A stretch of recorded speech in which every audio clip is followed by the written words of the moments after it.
Good morning. We are live this morning. We're going to be playing some DMZ in a little bit. I might just try and unlock the new marksman rifle while I wait for Flynn. He's not about yet. He's sleeping in, I guess, because we were up till like 4 in the morning last night. Trying to do raid stuff. Trying to get that new thing done. So, I might have a go at this. What have I got to do? How do you get this? It's a marksman rifle. I've heard it's really good, so I want to try it. 25 double kills using a marksman rifle. I would guess the SPR's really good. I don't know.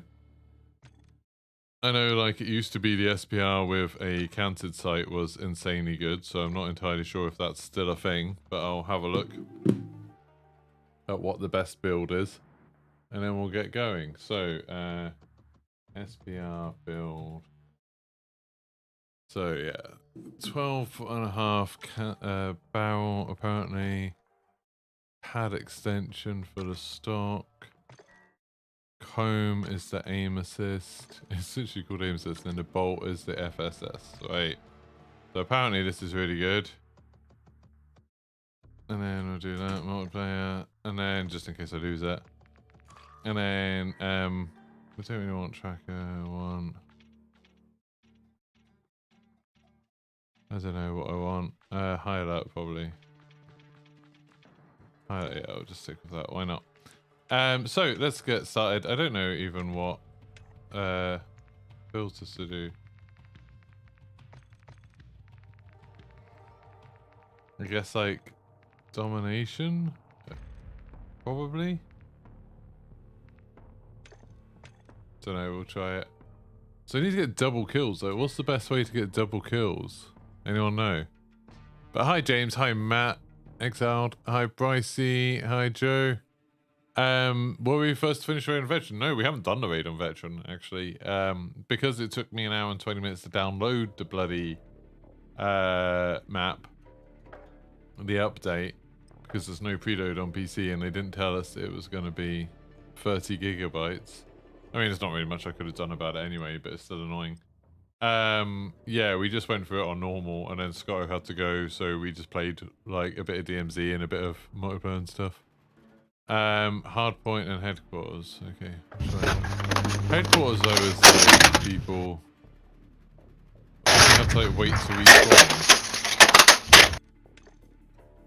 respawn. Yeah, like we did that and then we went back on to do the secret blueprint because that was cool. We'll see. Don't forget to like the stream. Wait, so we need to get 25 double kills. That doesn't sound like that many. Don't know. Maybe I'm wrong there.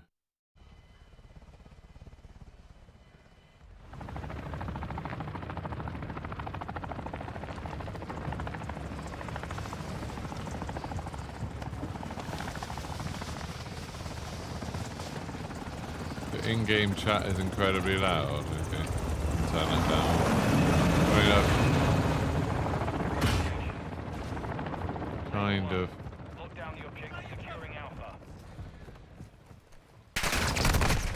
Cool, I didn't even see that person. I've got the problem, I'm not very good at multiplayer. We control Alpha. Also, I've never used this.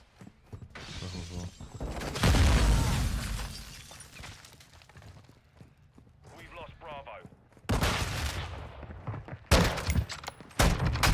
Right, this used to be like lock onto people's heads and absolutely murder them. Is the SPR not good anymore? Should I be using the EBR?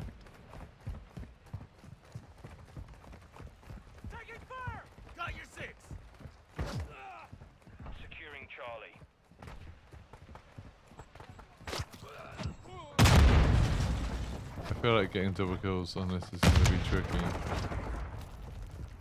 enemy controls 2 objectives. Get after him. God damn it.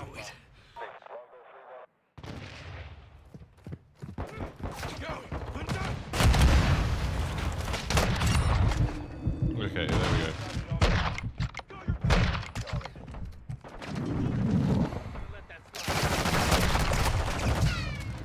Okay, getting 25 of these might be hard. What's the quickest way of doing this? Come on, you lot know multiplayer better than I do. How do you do this game? We're losing Alpha. Right, that's probably playing.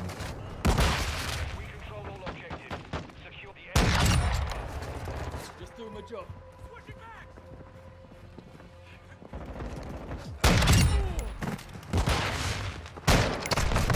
Ah, I'll keep getting one kill and then not the second.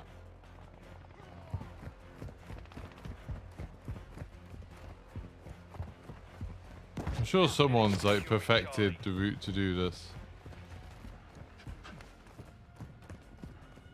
We've lost Charlie.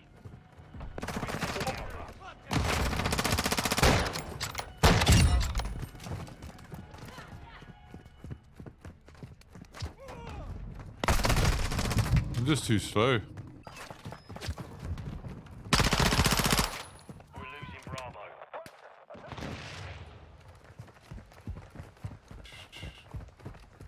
Covering your six.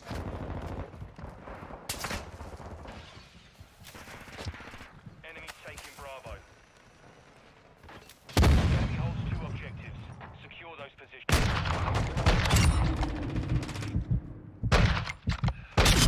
Double kill. I got 1 double kill, so now I've just got, you know, 24 left to do.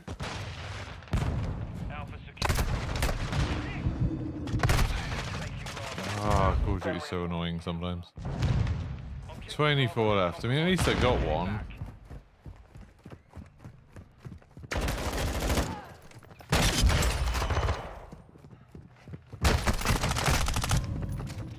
The number of times I've been like, oh, if I just shot like a little bit higher, I would have got it.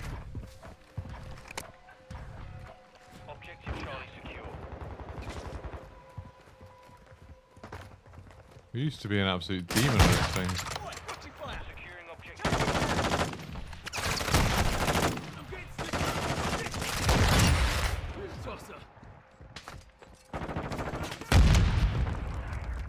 Enemy UAV overhead.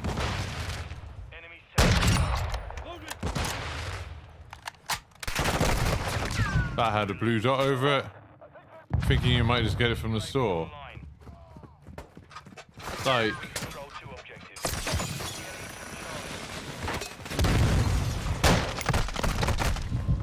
We're taking Charlie. it's so slow.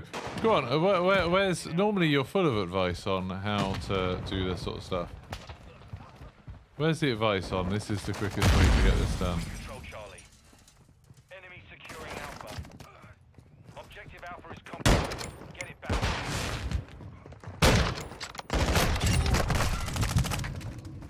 Yeah, just again, missed 1 shot. Friendly UAV on station. Go on. Now you're covered. Securing Alpha.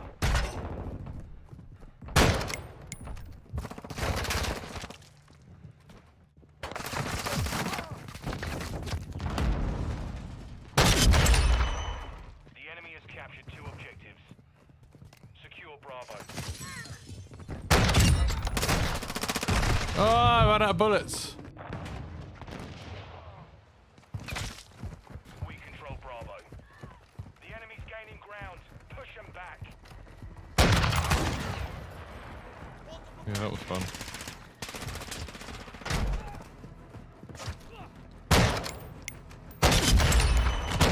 Oh, there we go.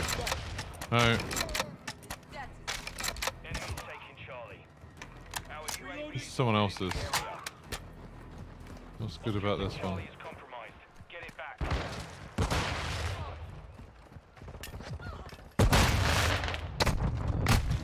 God damn it. So I've got 2. I need to get 23 more. Objective Charlie.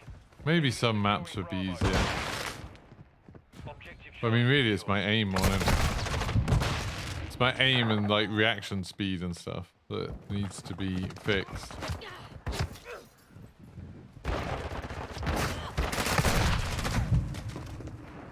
It's definitely not as good as it used to be. Like, this gun used to be an absolute beast. I'd be like running on multiplayer maps, getting loads of kills. Shipman helps, but Shipman 24/7 isn't on, is it? You can't just play on Shipman, can you? If you go on Shipman, I'll be doing it on that 100%. 2 objectives secure. Double kills on Shipman, easy. The enemy took Bravo. And sometimes the enemy is very rude. We have to turn securing I'm not. objective Bravo. I'm not lining up for me. They took it away yesterday. Good.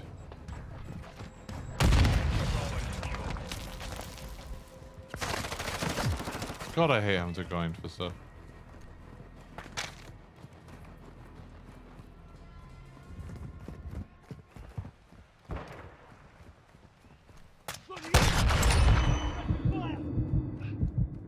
Securing Charlie. Enemies taking Bravo.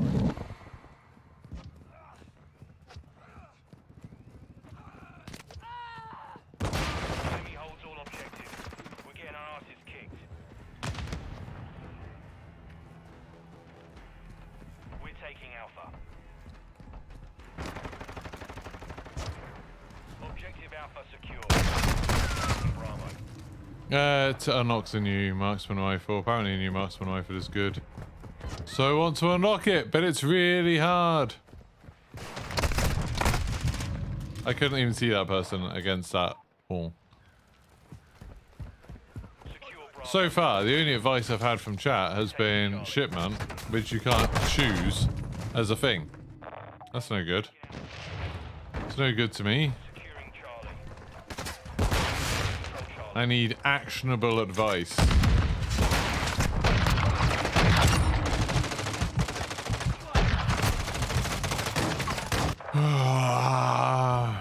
If I have to do this, right, so I've done 2 in this game, so I have to do it like 12, 13 games to get it done. We've lost Charlie. UAV active. That's too many.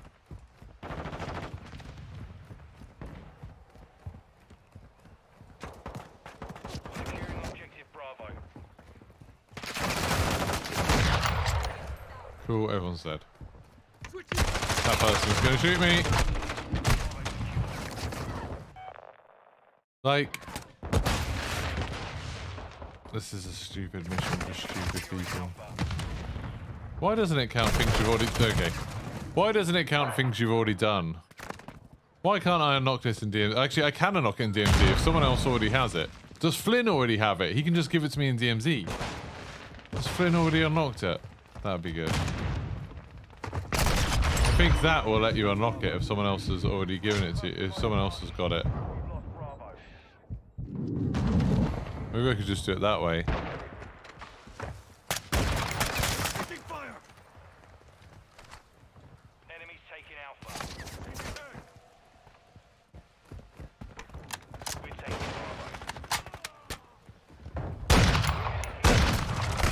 Bravo. Like, why? I can't hit anything. I can't even see where my pointer's going.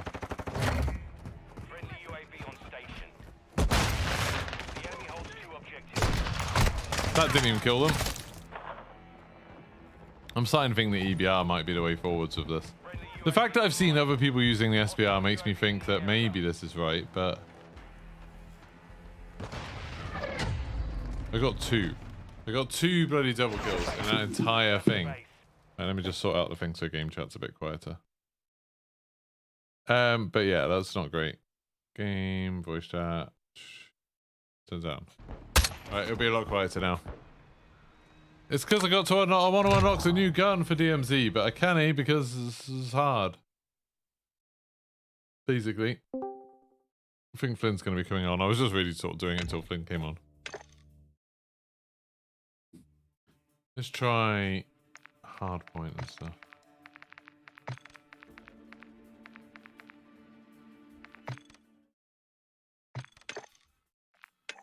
Just...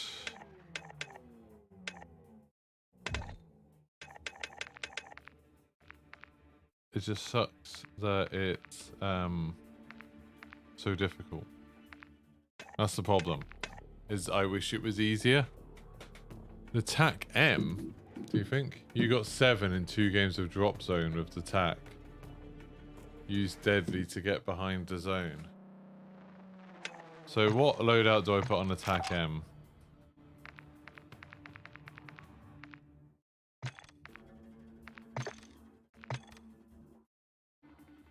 I don't know Call of Duty well enough. TAC M build 1.2.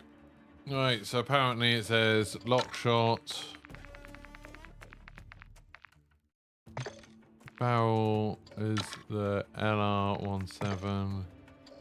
Underbarrel is the pineapple. Laser is the FSS Oli. And optic is the VLK 4 times apparently. Really? The 4 times? But okay. Let's try this. So you did this on... What did you say you did it on? You did it on... Drop zone. Drop zone, okay. Give it a try. Up for trying anything.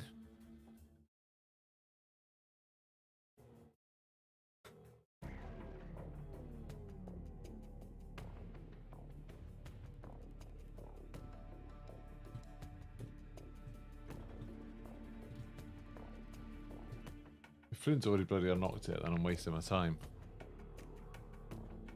I've been wasting my time if he's already got this.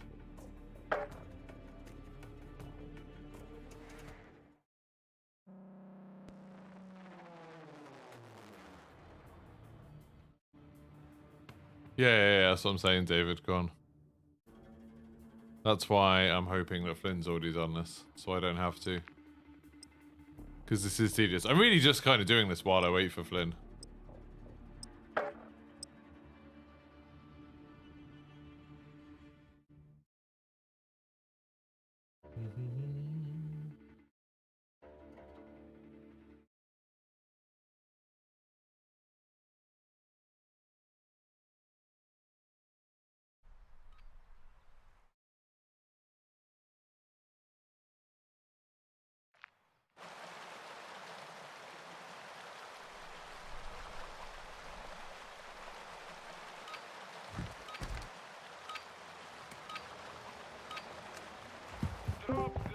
Hello.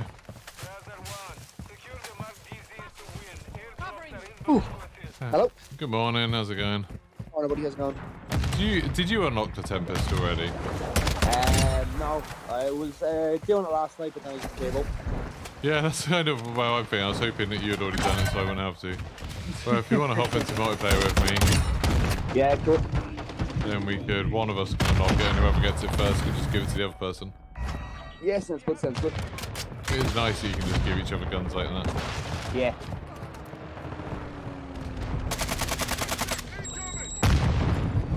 Like, I just don't like multiplayer that much.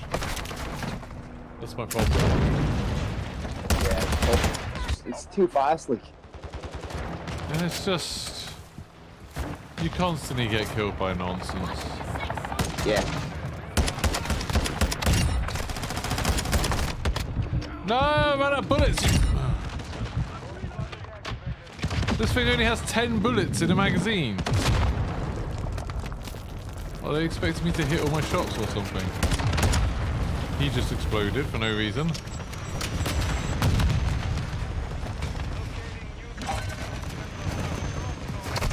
But like, my team have like a chopper gunner or something, and it's killing everyone before I have a chance to get anywhere near them. It's like, this isn't...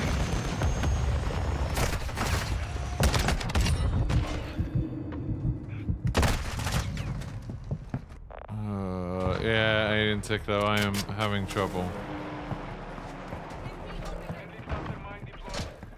Oh, Flynn's using the new wait for game feature.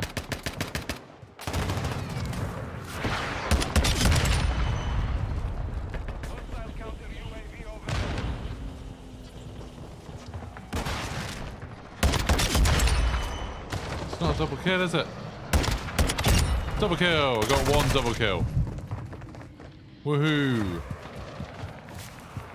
Right, let's put this, just put this on dead silence. Like you were saying, so get rid of everything.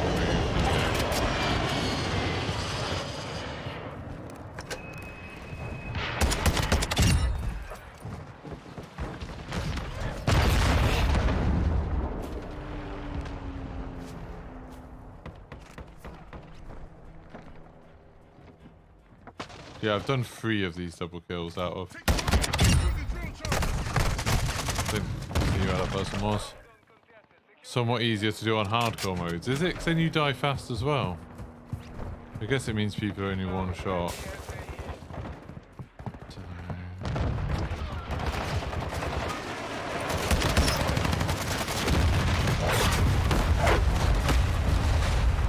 Is drop zone good because everyone's using kill streaks all the time, so everyone's dying to that.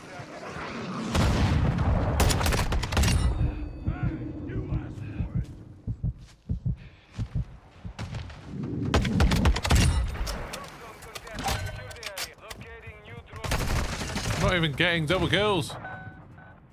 They're not counting as double kills.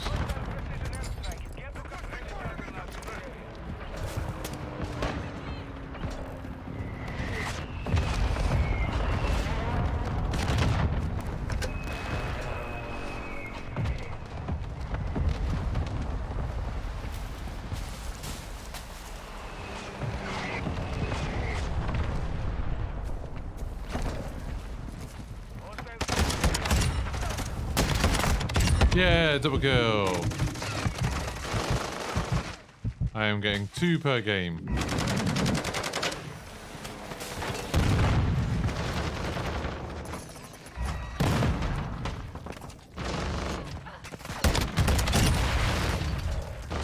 How cool is grenade? Hard point and team deathmatch easier. Someone just told me drop zone is easier. Well, how many double kills have I got? Because they're the only ones that count. I don't care how many kills I've got.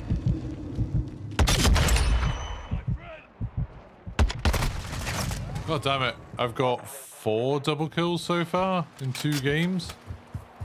It's rubbish. This gun does seem slightly easier than the SPR just because there's less time between shots.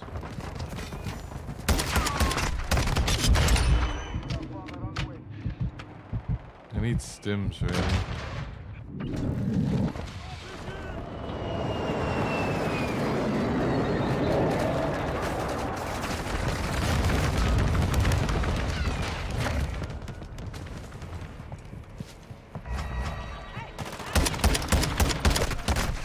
Didn't even kill any of them. The unlock is double kills with marksman rifles. Yes.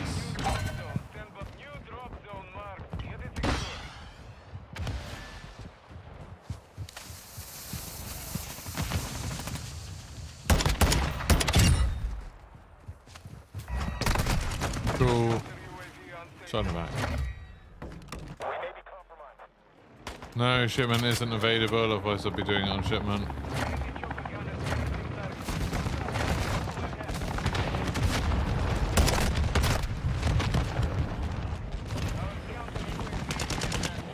How, like, you can't pick small maps right now, can you? I don't think there's a way to pick small maps.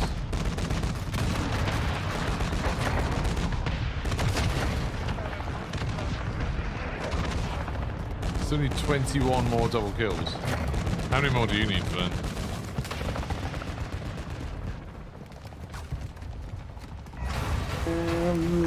I think it's like 11 or 12. Okay, I played so like one game, and I was then just get like, it oh, and then give it to me. yeah.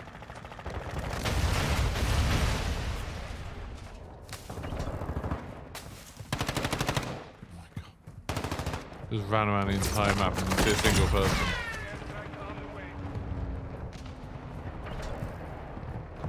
No one's grouped up in drop zone. You'd think they would be. Like, it would make sense for them to be, but they're bloody not.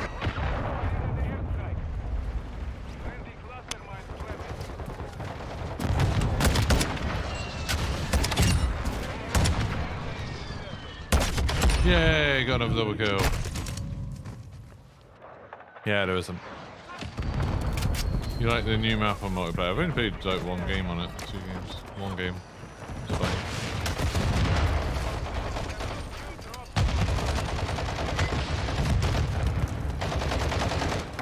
This drop zone is too manic.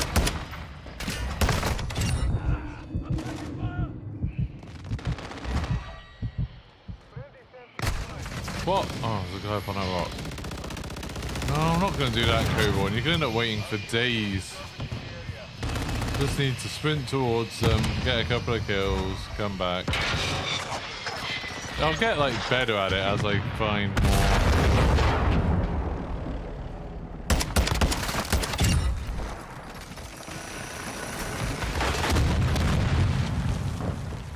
As I get better with the guns and stuff.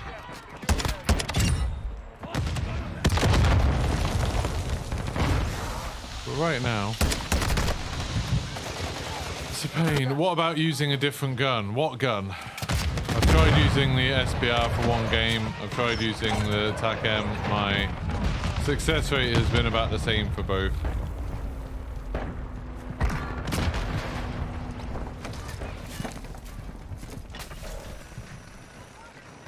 Riot shield on, so no point in him.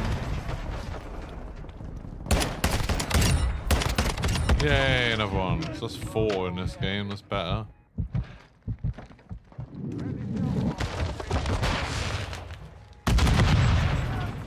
Bomb drone or something.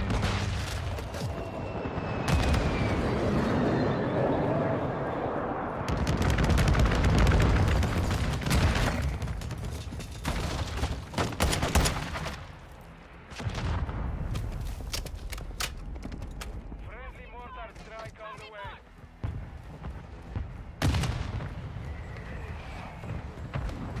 Friendly gunship is orbiting the area.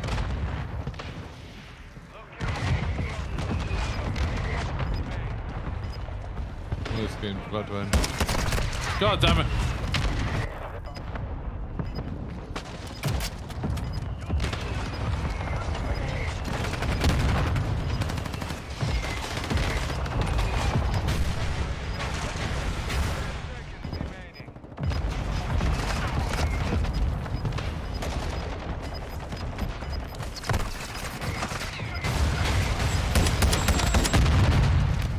Cool. Yeah, there's the EVR as well. But people have said this is good, so I'll play with this. Fine. So I shouldn't have to do anything now, should I? Flynn should just join me. So I've got what, like 6 maybe of them?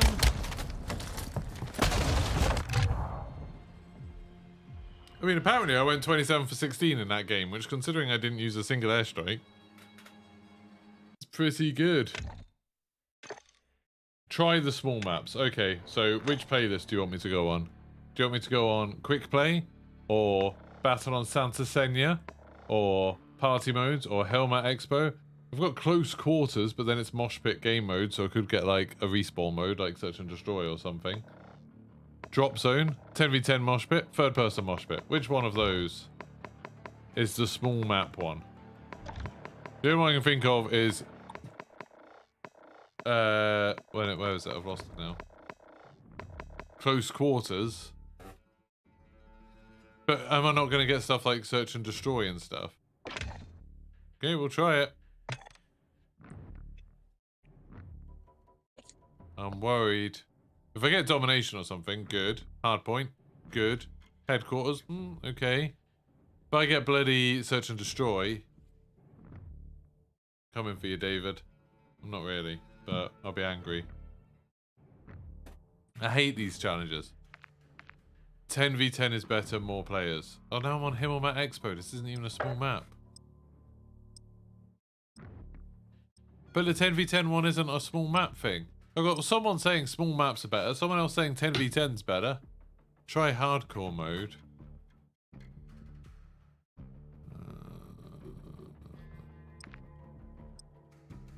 But like at the moment, it's already only a 2-shot kill.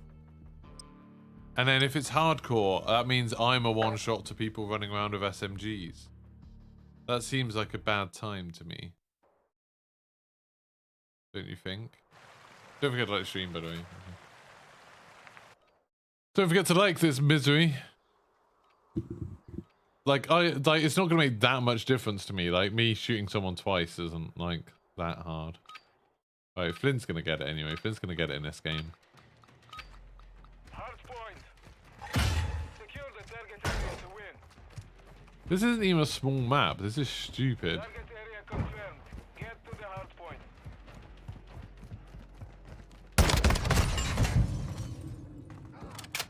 So like there, I killed him in 2 shots. Someone else killed me in 1 shot.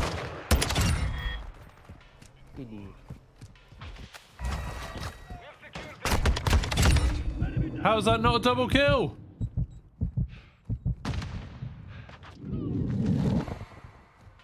Changing max.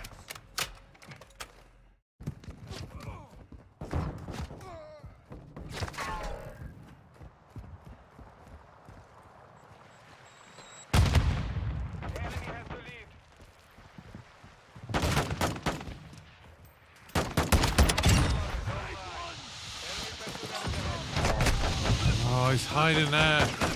Haven't you got the Tempest yet? Thanks, Fenny Fen. You're such a ray of sunlight. No, I literally started trying 3 games ago. And it's not going fun.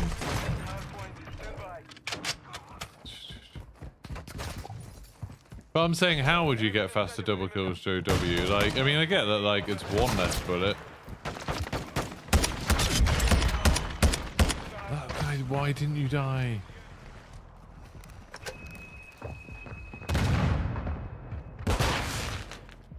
I haven't got enough bullets for this. I haven't got enough bullets. Ah, it's a mine! Ah, Fanny Fan. No, I don't really want to grind, but also I can't bother to invite people in. Real Flynn will get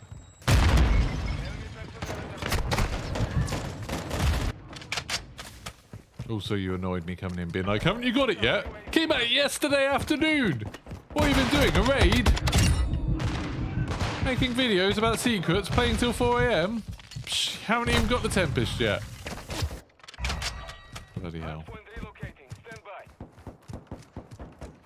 It says something about the state of Call of Duty when people are like, haven't you got it yet, when something came out less than 24 hours ago.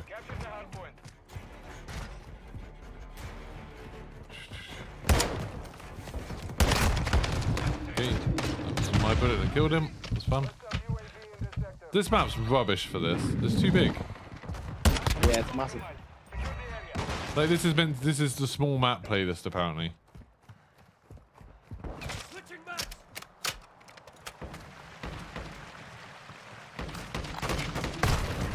Cool.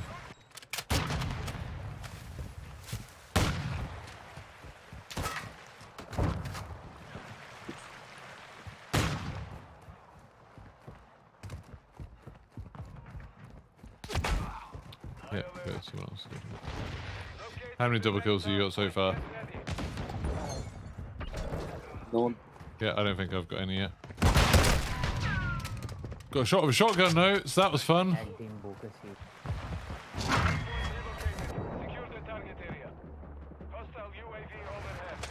I get one, I just get to get the double kill, and then I just die. Yeah. DMRs and multiplayer are just useless. Like, or I just get, like, just then, one shot someone in the face, turn around, shoot someone else in the face, someone else 90 degrees from me kills me. Oh, this is miserable. Well, why does this game force us to play a bloody mode? It's crap. Because it's like, it does force you to do it, because you can't do it. Yeah, got a double kill.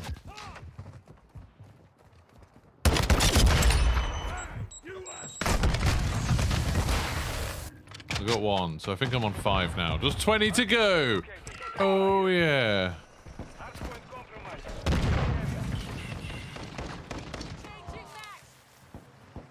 Don't know. It might be. Maybe you did better in hardcore because worse players play in hardcore. So it's a bit easier.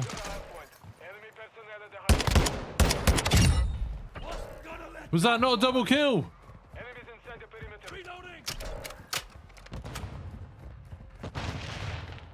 You'd think a double kill would be when you kill 2 people quite quickly together, but apparently it's like, no. It's not a double kill, what are you thinking about? That person's already dead. And shot in the side, that's, you know. That's my favourite thing about Call of Duty, is when, like, you're aiming at one person and someone else shoots you. And people will be like, oh, it's a skill issue, you just need to learn to not get shot in the side. Just don't get killed by those people that you can't see. Obviously. Oh, I can't it's like a coin flip whether I kill someone I can see.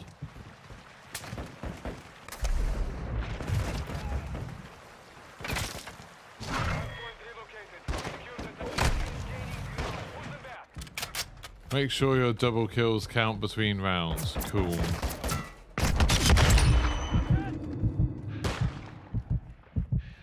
So we've got that to contend with as well, haven't we?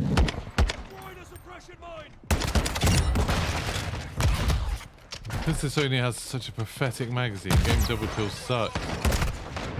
Good.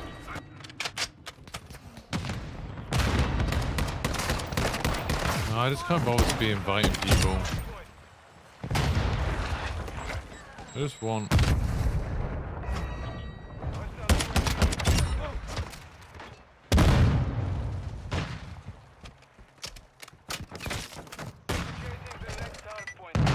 Cool, so it's mines. I like that. Oh yeah, I got shot from that way. I'm starting to think I hate this map. This is the second time I played on it, but it's like there's so many different angles. Like it's just luck.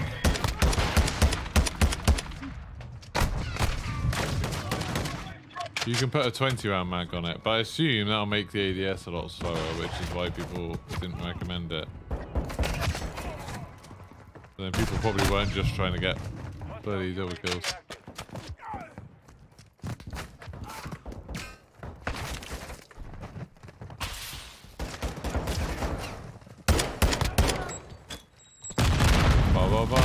Okay, yeah, sure.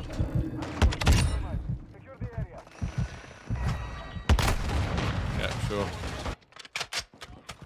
Yeah, of course Call of Duty would be better with 3-lane maps. People worked that out like 10 years ago, and then people started complaining, saying, oh, all the maps are 3-lane maps, these are rubbish, we want some variety.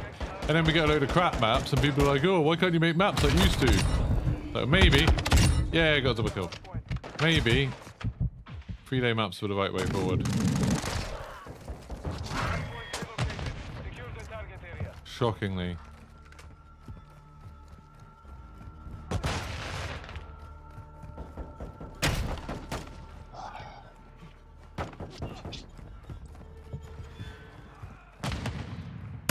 Oh, I'm about to give up on this challenge again.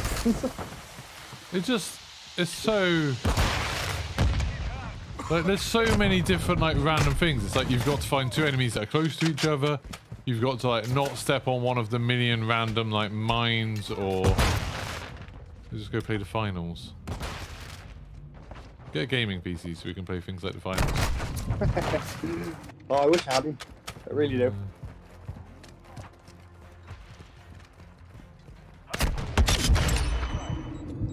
I'm just gonna try flash and stun for you. It's not a double kill. Once you get the Tempest, it's worth it. Oh, great. Brilliant. He gets a triple kill so easily. Yeah. I mean, to be fair, I suppose he might not be using thing. Yay, defeat. I mean, how was I the best player on the team? Compromise. We are defeated. I only ever went on the objective by accident.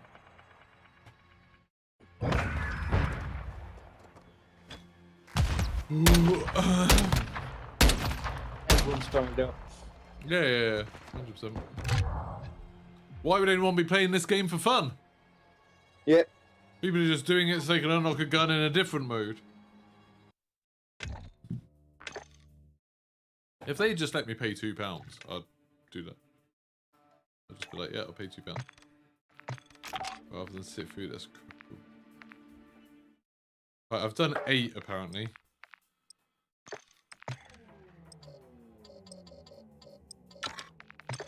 Try the 20-round mag, see if that helps me.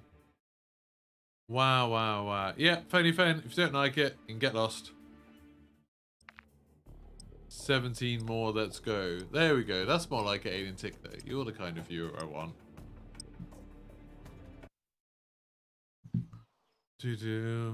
Like, these aren't even small maps. It's like a medium-sized map.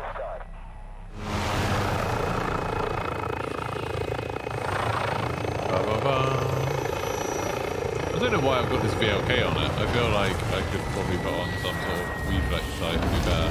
I might just take the sight off. Yeah, let's do that. Let's take the sight off. that pineapple back on. Hunter 1, control the objective. Secure Bravo. There we go. Yeah, that'll do. Lead is ours. Securing Charlie.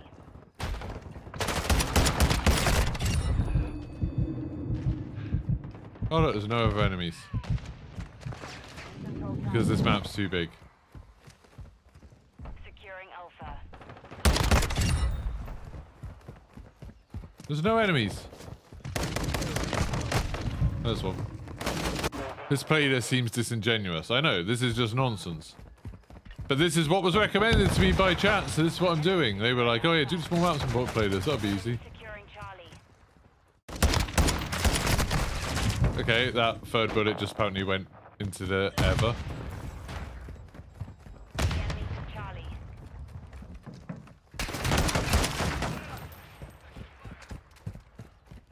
Changing mags! We're taking Alpha. Are you in? Good. That was just my slow reaction there. I could see him and I just didn't fire. Six. Alpha secure. Cool, activating dead silence, can't aim down sights. We're losing Bravo. Because obviously when you push the button that makes you walk quietly, why wouldn't that slow you down? Hostile UAV in the Yeah, got a double kill. That was mostly thanks to Flynn. Didn't show me where that guy was. So, 9. We need 16 more. We're sort of, what, a third of the way there? Bravo. More than a third of the way there. Yeah, shot that guy in the head, didn't kill him. Fine.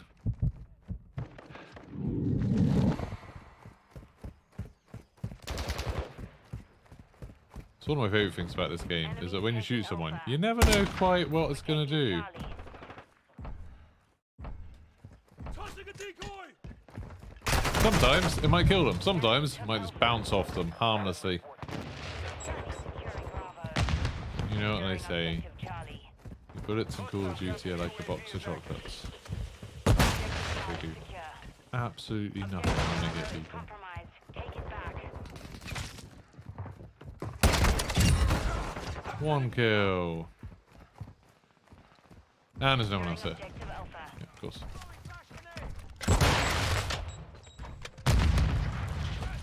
We control Alpha. Enemies taking. Yeah, stay prone. UAV online.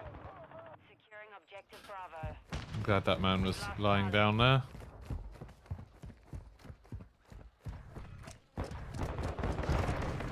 Objective Bravo secure. It's alright, I'll just miss. Yeah, assist. Good. Shot a man at point blank with a marksman rifle. Get an assist. UAV overhead. Objectives. Oh my god. We've lost Alpha. Friendly cluster mine set.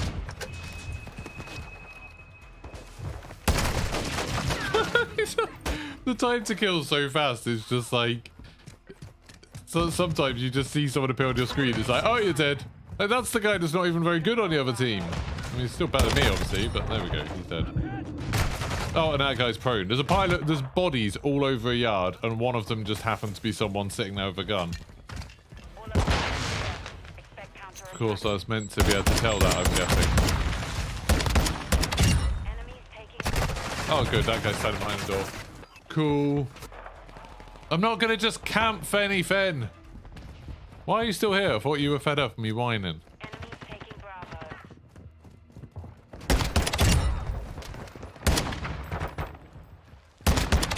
Double kill. We've lost Bravo. Securing objective Bravo. Our UAV is orbiting the area. Friendly UAV on station. We control all objectives. I'm reloading. Maintain the perimeter.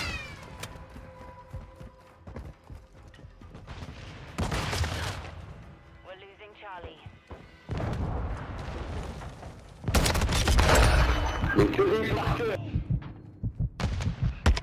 Yay. How's that not a double kill? Mission is half complete.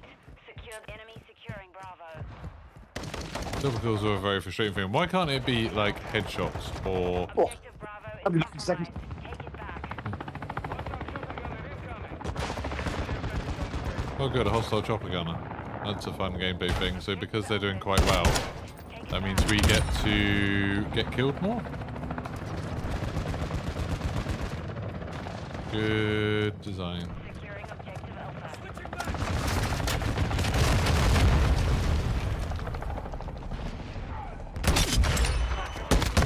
Securing Alpha. 2 shots into it. Would you rather do 150 headshots than double kills? I feel like I'm probably not that far off. I mean, not 150 headshots, but far off 150 kills. I do need to get headshots first, I think, to do the platinum challenge. So I probably... Oh no, I need to get long shots, don't I? God damn it.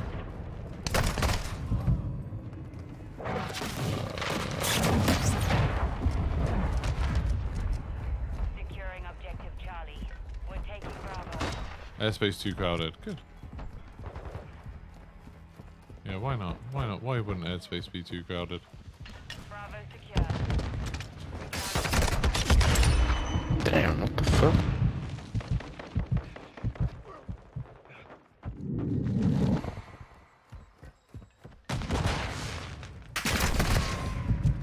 What? We're losing Bravo. Yeah, because I'm trying to unlock Tempest. Yeah, I know, Antic. I don't really care about the camo challenge. Just want to unlock this stupid gun! So I don't have to play this stupid mode I don't even want to play. Enemies taking Bravo. Requesting close air. Target mark. Objective Charlie is compromised. Take it back. The enemy holds all objectives. Get together. Oh, good, an assist. Alpha. Securing objective Bravo. We're taking Charlie.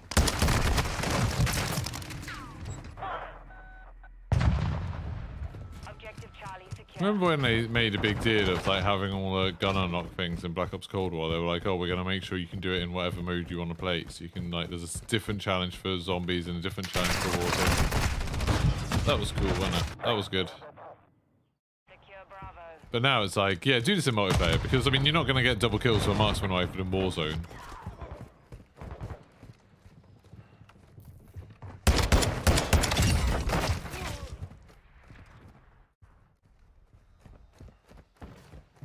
The enemy's captured 2 objectives. Move to secure.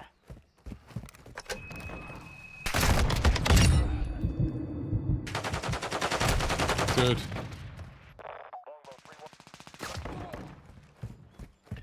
Securing objective Alpha. Enemy securing Charlie.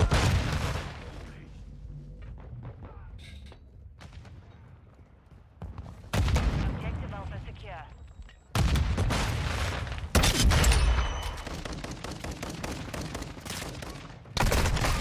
Ah! We're losing Charlie. Enemy securing Alpha. Can't tell where anybody is. The enemy took Charlie. Can't bloody hear anyone anymore. In this sector. Thank Christ, finally got a double kill. That's my first one today. Jesus. Our UAV is orbiting. I think I've had 1 or 2 in this game. Like, these maps are just terrible for it. I think this map playlist was a mistake. Enemy securing Alpha. Good, good, good. The enemy holds 2 objectives. Move on. That was fun when I climbed up there and then it killed me. Enemies taking Alpha. I Securing. should probably put stuns on. I've got decoys on from doing weapon XP, I The think. enemy has captured all objectives. We control Charlie. The enemy hasn't captured all objectives. It's not true.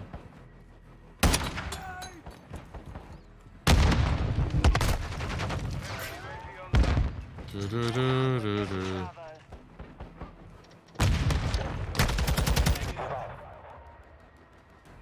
Let's just throw flash grenades everywhere. Objective Bravo secure. Come back. Enemies taking Charlie. Problem is, then I can't find another bloody enemy to kill. Oh, not double kill. That was a double kill. Nice. I literally shot that man through a wall. Like, completely through a wall. These are not missions. Well, I'm trying to get the Tempest. It's kind of a mission.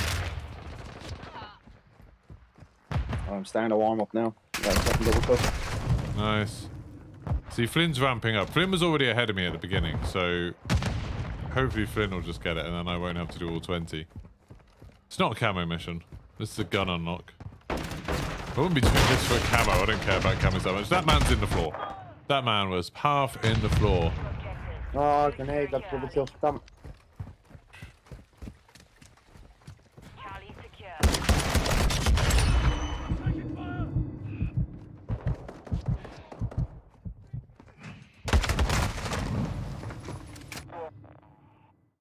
Oh, you shouldn't be sorry.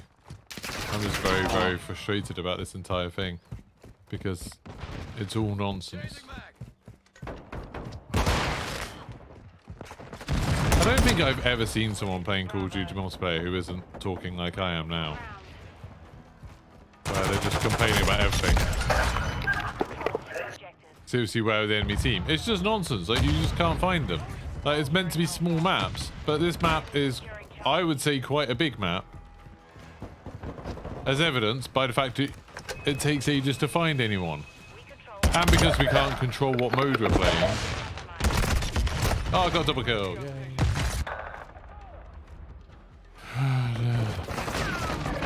Defeat! Oh no!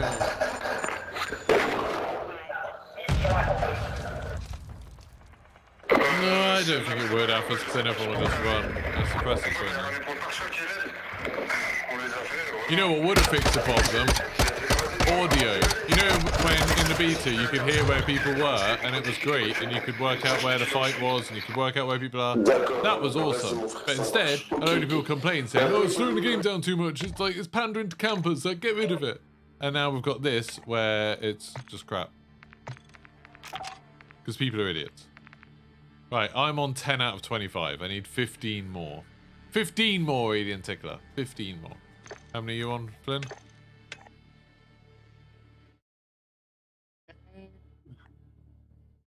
I forget where to check. Hang on. Challenges, Rifle. weapons. There you go, marksman rifle. And then hover over the Tempest. I'm at 13. 13, okay. How to unlock Tempest. You have to get 25 double kills with marksman rifles. Farm 18. Again, Farm 18 is not a small map. This is the worst playlist. Who recommended this playlist? So far, we've had... Oh, at least it's Hardpoint. That makes it a bit better. But so far, we've had 3 maps, none of which I would say are small maps. Like, they're not ground war maps, I guess. Is that guy really just... Is that his voice chat thing? It's just constant noise. Good, yeah, I'm glad I died immediately there.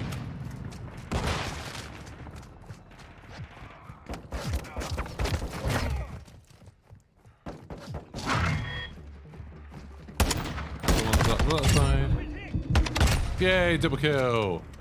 14 more. You can't choose to do shipment. Obviously, I'd be on shipment if I could. Flynn just stole a kill. Stop me from getting double. I saw that.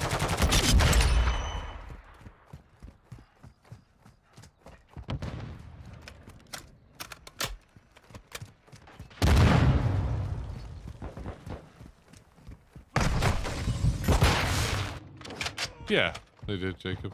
Ages ago.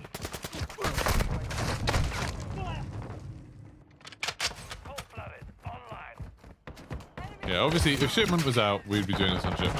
Shipment's not out, so we're not doing it on shipment. 1. And no double kill. Because there aren't any other players. Yeah, good.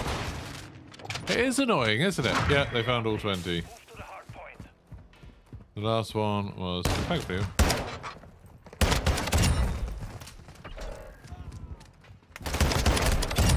How's that not a double kill?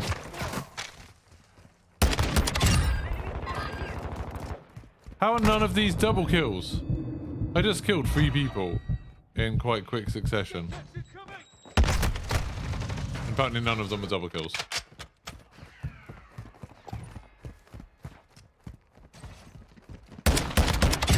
One.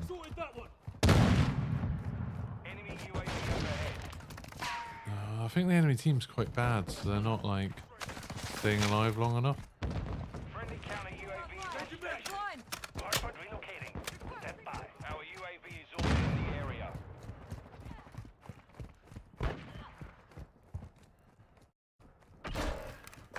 Friendly UAV on station.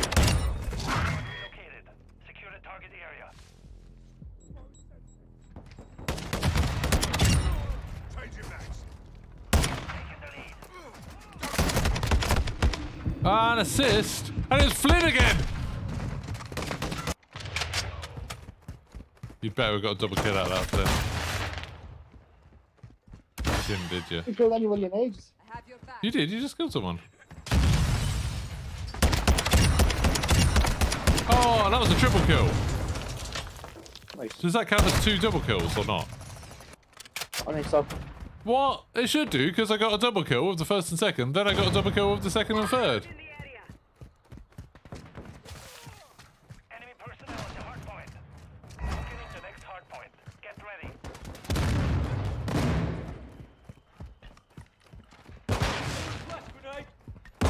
I think the problem with this game is that the entire thing's nonsense and I hate it. I think if it wasn't for that, I'd be having a much better time. Yeah. If the game was good and I liked it, that would make this much more fun. Yeah, good. It's a miss.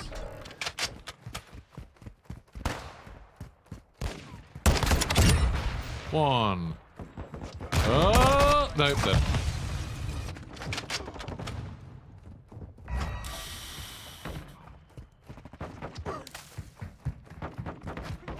Ah, Strike on the way. It's frustrating, isn't it? yeah. One. Oh, and then he's upstairs, so I can't kill him. Confirming next. Stand by.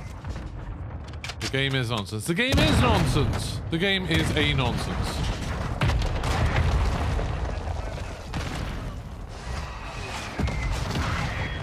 I genuinely don't understand. People who dedicate their lives to playing, like, the multiplayer WoW, like the CDL pros, like, what are they doing?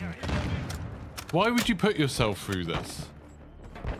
I got another double kill. You just read that reloading might shut down the double kill. Well, that's a good thing. I'm trying not to reload. I'll just run out of bullets instead. I'm going to go a different way to Flynn, because I don't want to steal his double kills. All of his many double kills. I mean, the reload takes long enough that I could imagine it would stop a double kill just because it takes too long.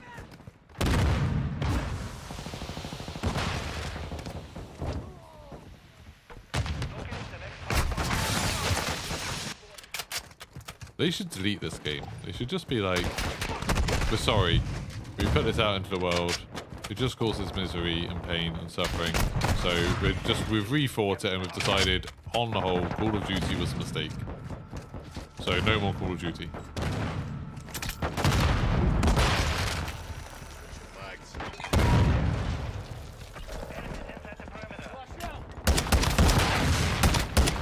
Oh my god, just die. Hostile UAV in the area. Not a double kill. Good.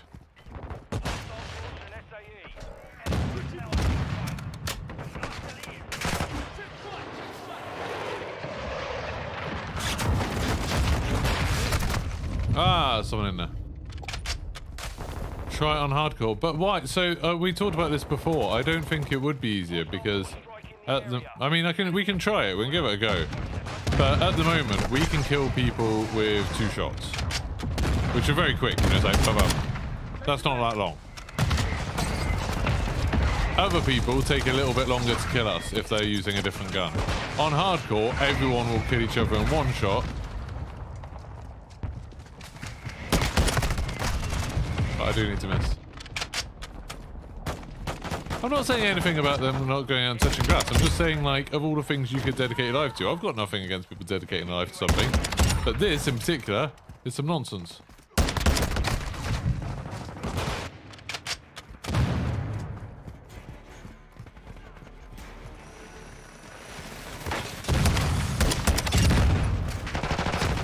Ah! I just think on hardcore, we'll just be dying so much easier. And killing won't be that much easier.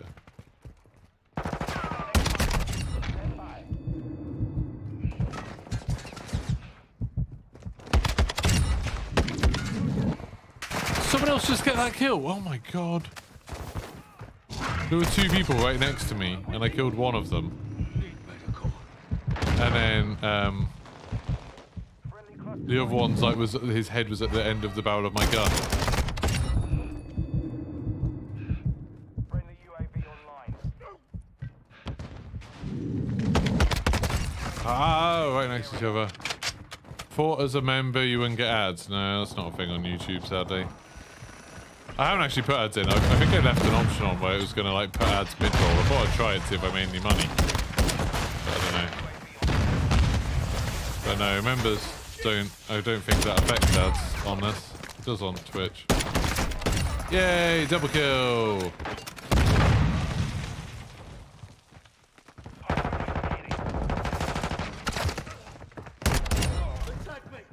Friendly UAV online.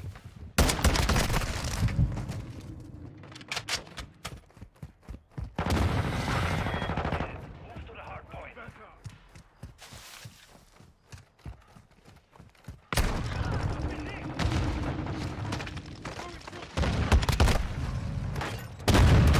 YouTube Premium's super expensive. I can't afford YouTube Premium. It's had a sudden harsh reality of finding out how much my energy bills are at the moment. I can't afford bloody anything right now.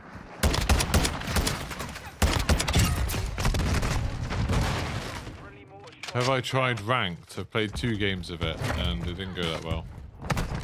Well, I was playing with Flynn, who in his words wasn't trying because he didn't care.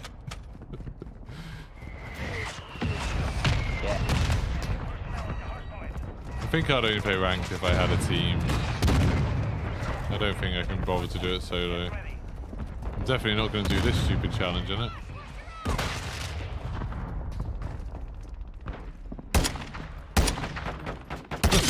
Die. Relocated. Secure the target area. Hostile UAV in the area.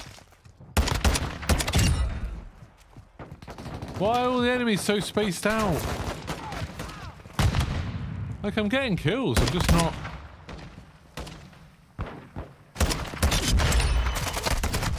getting them fast enough.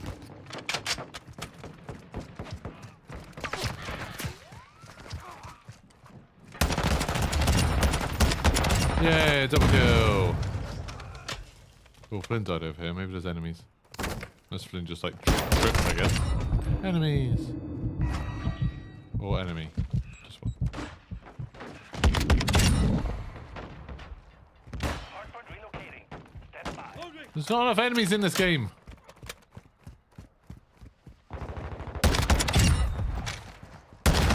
Ah! Someone else got him.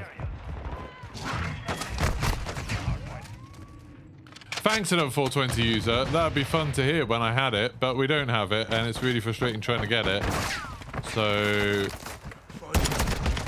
I'd rather be hearing the Tempest is stupid.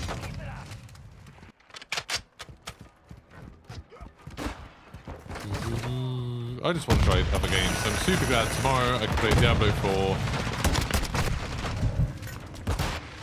Crossplay, it's 4-player, everyone should get it. Are you in the beta, Flynn?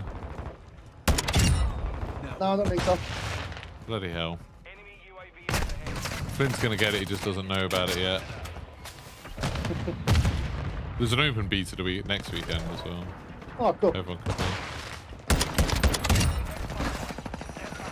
Everyone's gonna get addicted to it. This will become a Diablo 4 channel. Oh my god, I should have got that guy. No one mentioned the gunner going tips. You can give me tips, but only useful ones. Not go on the small maps mosh pit. It'll be great. It'll all be small maps. And the game's like, no, screw you. I'm just gonna give you normal maps. But we're not gonna let you choose what game mode you're playing.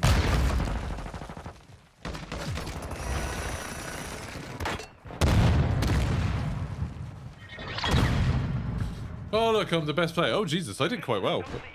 I mean, not in terms of objective scores, that was terrible. But I killed a lot of people. You done it on invasion. Jesus, but Invasion is mostly bots, isn't it? Yeah, and Attack M was a good recommendation, Coborn, so I'm happy with that. 44 to 33. That's not that bad. I'll live with that. I just wish I got more double kills. Another round or two on Unlock It. I think I'm averaging 3 per round. So, how many more do I have to do? I'm on 15. I need 10. So, more like 3 or 4 rounds. 3 good rounds. I'll get it. What you want? The best thing about this is just racing Flynn to get it. So I'm on 15. Come on, what you on, Flynn? What you on? I got 1 double kill in that last game. Right, let's try hardcore.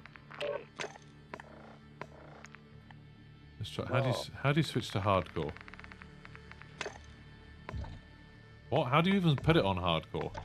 Oh, hardcore multiplayer there. Filter. No, no.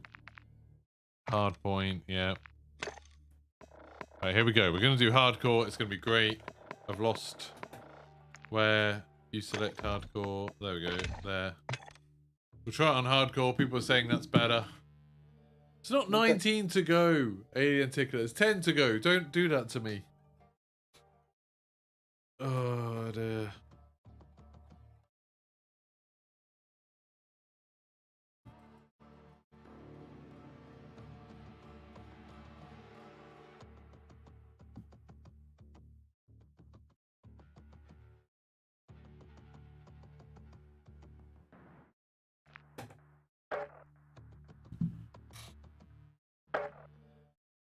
Woo! How is everyone, El Diablo? We're great. Oh, look, it's Greenberg Hotel, another famously small map. This is the stupidest... Oh, no, we're not on that playlist anymore, are we? Okay, fair enough. But we are on hardcore now, so apparently this should be very easy to get double kills at.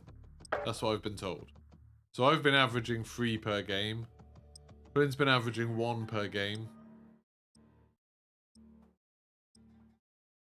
If I have one really good game, I could like pop off and get it done, and it could be fine.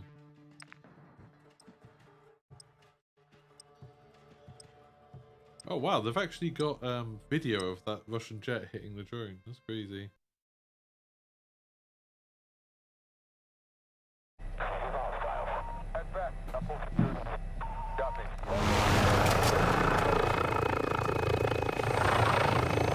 Your standing desk arrives today. Oh, awesome, Appers. Where'd you get it from? I've been really happy with my standing desk. I don't use it in the standing position as much as I should, but I really like it when I do. Right, let's go. Let's go, Flynn. Let's race to see who can get the most in this game. We'll both get 20, probably.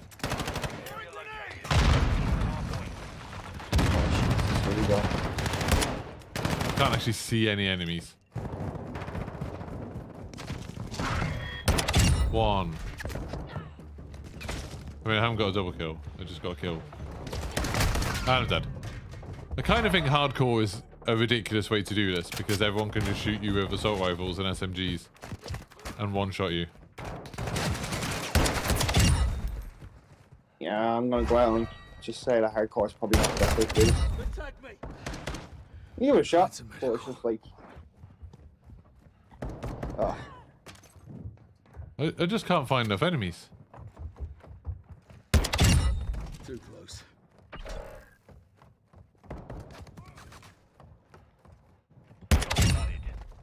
Like I'm killing enemies.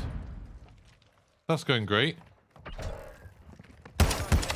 Hey, I got a double kill. I did get a double kill that I probably wouldn't have got without it. Someone's using a shotgun. It's just like the maps are too big. You don't see that many players.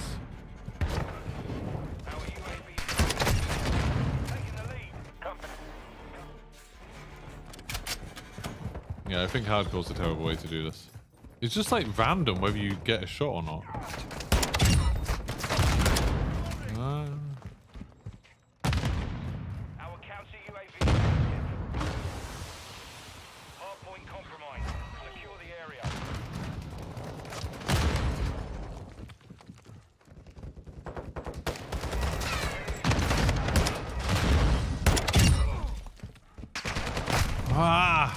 don't see him.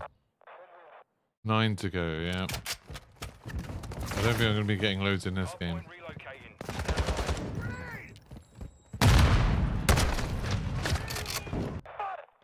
I mean, the jet definitely collided with the drone because, like, the US released a video of it showing that that's what happened.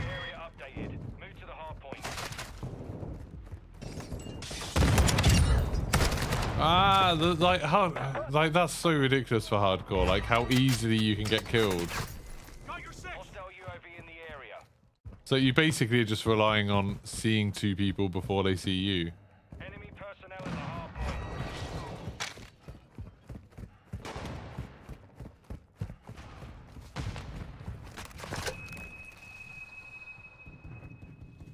We've lost the lead. Friendly UAV online. It's just game mode, man. Just people camping as well.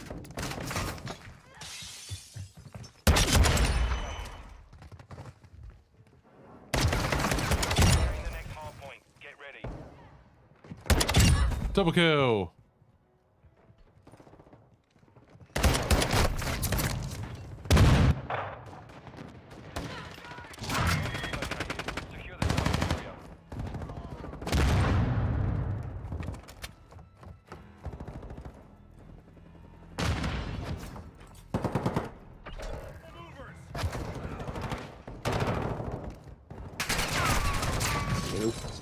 Useless. It's so frustrating. It's just so stupid. Like, I only need 8 more now. Like, it's getting to reasonable. We'll be done soon.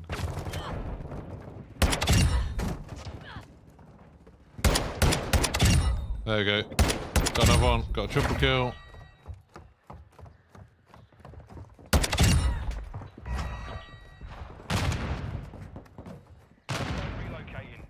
Oh. Hardpoint compromised. Secure the area. Area updated. Move to the hard. Enemy UAV active.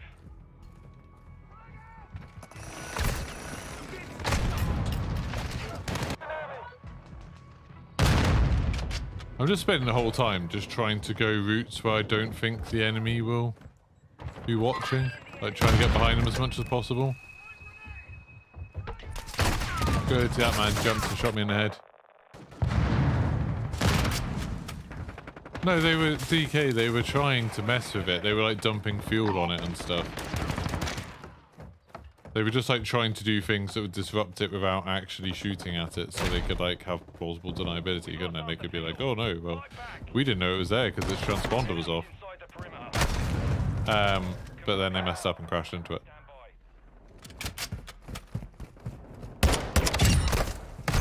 Oh, that's good. I spawned. Got shot inside.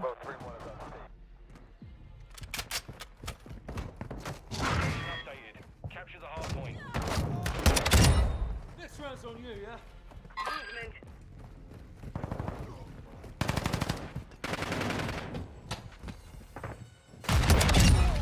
Oh, I actually heard someone for once. Hostile UAV in the area.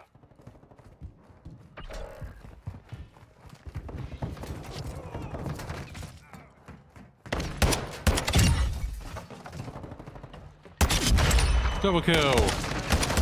Triple kill! But as we all know, that doesn't count for anything, so it doesn't matter. I did get a double kill. I don't know how many more we've got to do. They added respawn. No, they didn't, Brian. What? They haven't added respawning into DMZ. Oh, I see. You're making a laugh. You're making a joke because I'm playing this instead of DMZ. I see. You did a funny. So my sense of humor has died a horrible death. Secure the target area. Oh, good. That guy's just prone in the middle of the floor. 7 to go, I think. Yeah, something like that.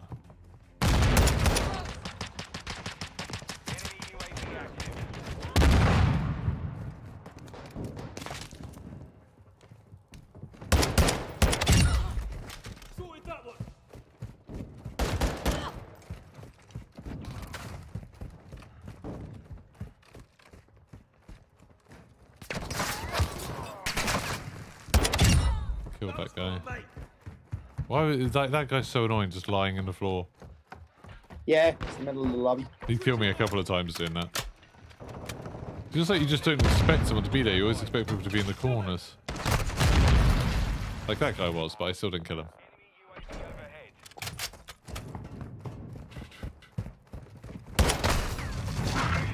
Oh, that was good. That was fun. My bullet just didn't hit it. I mean, what, did it go through it? I've lost the energy to even be angry with this game now.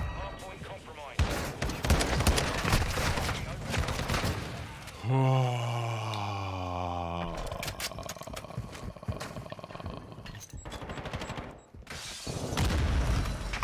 you remember when there was all that stuff where they were like, oh, like, they're not going to be able to put this map in, or museum, or the racetrack, and now all of them are in. Yeah, remember hearing about that. Double kill! That was actually quite a long time between those kills. Happy with that.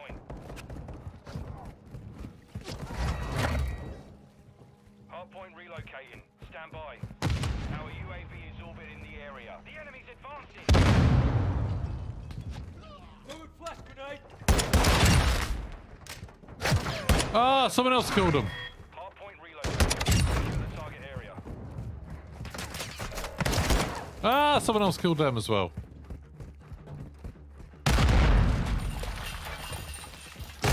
Good. So much bullet velocity, it just went straight through them. Yeah, it cauterized the wound on the way through. Not a very well designed bullet, really.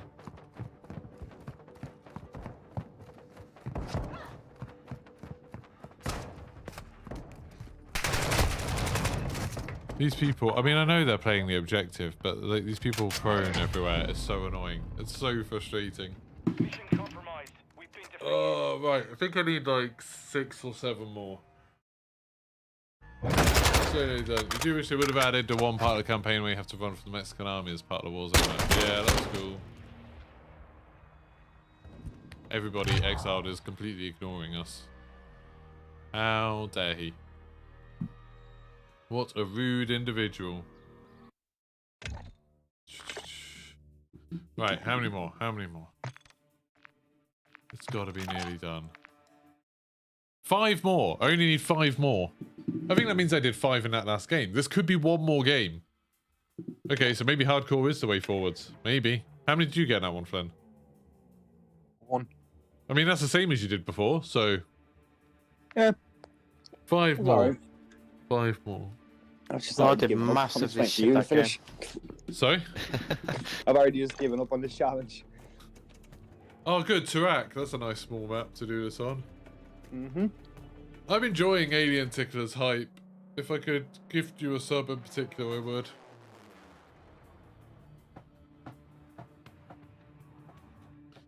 Bada bada bada bada bada bada bada bada. I hate this game. Do do do do do do. Want to play Destiny, but nobody watches me play Destiny. So I'm playing this instead. Actually, I don't even want to play Destiny. I'm kind of done with Destiny right now. I've done the raid. There's nothing to like for me to work towards anymore. That's the problem, DK. I'm not too bad at thinking, but I'm rubbish at shooting. Right. Come on, 5 double kills. There's only 10 people. If they all just line up, that'd be lovely.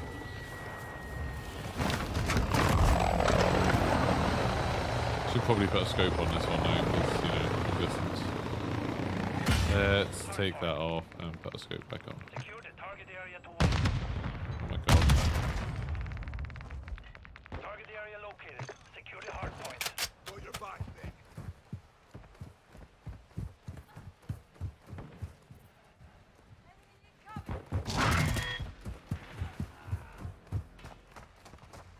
This is like the worst map to do this on. The chances of finding 2 people who are anywhere near each other. Oh good. I mean, people find me somehow.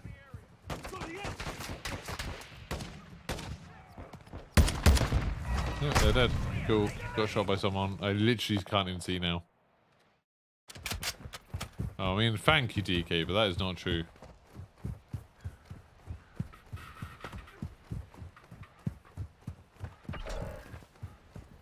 The enemy is taking the lead. Enemy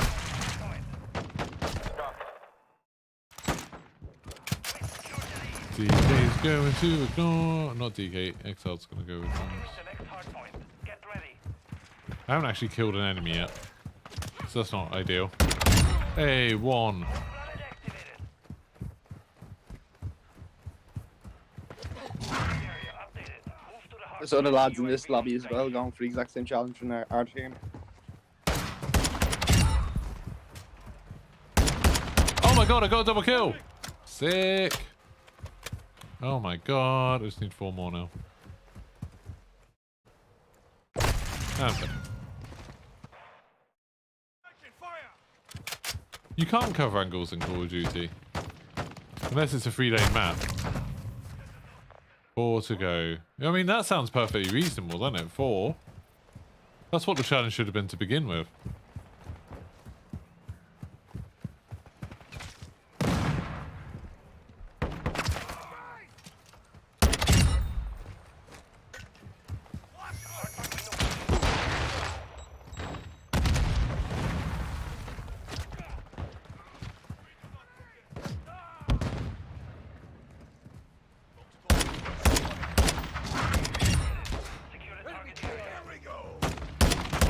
Yeah, got another one. 3 to go. Oh my god. I just watched Flynn explode. Come on, enemies, run around that corner. Dare you.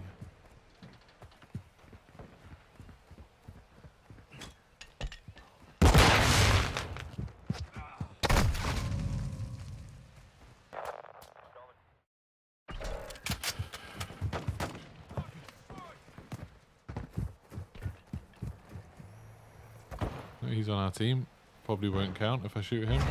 If it did count, there'd be a lot of teammates dying. It'd be way easier if you could kill teammates. I know where they are. Get ready. Oh, it's gonna flash me. Area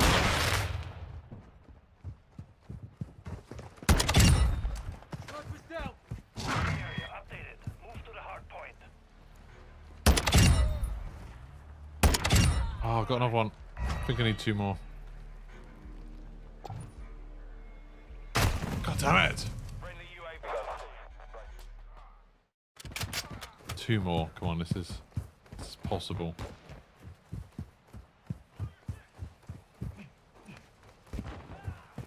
So the secret to this map is working out where the snipers are and then getting behind them and not getting shot by them in the face like I just did. So do what I'm not doing. That should be my guide. So watch all the things I'm doing and don't do that because that gets you killed. Oh, someone on our team. No, they didn't. They all got 1 kill each. They're all going to be annoyed about that. There's like 3 enemies in a row.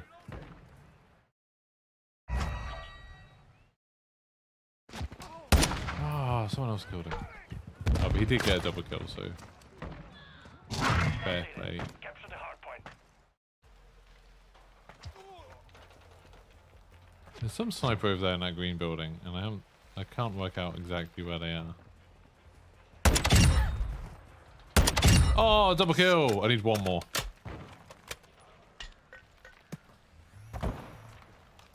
Okay, hardcore was a good shout for me with this gun. At range especially.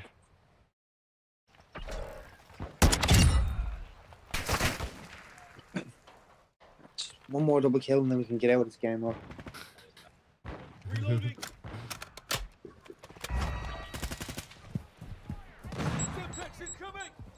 I give up, I'm just looking around. Hardpoint relocating. Stand by. 1 minute. Need to keep someone Our sanity. UAV is over in the air. Oh good, there's a guy running on an SMG. Have I gone postal yet? I'm like... Area updated. Move to Definitely, like, it's making me resent this game more. It's just like, why would a game where, like, the marksman rifles are kind of bad be like, hey, we're going to make it so you can do the one thing they're spectacularly bad at, which is getting 2 kills at once, but we're going to ask you to do that 25 times. So it's not like, oh yeah, do this like 5 times, you know, to show that you can do a challenge that's quite hard. It's like, we're going to do something that's very, very hard 25 times. It's like the long shots with the SMGs. It's like, hey, this is a thing this gun isn't designed for. Oh, no! I nearly got it. Oh, I've heard the rifle's really good. Are you just saying it's mediocre because I asked people to say it's mediocre?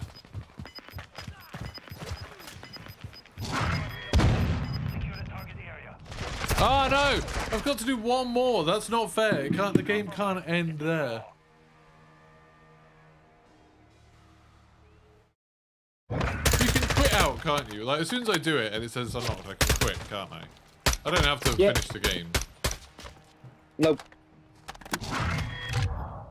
So close. I was so close. If that guy hadn't seen me, that would have been it. But he did see me and he killed me. One more. It's all, but always with these challenges, getting one more is like the, you know, it's like this is always where it gets hard. Oh, it says I need 2 more. One of them didn't count. Cool. 2 more. All the guns look the exact same. I don't know if it's because they've done this whole thing of like there being the frames. But like, they're so boring looking. Yeah, it's a bit harsh Call of Duty to... I mean, we all counted that. I definitely only needed 1 more there. So one of those double kills did not count. And it's not like I was using other weapons or something. I think I threw 1 dual charge and that didn't get a kill.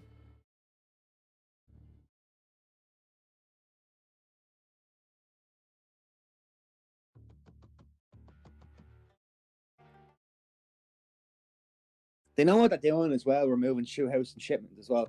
Oh yeah, it's because they're doing, like, they don't want people to have fun doing it. Nope. They're just like, yeah, well, let's just make this as absolutely painful as possible. We'll make everyone play all the others, so all of the other playlists are a bit busier. As people try and work out what's the least possible, like, the least time it could possibly take to do it. LSE, though. Okay, we can do this. I can do this.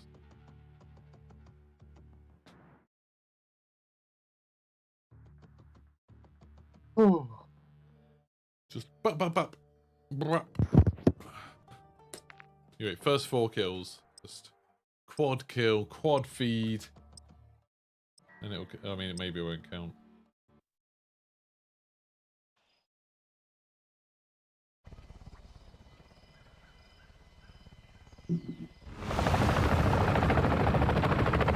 Right, here we go.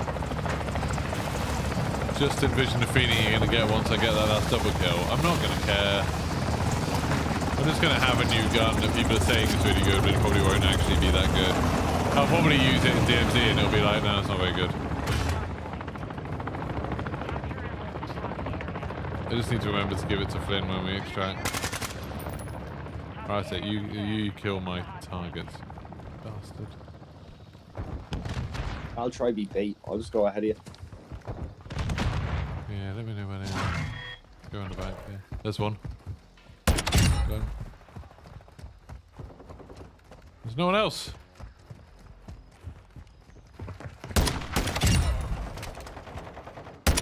Got a double kill. Just 1 more. Nice.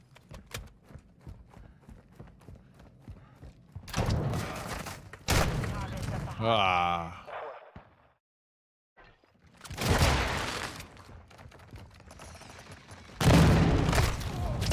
I literally just got shot by a bullet meant for you then. I like ran around a corner in a perfect line with you and he just shot through you.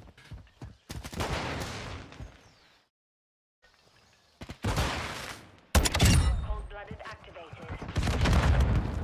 Locating the There's not enough enemies! Point compromised. Secure the area.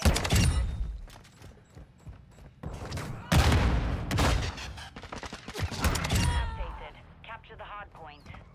I've literally just killed 3 people and not seen anyone in between. Like, I'm killing everyone I see and I'm sprinting around the map. I mean, Flynn just went on a triple kill.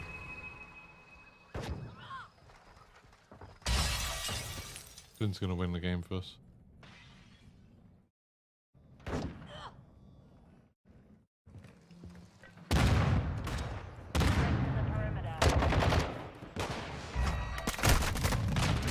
No, I don't. Enemy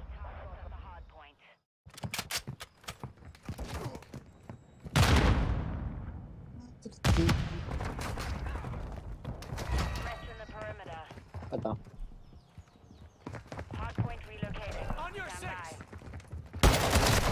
God damn it! Hostile shotgun gunner in the AO. I could hear him, but I couldn't see him. by. Area updated. Move to the hardpoint.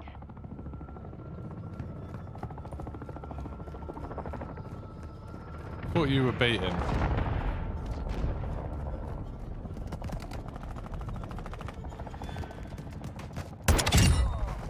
Oh! Got it! I think I got it. I mean, I definitely got another double kill. It hasn't said that the gun's unlocked, though. Does that usually pop up? I don't think that pops up, does it? Does it not? I thought it did. It does with it does with the camos, does it not with the gun unlocked? I've definitely had 2 double kills.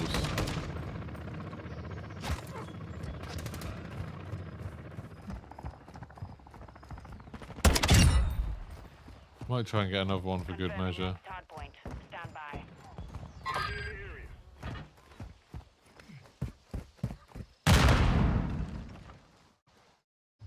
It didn't give you a prompt that you unlocked it, so you quit and go look. Located. Secure the target area. I'll get one more if I can.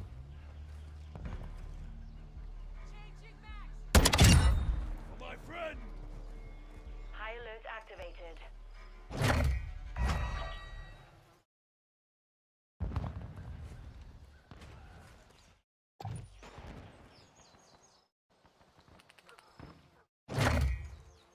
There are not even any enemy players on the other team.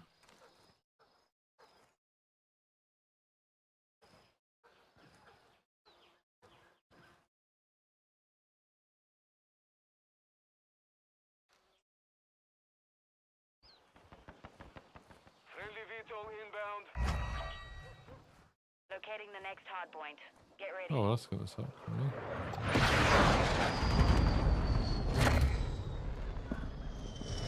We've taken the lead. Ah! Hardpoint. The pop-up shows up after you leave. Okay, we'll leave.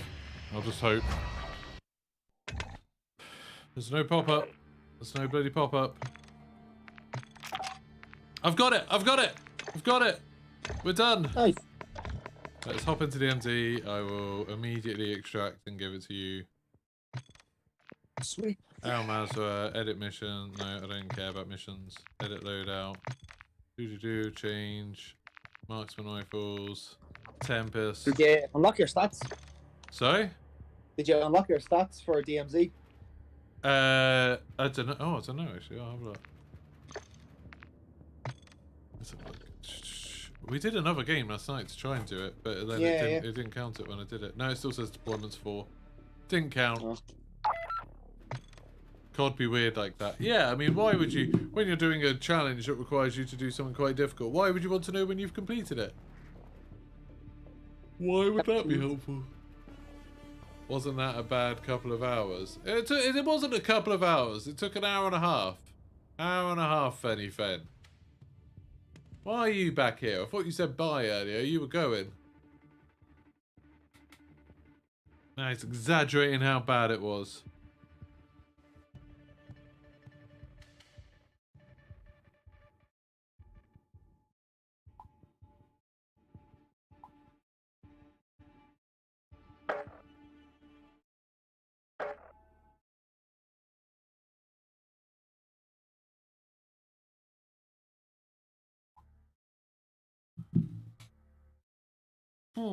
Right, now we're gonna hop in. I'm gonna give Flynn this gun. And I might try it a little bit until we get to exfil, but then I'll drop it. 90 minutes for a new gun doesn't sound so bad. That is not respecting my time.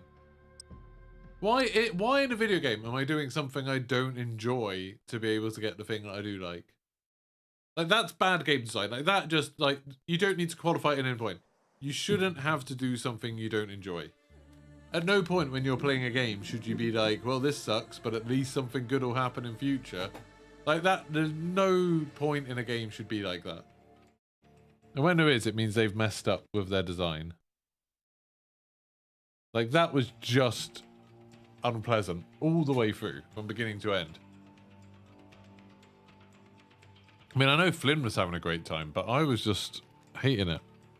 Oh yeah, I had the time of my life. Exploring, looting, and securing intel will open access Flynn's to been begging for Tell ages, his being like, grandkids, please, give me. grandkids about that. resistance from local forces and watch for Right, other operators so I've in the got this AO. gun that looks exactly like an M4. Right, where's an exfil? We just need a vehicle. We need an exfil. There's a vehicle there. Get it. Do you want to risk doing this airport thing? See if we can get free play and stuff. Sure. Might as well, mightn't we? Like, we're here.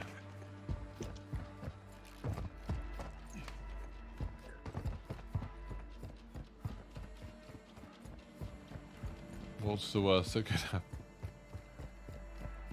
Is it this door? Yeah. You're entering a denied area. Stay alert. Does this use sniper ammo? That's even worse. Oh god.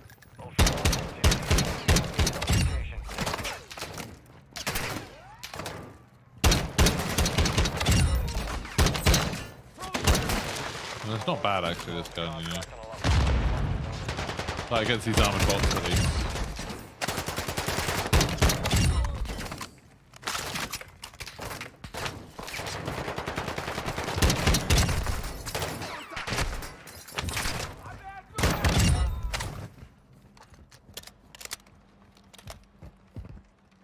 There's bots out here chasing you.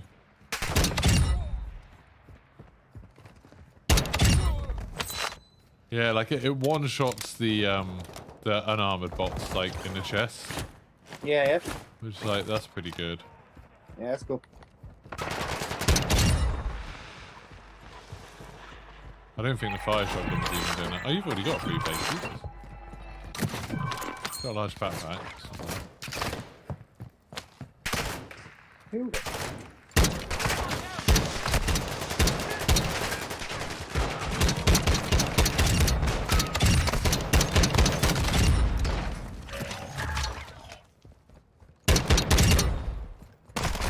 Oh no! Oh no! Oh no! I'm dead. Oh no! I didn't see that bot at the corner. Yeah, I did thought the that was same. one I killed a bot and there was another one behind it that I didn't see. I did not see those bots at all. Oh my god. I just popped around and just got reased. Oh, I thought it was all going well.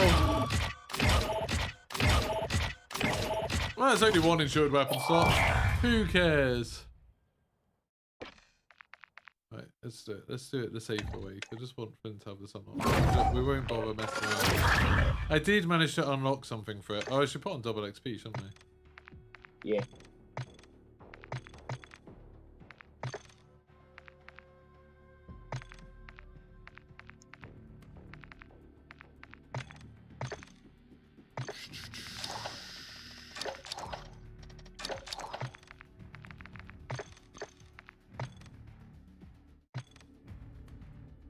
One hour cooldown, no biggie. Yeah. It's not a big deal. It's just annoying. Oh no.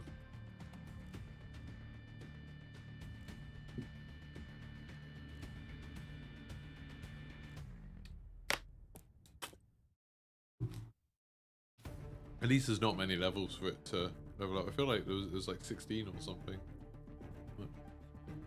Although I saw someone posting that you can't unlock the stocks or something for it. Is everyone in chat going to be playing Diablo 4 beta starting tomorrow? I don't even know what time it starts tomorrow. I think it's in the afternoon, but I'm not sure. I want to play through the entire beta as every class.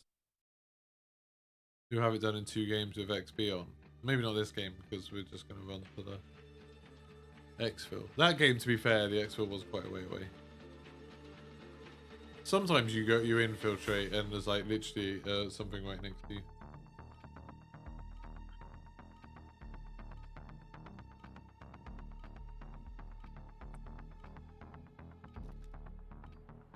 Welcome to Al Mazrah. Explore, secure intel and loot to gain This access. is a weird spawn. I don't think I've seen this one before. Enemy threat is high, so expect Oh, contact. Rohan. That's weird. Oh yeah, there's an exfil right behind us. Extract point marked. I'm going to put on a 15-minute double XP thing quickly. There we go. 15 minutes double XP. Let's go.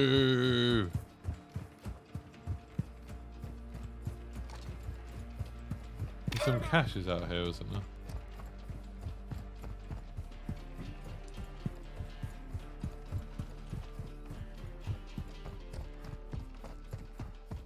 Have the bots been turned up a bit again? I mean, when we were playing yesterday, we've also... It seemed really hard yesterday.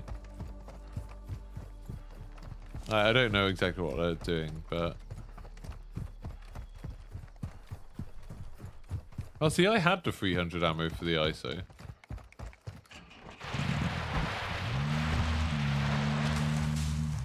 Like, that unlocked fine for me. Like, the day the ISO came out. When they announced that this was called the Tempest, I was thinking it was going to be like some lightning gun or something. I thought it was going to be something cool. But instead, it is nothing of the sort. Oh, there we go.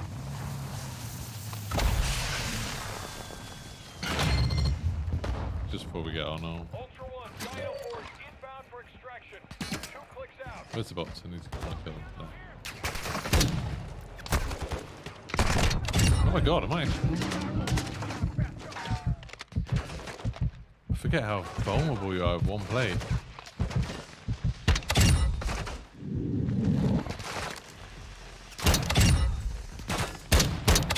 Yeah, this gun, I think this gun is actually good for DMZ. Activity has increased Yeah. in the area. Keep your I don't know what it'll be like against players, but it's bots.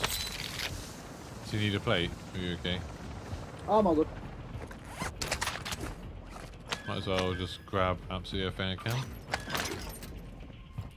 I can. Here you go. It's the gun. Holding in the extraction point. Okay. Why did you get here fast? Dino Force RTB. What's that Claymore? Does it come with us? Oh yeah, it does. That's cool.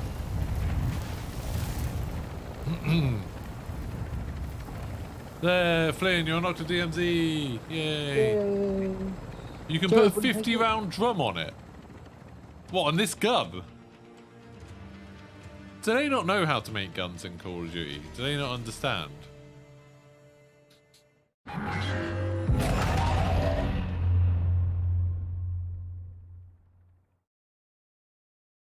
They want to know how Path of the Robin stacks completion.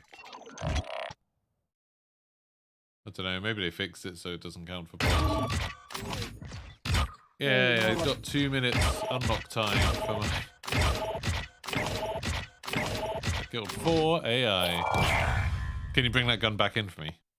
Yeah, of course. Yeah. That's contraband, so I can have it back. Right. So we need to do hunt squad contracts without dying, or killing enemies with their own weapons, or unlocking all the strongholds. All of those things are fun. Have you got a stronghold keycard? We could do that first and then get that. That's pretty good. Yeah, sounds good. Don't forget to send him the bill. Yeah.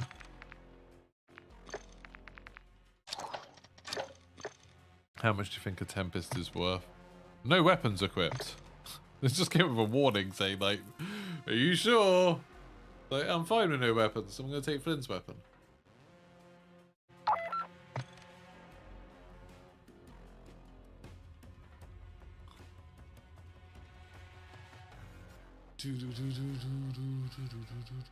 Oh, and I was just going to quickly see, what's this event? So, on the event, So I'm on 50 headshots with a marksman rifle. I'm already on 37 for that, which is pretty good.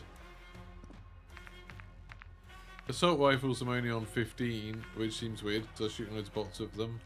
And battle rifle I'm on 13, which is even weirder because I don't think I've used a battle rifle.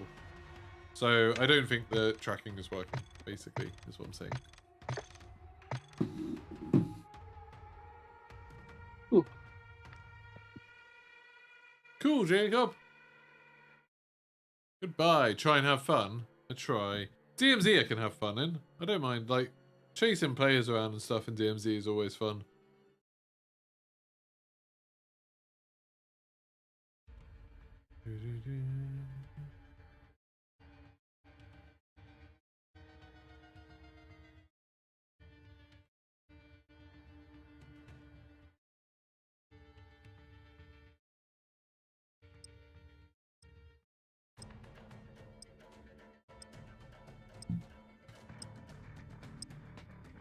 Do the AI count for those camos? We don't know. Like they were yesterday apparently, but I don't know. I feel like I got a lot more headshots on that and it didn't count, but I don't know.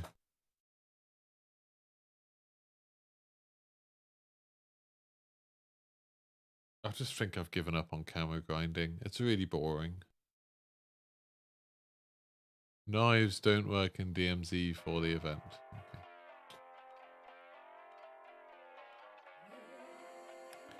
I mean, it's a huge amount of stuff to do for one camo that I probably won't use. So did you put a stronghold keycard on? I think so, yeah. I mean, it won't be hard to get one anyway. Yeah. Usually fairly easy to come by. We're next to a lorry. Oh, we're in that place in the south. Welcome to Al Mazrah. Yeah, that's the bit that I got to, DK, doing the long shots, and it's just so tedious.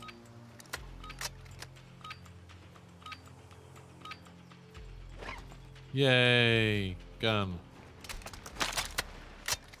Let's go murder some fools. Quickly see if I can get a self-revive. Got a revive pistol. That's good enough.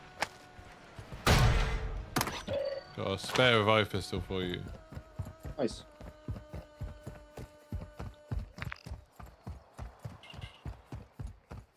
There's not really any good strongholds nearby. I guess we could go and Saeed. There's tons of stuff there. It's always something fun going, oh, do you want to go to the ammo building? Yeah.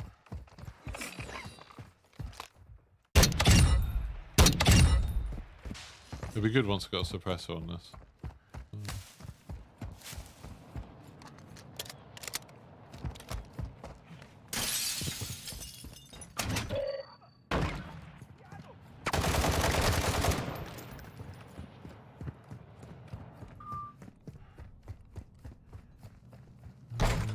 Oh, there's like nothing in here. That's a bit weird. There's like no loot in here. Yeah.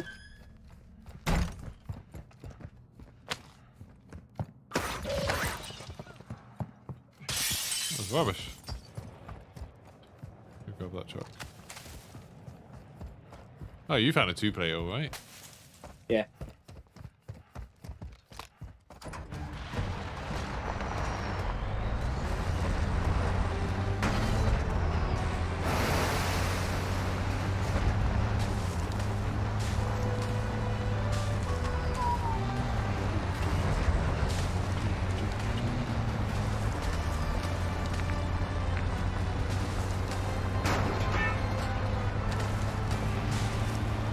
Do you have a stronghold key card?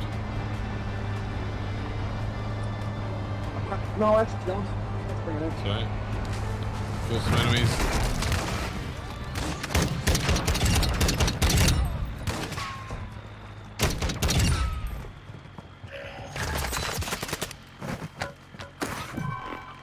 We've got a gold bar. That's kind of handy. Player. Where are they?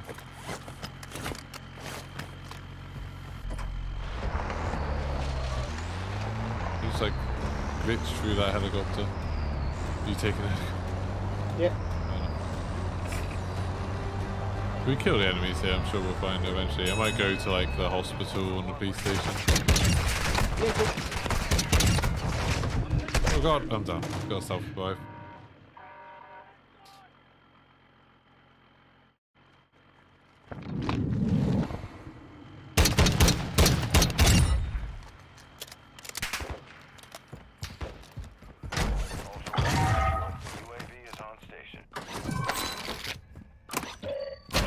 Kind of at that awkward amount of money where it's like, do I just buy a 2-plate? Yeah, I probably should. Otherwise I'm gonna die again.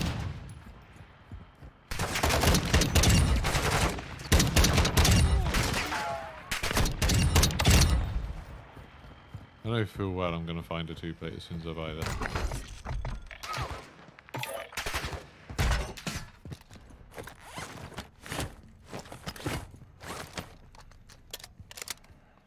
At least it puts us in a bit of a better position.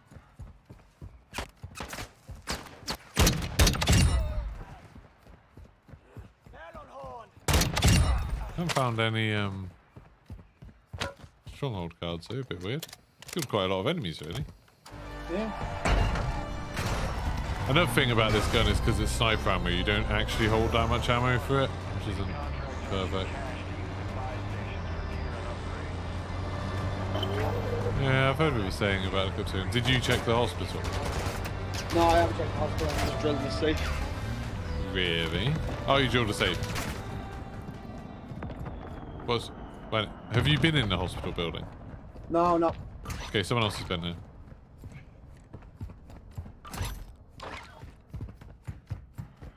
Hospital is looted. Oh, but they left the self-revive kit. That's nice of them. That's a bizarre thing to leave behind. Who doesn't want an extra self-revive? Right, I'll come over to you.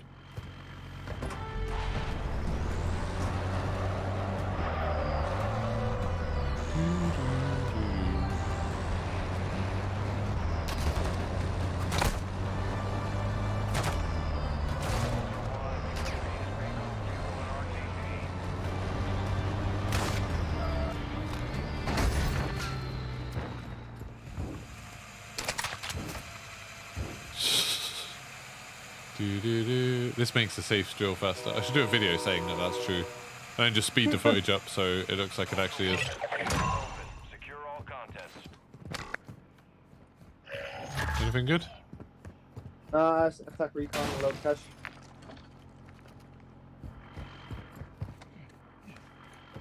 Probably just buy like a stronghold t-shirt from the buy station now. Okay.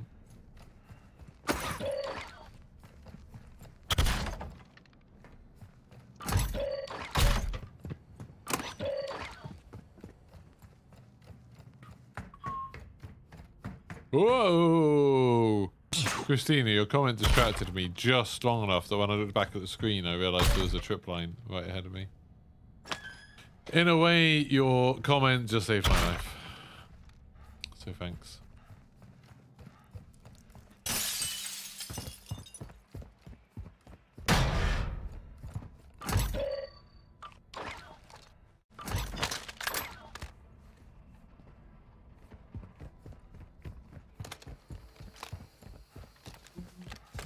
That's now to go. Message saved my life. What are you pinging? Oh, stronghold. I'll go meet you there. Got a spare self-res. That's nice. Getting shot a little bit.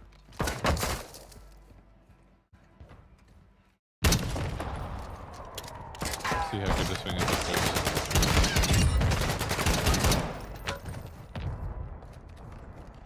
I can't bloody open the door. Oh, I got shot. Drone is heading your way.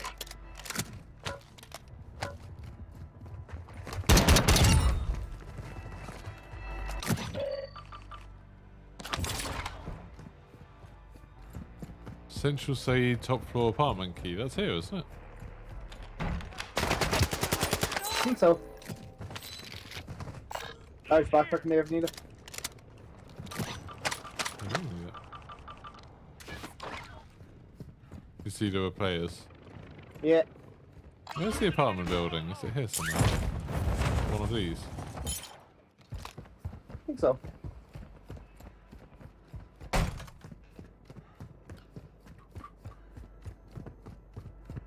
Not that one. This one. The medium backpack. Yes. Hey, free plate. Nice. Oh my god, for a second I thought it was a Tempest just like sitting there then. So I would have been so annoyed if we just found one. Have you got a large backpack? Nope. Oh, there's one here. Nice. And I'll bring it to you. Your UI is weird for me on my screen. Apparently one plate is purple and half a plate is blue. Yep, that's how I roll. Multicolored plates.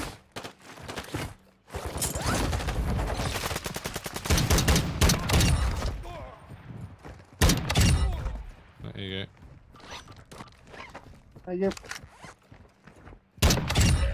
Right, where are we going now? Stronghold down in port. Okay. Grab this car.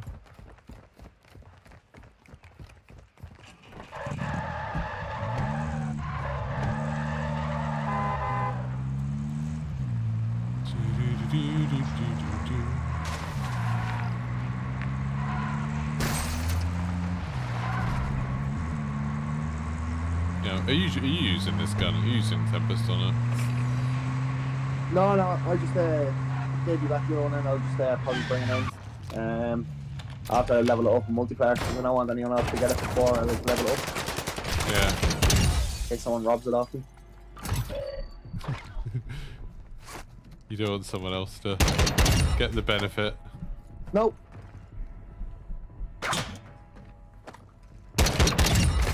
Whoa, hello.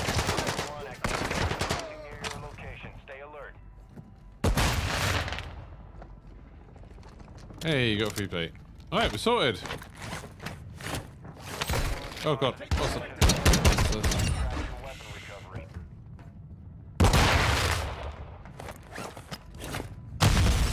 Actual sprint feels really weird. When I was like doing the raid last night, I thought it felt really weird in that. Yeah, it's all players. Players, yeah.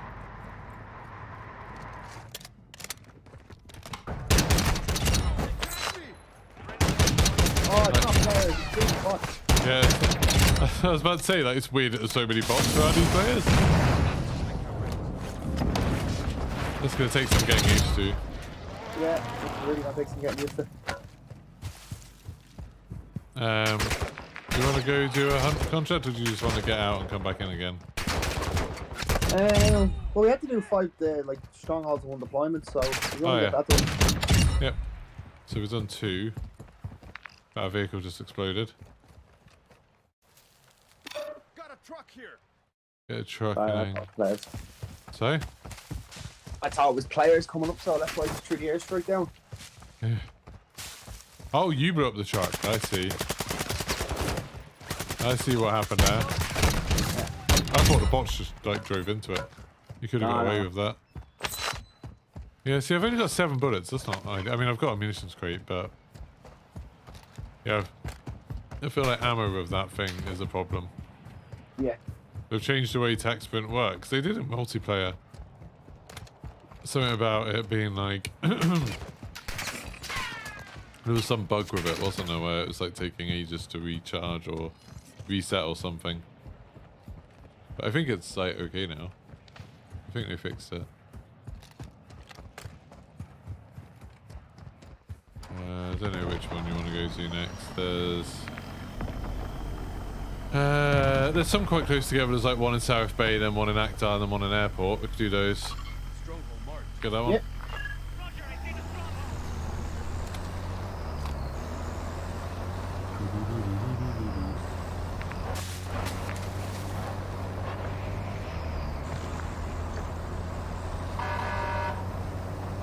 Get out of the way! Yeah, see, I mean, this gun's pretty good at killing. Like, killing bots, it's pretty effective.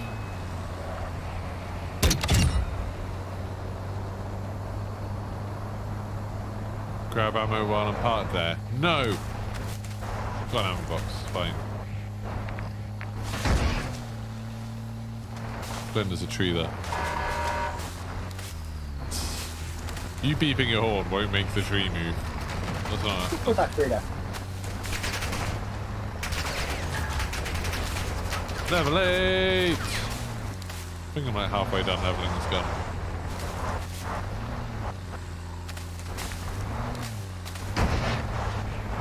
It's not a attempt to save my life.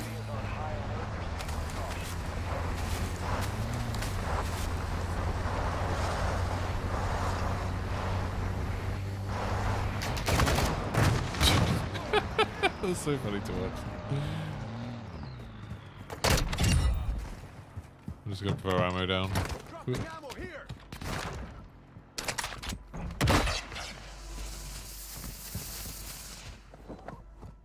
Smoky as hell in here. Yeah.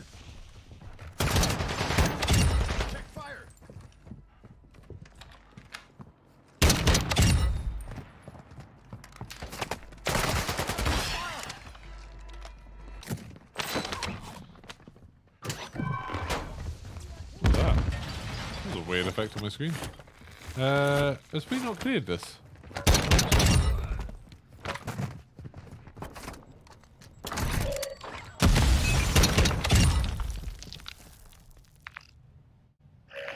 Still isn't saying it's cleared. What?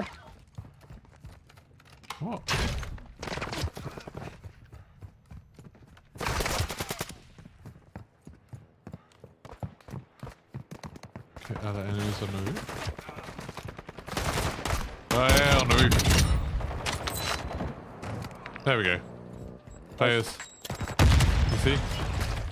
Oh, it might be bots. players. No, it's bots. It wasn't players. I'm coming. Whoa. Not letting you go out like that. Hey, yep.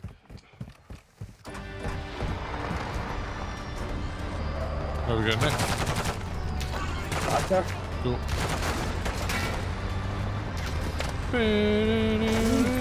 Might go to the fuel station. Just fix this a bit.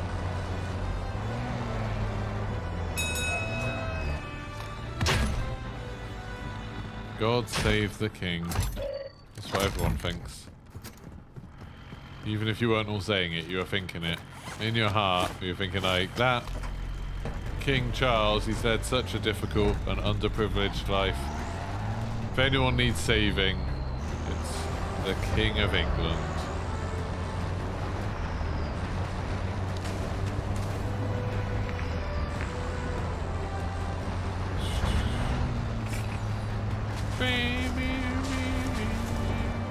This is quite a big one.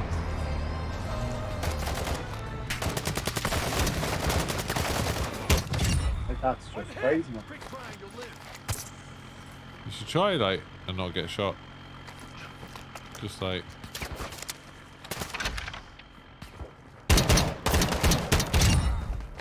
see, when I'm shooting the hands of the shieldy boys, it's like just killing them, just shooting their hands.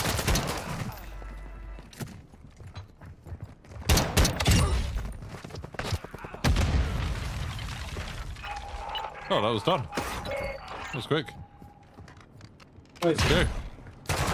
Woo! Grenade, sorry, I just have to move. Oh no! Yeah, what you did there was you got shot. Oh god, I'm getting shot there. Ooh. Yeah, no plates. Oh. Go, go, go. So we go to airport. That's one there. Yeah. Hi, bots.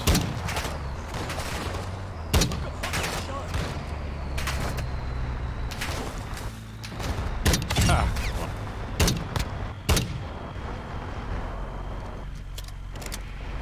Good afternoon, Adam. I do have some spare plates for you when we stop. Oh.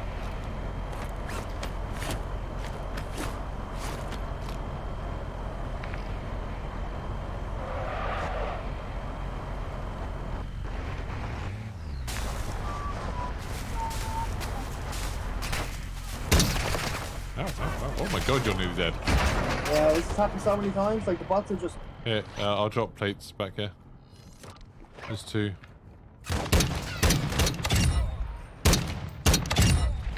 Yep. I like the way Flynn runs in the stronghold before he...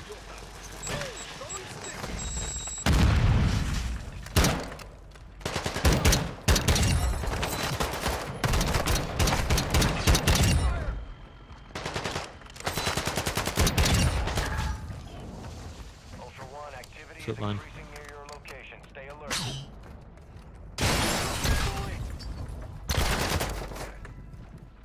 We done? That must be done. Yeah, mission complete. All clear. Sick. Nice. That was good thinking to get that done. Yep. Oh god, that's not you. Okay, I just got killed by the bots running in. He's just around the corner. This one. Crazy though, isn't it? Like, you just... Yeah. Oh my god, oh my god, oh my god. Oh, I might die. Ooh, there's bots here as well. This is... Whoa. Oh dear. Yeah, the bots do feel a lot more difficult at the moment. This is the first time I've noticed a change. Like, this is the first time I've been like, oh yeah, there's something wrong with these. Yeah. There's a plate for you. I know we are kind of beside the radiation as well, but like this is just Yeah. But they don't have gas masks on. They're not the radiation ones. There's a plate here for you. Cool, thank you. Found some armor here. Here you get to a buy station or something. I got loads of money. Like. Oh my god, they're still inside here. Oh, why did that truck explode? Did you use another airstrike? No, don't worry, straight for me this time. Don't know, I think it was just the bots. Dropping ammo here. Ultra One, that area contains high amounts of radiation. Use your gas I mask. thought there was meant to be an easier way to get up here. Or something. I mean, there's an easier way to get down, I guess.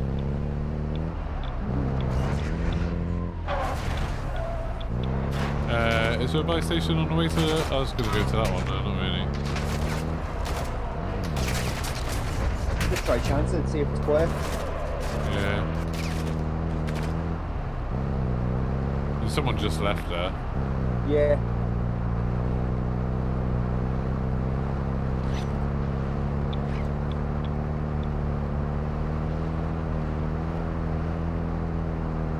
Ba-da-ba. Thanks for subscribing, Lockreds. If anyone else wants to subscribe, it means you get access to all my videos and stuff. What have I got coming up soon? Next week, we've got the Redfall preview. I got to play Redfall for a while, so I can share my impressions on March 22nd. We've got some Diablo streaming happening tomorrow, and probably across the weekend. We'll be doing more DMZ mission guides when we do missions that people say they need guides for. Whoa, was that bots? Yeah, actually, bots.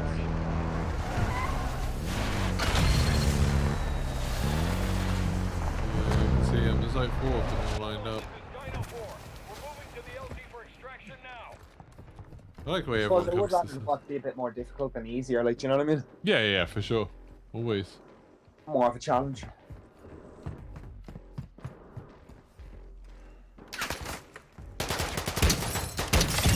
Oh, sorry, I didn't get the XP, sorry. That's alright, okay. Ultra One, Dino 4, we're approaching the LZ. Why can't I hit this one bot and fire like 10 shots? Oh my god. So, oh, I didn't even get the headshot in there. So annoying.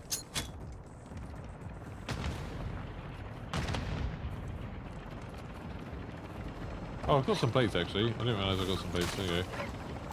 Found some armor. Ultra One, Dino 4, we're standing by. Get to the extraction point. And when I pick those up. All objectives and personnel secure. All good, all good. GG's. Yeah. We got 3 plates, we got large backpacks, we completed a mission. That's a pretty good run. Yep.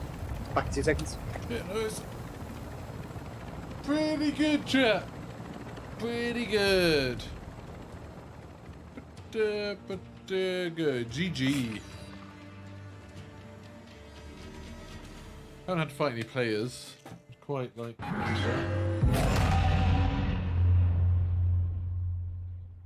Can't complain at that. Exactly. That was a nice little run.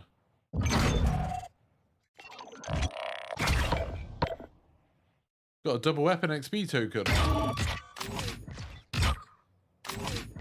30 minutes off my timer, so that's probably redone now. Got 70 AI. I guess that game went on quite a long time. Tempest Torrent. Level 5. Level 6. Level 7. Level 8. Level 9. Level 10. Level 11. Level 12. I just got up 6 levels in that game. That's pretty good. Alright, so now I should be able to put the hurricane on that. And oh, actually, I need a spare slot. And then let's gunsmith the torrent up. I have got my first one back. And I can put a silencer on it now. So let's put maybe the polar fire on it, because that's going to be useful. Magazines, whack a 30 round mag on there. And what else is good for this? Anyone know what's the good build for this, or is it just normal stuff? No, not Tempest Builders included, Tempest Build.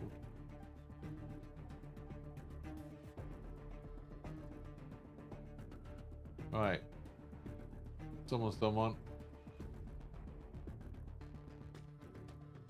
So they're saying they're using the Cronin Dark for this. What's that? Oh, it's not a suppressor. Okay, nope. The FSS Ole. The AIM Op V4. I don't know why people like that. That's a really little one, isn't it? I find it a bit weird. I'll put it on just because I'm just copying their thing. Wait, where the hell is it? Have I gone past that?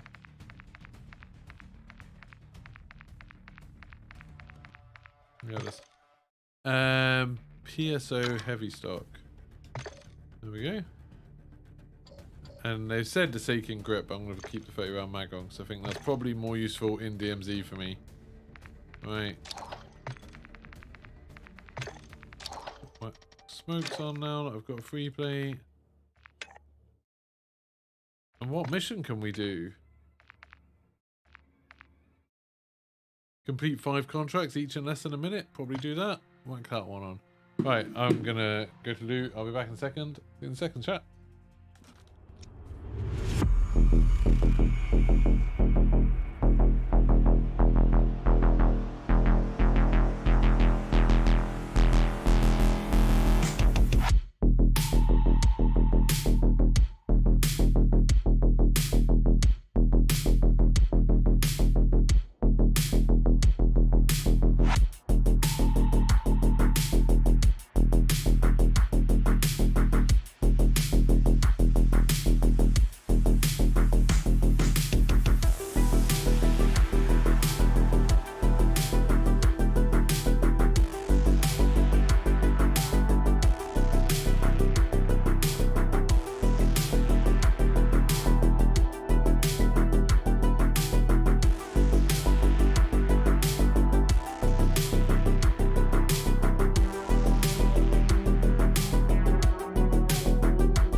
Sinister, how's it going? I saw your post about the canted laser. Maybe I'll give it a go because I don't really like that stupid thing. Are you there now, Flynn? Yeah. Cool. So let's get rid of that. Let's try the canted vibro dot, and then I'll put the Seiken grip on. Oh, I mean, I need to paint it a pretty colour as well, don't I? Oh, I like that yellow. That's a really nice thing. Just get 50 kills with it. Ooh. That's actually a really... I like that a lot. That's cool. Solid colours. Let's go with... Let's go with orange for this one. And then I should put some... a charm on it. Have we got a good charm? Oh, I can put on the black mouse charm. And then the tactical AF thing there. Right. So, oh, the mission I put on was First for Knowledge. It's a Legion one. It's like Yeah. complete 5 contracts in 1 minute. Yeah, I figured that would be. Yeah, have that one, yeah. That'll be an easy one. Needs colour, raises survival rate by 50%. At least. I just think, you know, if you're more visible, then people are less likely to accidentally shoot you. It's like, you know, hunters wearing, like, high-vis jacket. I think it's an important safety thing. I don't want Flynn to accidentally shoot me. That's why he's got orange sunglasses on. Also, because everyone in Ireland wears bright orange sunglasses. That's what Bono started it, and it's become the trend ever since then. I wonder what the British equivalent to Bono is. Like, Bono is, like, the famous Irish... Like, for a country that's had a lot of famous artists, Bono is still, like, there. I guess, like Brian May, kind of? No, or the Beatles. Paul McCartney, yeah. Paul McCartney's probably, like, the British Bono. That's why we all talk like this.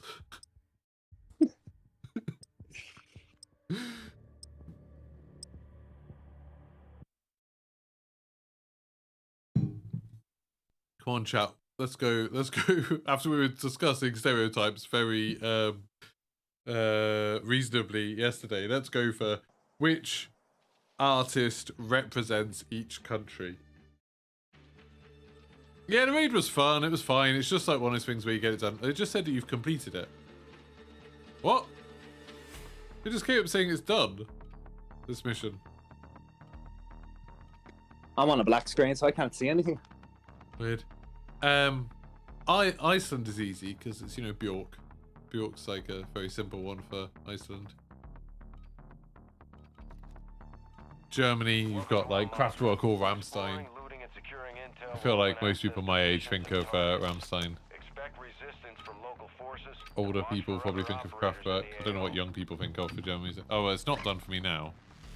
No, it's not done. It just kept saying it was done, but then it wasn't. Right, I mean, we don't have to do these in one game, so this is kind of if we do this first radioactive one, then we can get the Geiger counters and then do more. Germany has Hoff. But I mean, I couldn't name you a single song that Hoff's done. Like, I know he's an actor, and I know he has done music, but I couldn't name you any. Oh, I don't know about this canted laser, Sinister. I don't know. I don't know if this is it for me. Australia's easy. What, Kylie Minogue? I would say Kylie. That's why I immediately think of Australia. My brain says Silverchair because I want to look cool, but my heart really just says Kylie Minogue. Jump in my car. That sounds like... I don't actually know that song. I mean, maybe if I heard it, I would. But, like, that sounds quite aggressive, doesn't it? Jump in my car.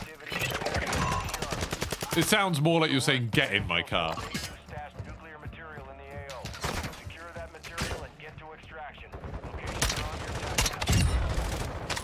What's the USA? Like Bruce Springsteen?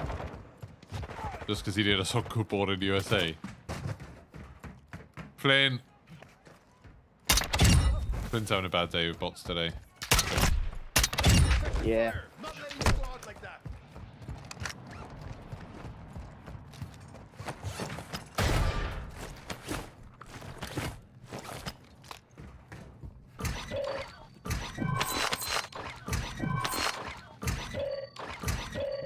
Have you played Sinister? Have you played since the update yesterday? Have you found it to be harder than it was? Because we're feeling like I know people always say this, that like, oh, the bots have got harder, bots got harder.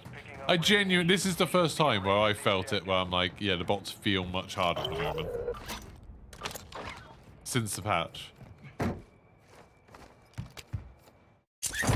US maybe Michael Jackson. Oh yeah, Michael Jackson maybe more, yeah.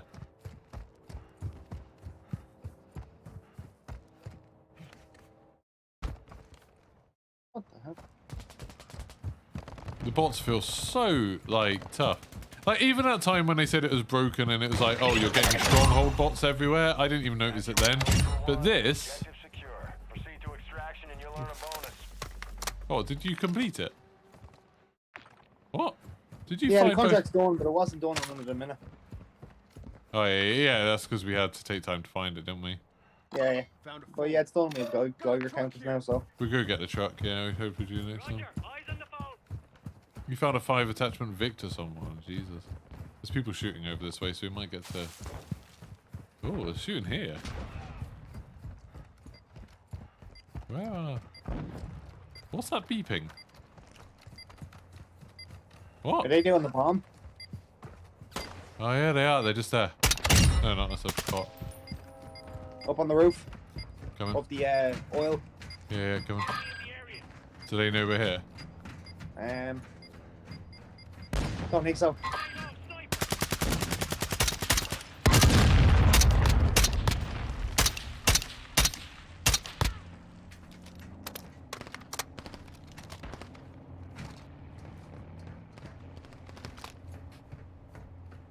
Ultra One, operator is near your location and requesting Is medical. that players driving, do you think?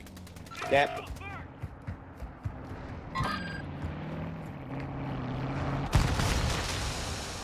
Vehicle disabled. Found him. Yeah, this gun's kind of set up. There could still be one more.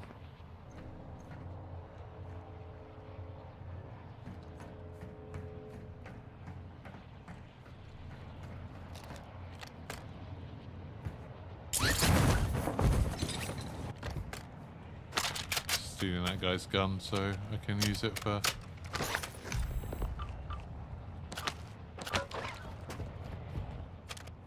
See him? Where is he? No, it's a bot. No, it's a bot. Sorry. It's the story of our lives at the moment. There's There he is. Oh, there's a bot. Oh, there's a guy. No, it's a bot.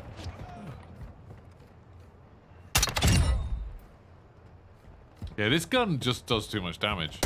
Oh, get shot in the back. Get shot in the back. He's there. He's like south.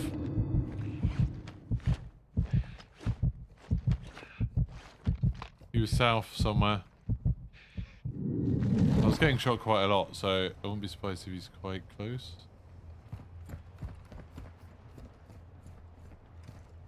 There, he's climbed up with you. He's up with you. He's up with you. Oh, Jesus. He's wrecked, though. Cracked and everything. Yeah, but I can't Down for the see. revive. Down for the revive. What, you are? He is. Yeah, he's exactly where I am. He's gone for a revive on his teammate. Yeah, I can't. I'm not, like, high enough up. Gonna shoot me in the back, I think.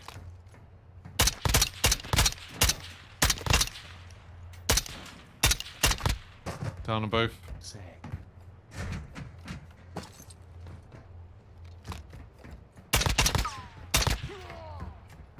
Where is the other one?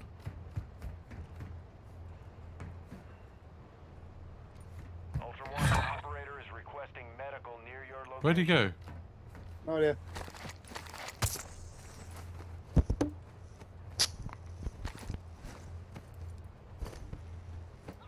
There he is. He died. You can defuse it. I didn't even know you could defuse the bomb sites. Yay! I should have used his gun really, but I just wanted to kill him. What's that? Sniper rifle.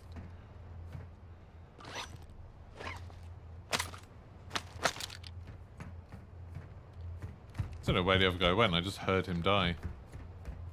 You got plates? I've got one spare for you. Yeah, I got plates. Okay. Don't know where he went. I think he fell off somewhere. Oh, is that box? There he is.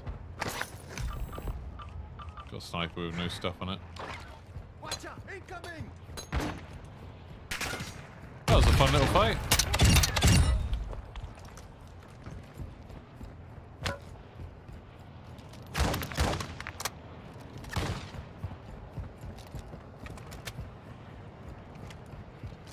They had weird guns. Like this guy had a fully set up like TAC V, but it's only got 20 bullets and it's got incredibly slow ADS. Like why? Why would you do that to yourself? Oh, did his? Oh, their vehicle exploded because we shot it. Yeah. We have blown up a lot of vehicles lately.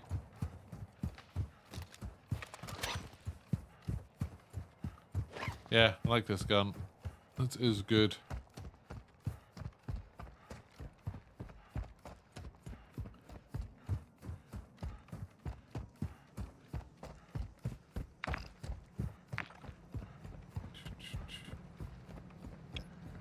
Why can I see the Geiger counter thing already?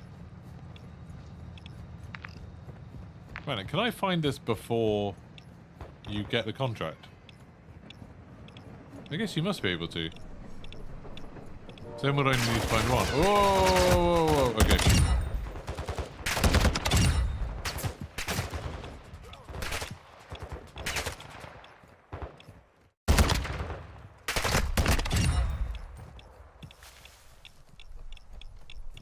Hey, just let me find it before you pick it up. Hurry up. It's here somewhere. Ultra One, activity is increasing. Hey, I've got it. Stay alert. But I am going to die as well. That's fun. But I do have it. Actual roll. Pin Ultra spots. One, confirms AQ. Material in the area. Got it. Secure and extract that material. Locations are marked. 30 seconds.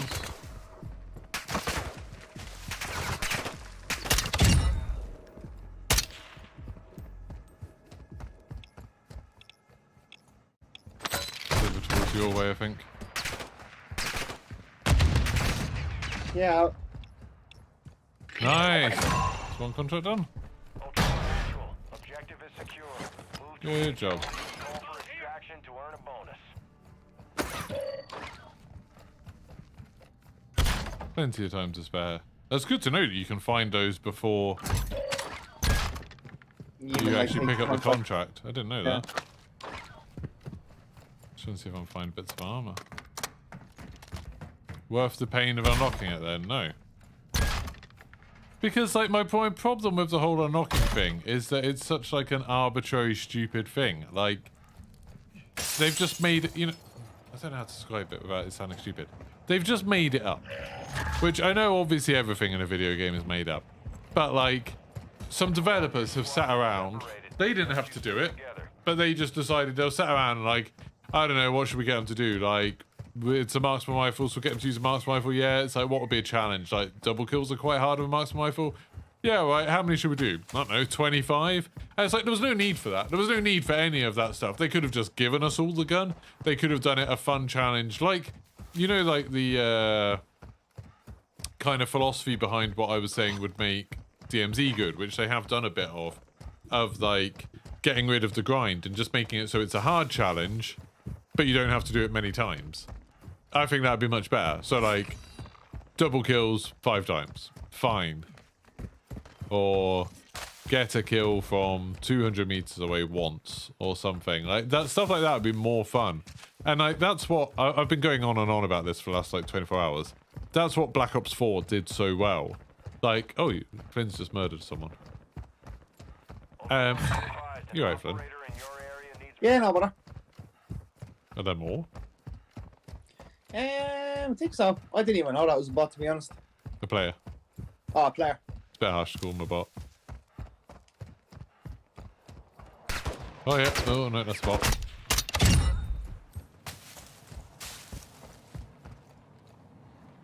Can't see anyone going for him.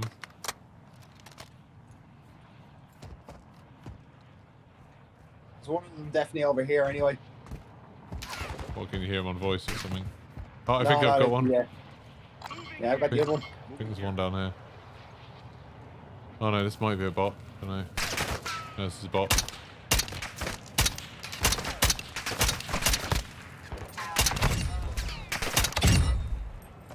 I'm coming up to you. So I don't have any armor, which is making this a bit harder. Ultra One, got a hit on your guy. Oh, we should Ultra One, try and get there. I might First not one is know. where the green marker is. I'll try to find the Yeah. second one in this. I need you to secure and extract that material. Marking your TAC map. Oh, I thought you'd found the other player. No, no. Oh, you're talking about these. I see.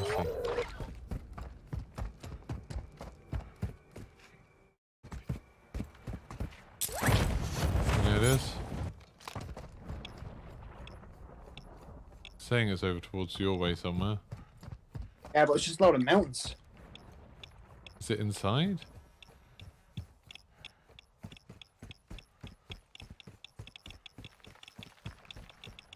It's here somewhere. Here, got it. Nice, 5 seconds left to go. Ultra One, objective secure. There we go. Get the material to an extract point and Here you go, playbox. Got any more easy contracts? There's another one down there. Found a phone. We go get a car. Car marked. Challenges feel arbitrary and too long. Yeah. Like, and it's not connected to anything. Like, when you play something like, I don't know, Destiny or World of Warcraft sometimes, it's like, oh, you want that weapon, you gotta go kill this enemy that has it, blah, blah, blah. And, like, that's kind of, like, you know how, like, the M13? Like, oh, like, the chemist uses an M13, you can go kill the chemist and get his M13. That's cool. But just doing some boring challenge in a mode you don't want to play, I just like, I mean, they've been saying for ages that like the biggest problem with, for me I think, with all of the different versions of Call of Duty at the moment is, I don't know where the hell Flynn is. Where are you going? Oh, you got a different card. The biggest problem with it is that they insist on trying to make multiplayer and Warzone and DMZ like and campaign all tied together, and I've got no idea why. Like, I guess like them sharing assets and stuff makes it easier to make and cheaper to make.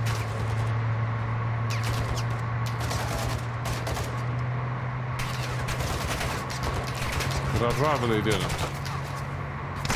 I'm sorry, how do I drive to a town and move on the place real quick? Yeah, I mean, I'm surprised that I drove through and I got shot loads and somehow... Oh, there's so many... Oh my god! I was in cover!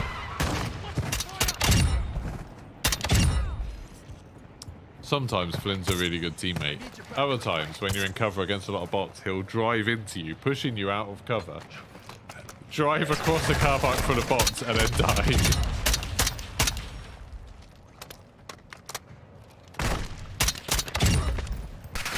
Jesus.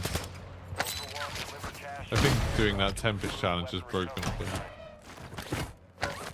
Yeah, and the resolve for today is just gone. Don't care. Right, I'm in the car. Oh, have you grabbed it? Yep. I'll grab the other car. Yeah, I'll go for the purple one. Okay. Just really driving. There's on TV there, I don't think that spawns out, but...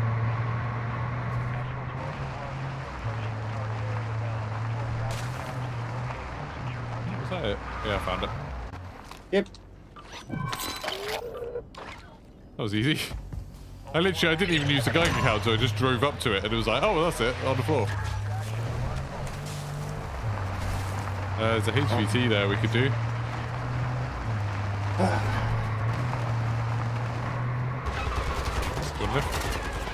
Yeah, in a minute, I just want to kill these. Oh, we could get some, Yeah, I want plates. This is the problem with the counted sight, is that I can't aim with it. I have to, like, shoot and then see where the bullet went. Oh my god, there's bots behind us as well. Like, where did all these bots come from? We just drove past here and there was nothing.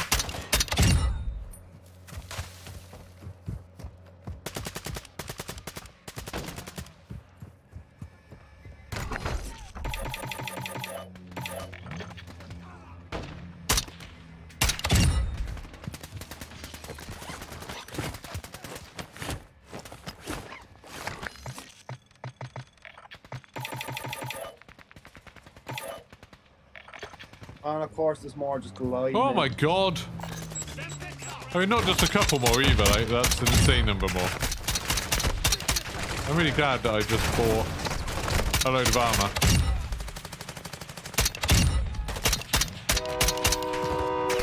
What's the bet there's players on this train now to kill us? Damage is high kill round.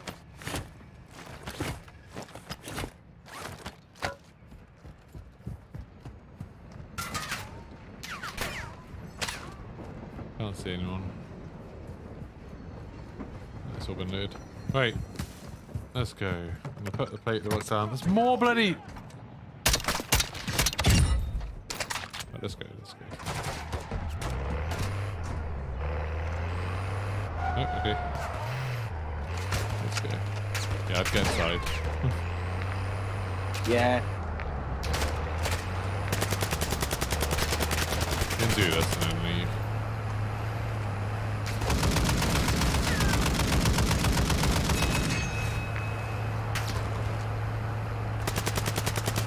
Yeah, Travis, that would have been more fun.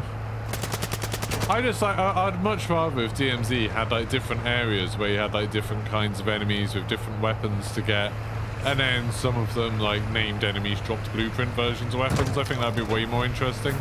It's like the bomb maker would have a gun, the chemist would have a gun, the juggernaut would have a gun, the Velican would have a gun, and you'd actually unlock the gun by killing the special ones. I mean, they've already got it in this where there's like, there are some Black Mouse people, or not Black Mouse, what's the other thing? What's the bad people in this? Legion? White Lotus? Yeah, Legion, yeah. No, is it? No, the bad ones that we kill. The ones that are in Building 21. Oh, Shadow Company. Shadow Company, that's it, yeah. Like, having them and Alcatala on this map in different areas is kind of cool. And having like different kinds of guns for them. That's it, yeah. Oh my god. Well, this will be exciting. Oh, they made this gun a bit beefier. I think he's here.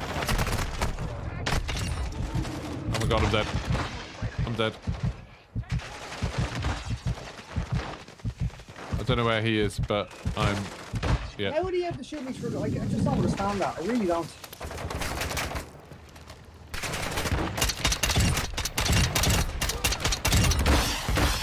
There's like guards in here. I came in here to get cover, but there's guards in here.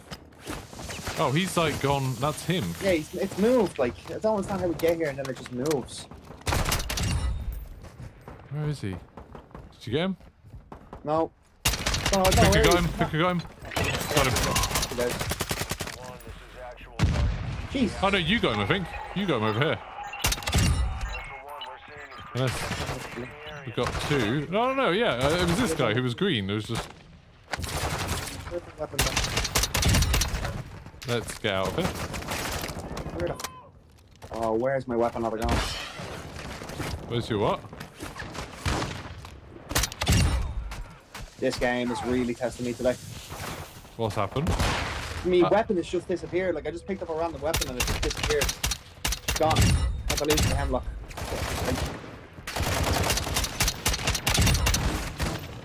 There's so many enemies. I'm taking fire. I've literally just burned through like 20 plates. And all my ammo. Did you find it again or not?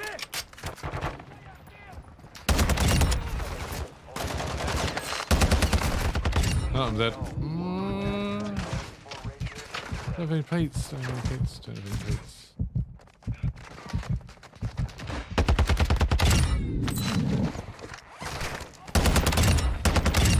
Did you find it?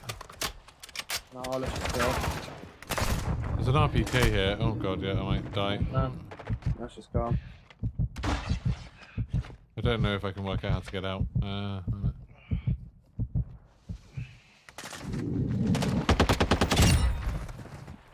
Stupid. What a game. There's an M4 here.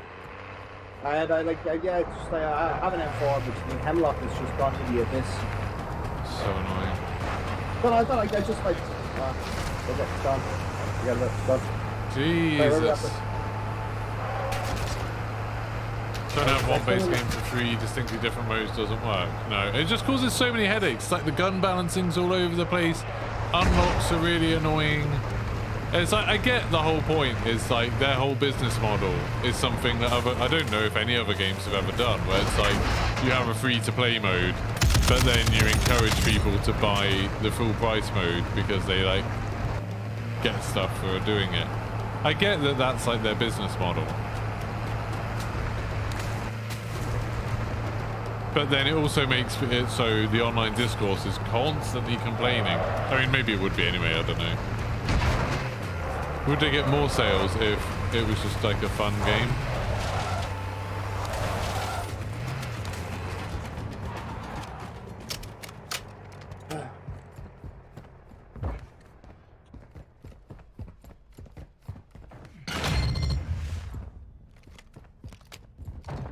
Oh, I am out. Oh no, I've got a munitions Dino pick. force inbound for extraction. Be with you Dropping ammo soon. here.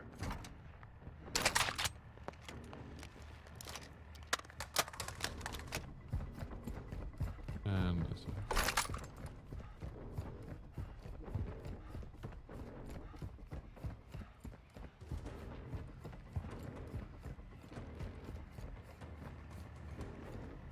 We're approaching the LZ now.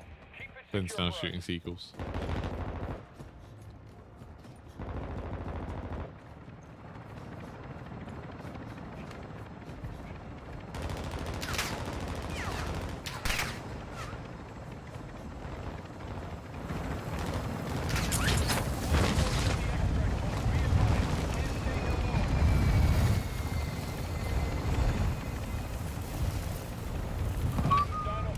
All ultras secure. Well, we got 4 out of 5 of those contract ones done. That's pretty good going. Don't kill the pilots then. Yeah, the bots are insane. Quite tricky going from DMZ to Resurgence because of the looting change, yeah. I don't think it makes anything better that they're connected. I'm not excited that like, oh, I unlocked this thing in multiplayer, but now I can use it in DMZ. Like, I'd much rather just have unlocked it in DMZ. I don't want to play multiplayer. Like I said, with Black Ops, like, even with Black Ops Cold War, they made a big deal of this with, like, oh, people who play zombies, we don't want to force them to play multiplayer to unlock stuff, so there'll be separate zombie challenges for things. And that was a good idea.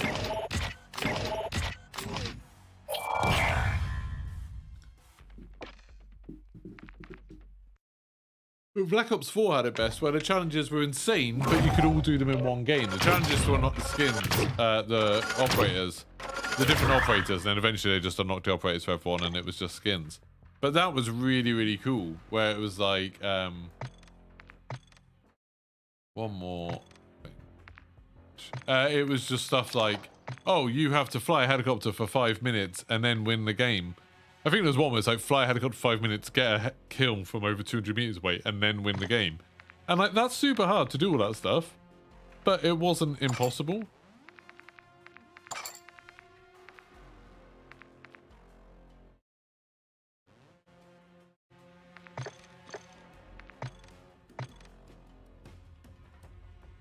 It really does have a 50-round drum. Yeah, it seems. Oh, wait, have I unlocked that yet? Yes, I have. 50-round drum magazine for a gun that kills people in like 2 hits. Good, fair, and balanced.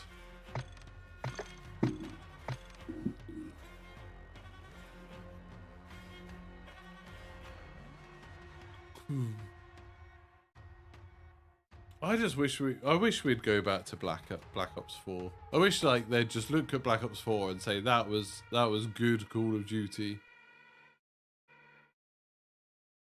Even the specialist, screw it, let's put the specialist back in.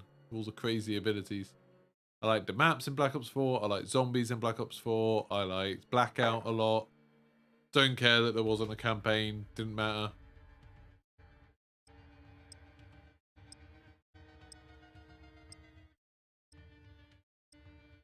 Was Black Ops 4, was there still season passes for that? I think there was, wasn't there?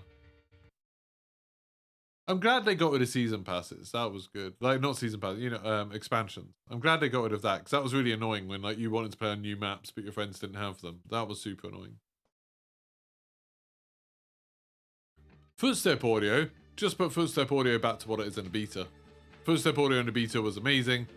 Loads of big creators whined about it.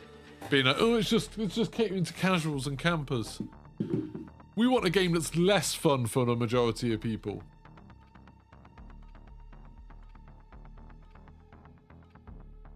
No, in multiplayer they can be loud too. Just put them back to how they were in the beta. In the beta they were great. I really enjoyed this game in the beta. I thought it was awesome. And then they kept changing it and making it worse and worse and worse. Same as like Warzone 2. When it first came out, I enjoyed it. I thought it was good. Then they just kept on making it worse and worse and worse. Black Ops 4 did have loot boxes, yeah. I still think, I was talking about this the other day, I still think loot boxes are pretty good, to be honest. I think they shouldn't make it so you can... I don't think you should be able to buy them with real money. But I think loot boxes that you earn in-game are fun. Like, if you win a game, get a loot box. If you win a Battle Royale, get 5 loot boxes. That's a fun way of doing it.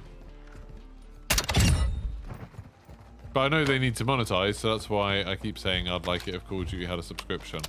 We pay for it in a subscription. Everything else, just you get as you pay. Where are we going? Are we going to do a HVT movie? Yeah, winning loot boxes was a lot of fun. I really like the way they do it in Rainbow Six Siege, where it's like if you win a game, then you get a chance of getting a loot box. I think that's cool. Just the whole buying stuff of them was rubbish. Like, because, you know, people get weird FOMO and stuff. Players.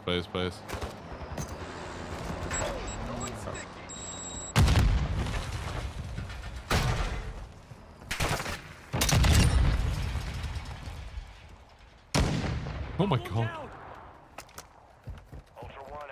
No mercy for anyone this game. Yeah, it's like, Flynn just asked that we should see what gun he had.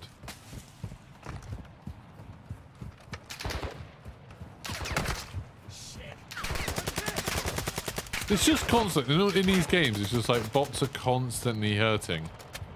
Yeah, they're constantly pinging you like every few seconds. It's got a cast off, but I don't think it's a custom one. I'll take it anyway. Got a cast off something for you. Yeah, it's really annoying. Really annoying. Should we take the truck actually? Then we've got a way of getting to the HVT quickly. Yeah, paying the loot box. So the way Rainbow Six Siege works is if you win a game of Siege, so you win a round of, not a round, but like a match of Siege, then you get a chance of opening a loot box thing. And if you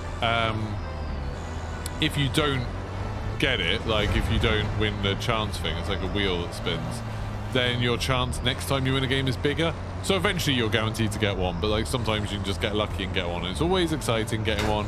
And then you just get like a little weapon skin or something, or sometimes you get an operator skin, and it's fun.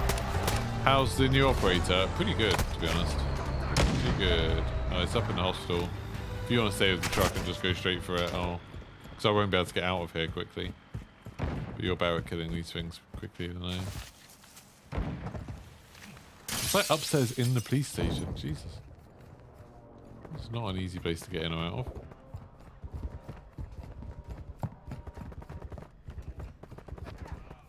Alright, getting it.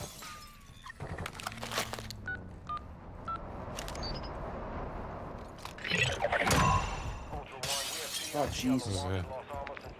What the hell is in Tarak? Good luck. Hey, yep. Hopefully he's out in the middle of the open so I can just run him over. Yeah, I mean, if he's not, there's no way we can do this in a minute. That's insane. There's a UAV active as well. Maybe they'll kill him? Yeah, the new gun is broken. It's like as people are saying, it's like the DMR. It's going to be a pain once people get used to it. Hey! You did it! Yeah, Mission complete. Nice. Nice. That was very smooth. Should we try and kill these people? Oh, the UAV's gone anyway.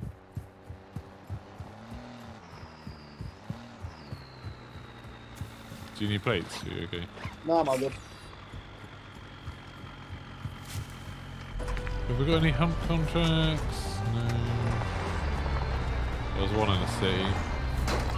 Should we do a hunt? Yeah, go on. This will probably be my last game. We got the new weapon. We've done 2 missions now. I've completed. That's pretty good going. That's it, don't belt over there. Munitions box in the back of this little trailer, so if you need it. Maybe. Thank you.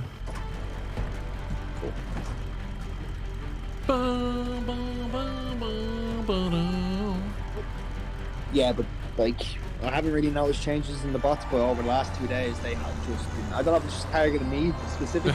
Look, it's been brutal. Like it's just been like it feels like you have really long periods where they just don't let up, like they're spawning too fast, so you just can't get rid of them. Why, Affers, why do you think loot boxes are an awful mechanic?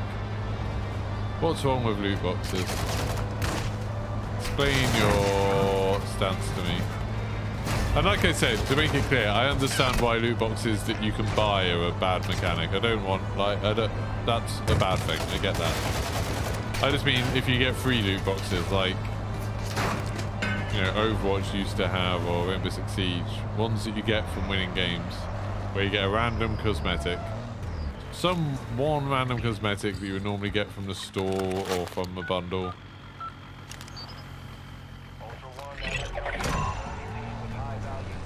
Oh jeez. Where are they? Wow, huh? Jesus. Basically, you do have a subscription with the Elites. That's what I mean. So why not just actually have a subscription? Like, I don't think people would end up spending that much more.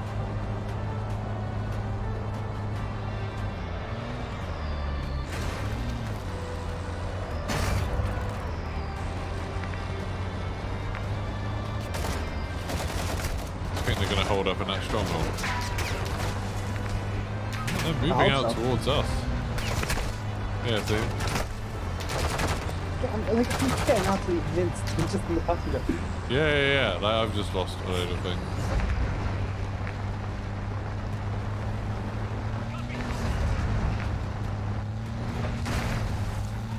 We're going to the UAV. Yeah.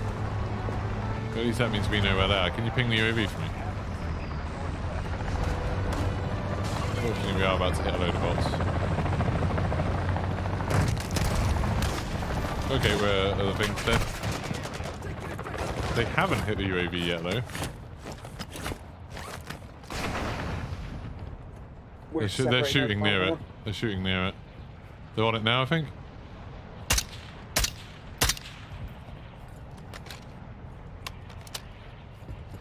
I thought I saw someone up there. Maybe not. I'm just climbing up. Yeah, no worries. I'm just gonna go up on the orange kind of oil tank here. Okay, they are not on the UAV. I feel like they're gonna be like either camping in this building back here, or just they're like up like. No, they're on the UAV. They just got it. They just got it. Down him. You downed him? Did you? Yeah. What a shot. Did you actually down him? I didn't get the notification that you downed him. I got the down. Got the down icon. Yeah, I can't find him.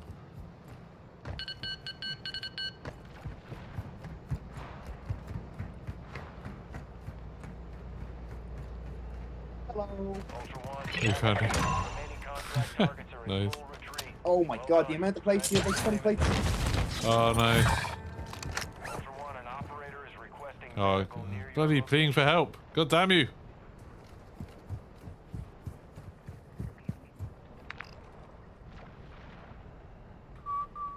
Gone. Got rid of it. You can loot them. Oh, he's got a Tempest Torrent, so we could have saved all of that effort earlier. I'll take that. Yeah, level it up a bit. Why not? Right, there's one more hunt squad. Two more hunt squads, actually. There's players. No, there might not be players, though. No, that is players, though. Downed one. Down two.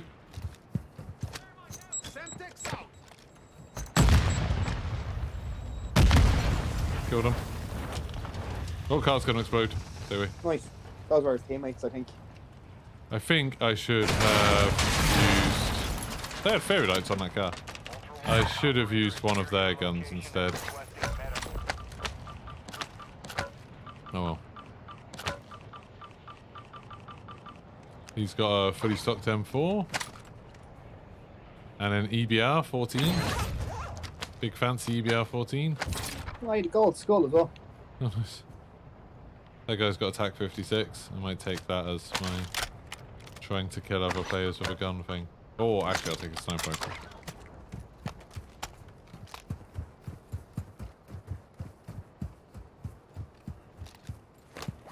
Right, we've got no vehicles, we've got loads of cash at the supply station. We'll go buy it, LTV.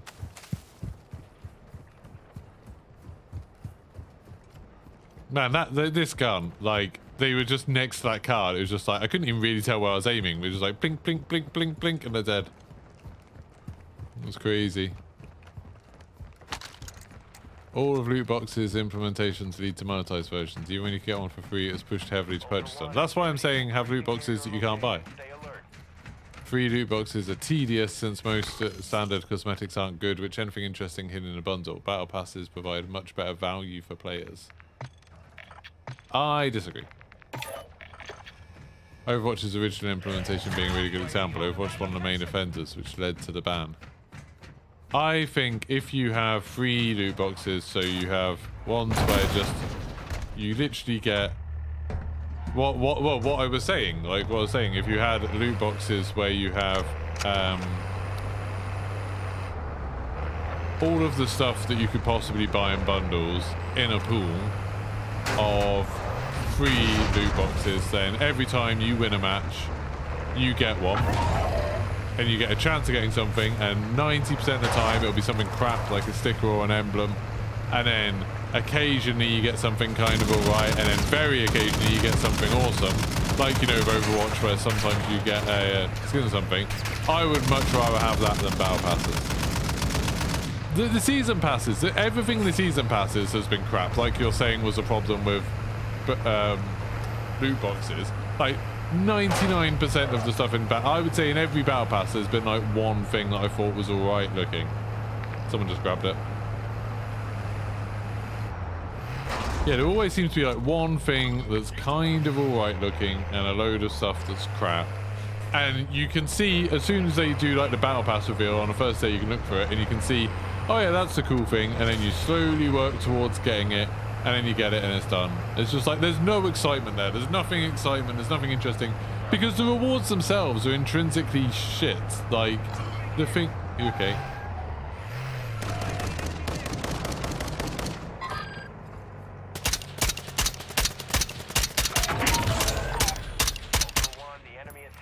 We chase him. Like the rewards themselves are all bad. It's the same thing as like, you know, gacha machines in Japan, where it's like the actual things you get are bad. The thing that's like worth something is the excitement of like not knowing what you're gonna get. That's the fun bit. And it's like, yeah, if you monetize that, it can obviously be used very evilly. It can always be used badly. But if you do it for free, then it can be fun and it can be good. I think he went. Did he go in the cave? Where'd he go?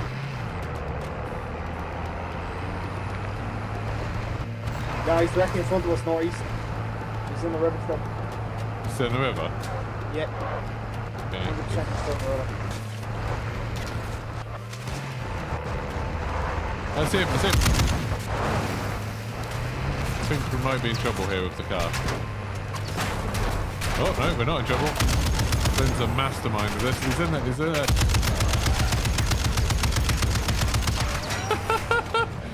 I think that's the first time I've actually killed someone with that thing. Oh, no, the vehicle. No. What? More players?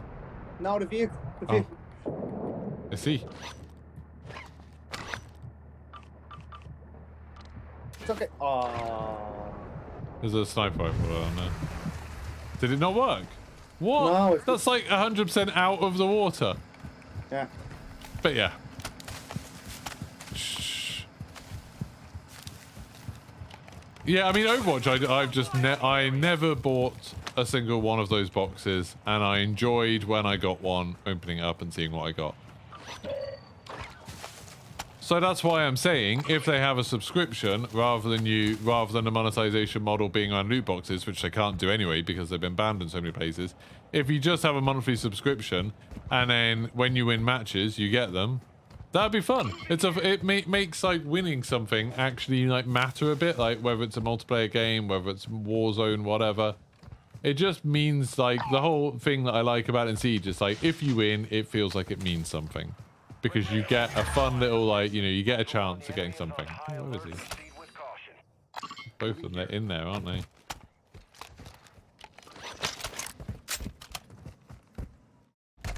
We're going in? Have they opened this back door? Using drill charge. Yeah, they have.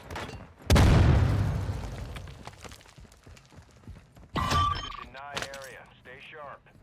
One here on the left somewhere.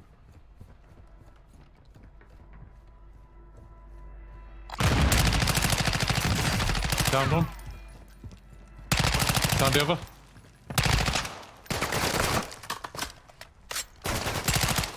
Did you use a gun taken from someone else? No, shit, sorry. Oh, that was the whole thing I thought we were doing. Sorry. Got a gold dog tag. Ultra One, tag secure. You're being tracked by enemy operators. Stay frosty. Oh, do we not? Oh yeah, extract a gold or thing tag. Yeah, I got gold dog tag as well. Let's get out of here. Tag mark your location for enemy operators. Expect contact. We just exfil. Yep. Well, I'm gonna take this gold tag.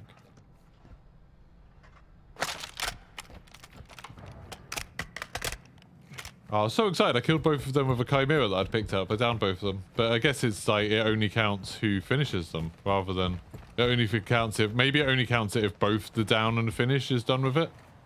Did you get to come here in this game? Sorry? Yeah. Yeah, okay, that's weird.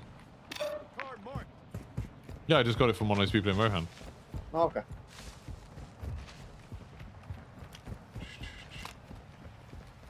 Dropping a durable gas mask if you need it.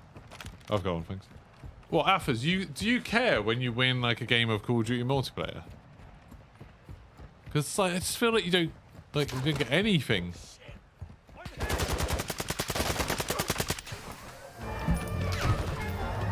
Oh my god, there's so many bots down there.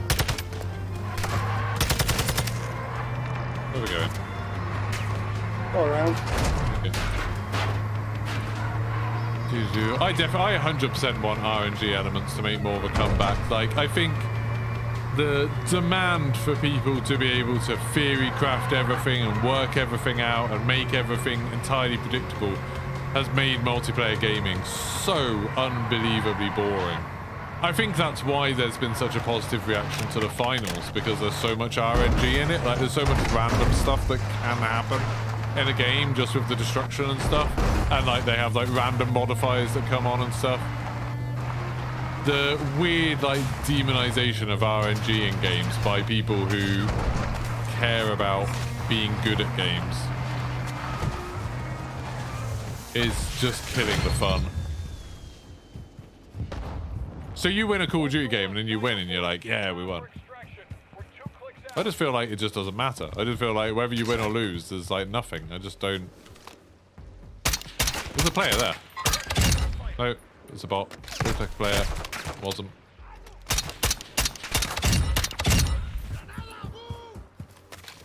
I'd much rather, if you won, if you got some like random little chance at getting a cosmetic. Would love that. I don't really understand why you wouldn't want it. Why wouldn't you want a chance to get something if you won? Like, why would that be a bad thing? I don't understand.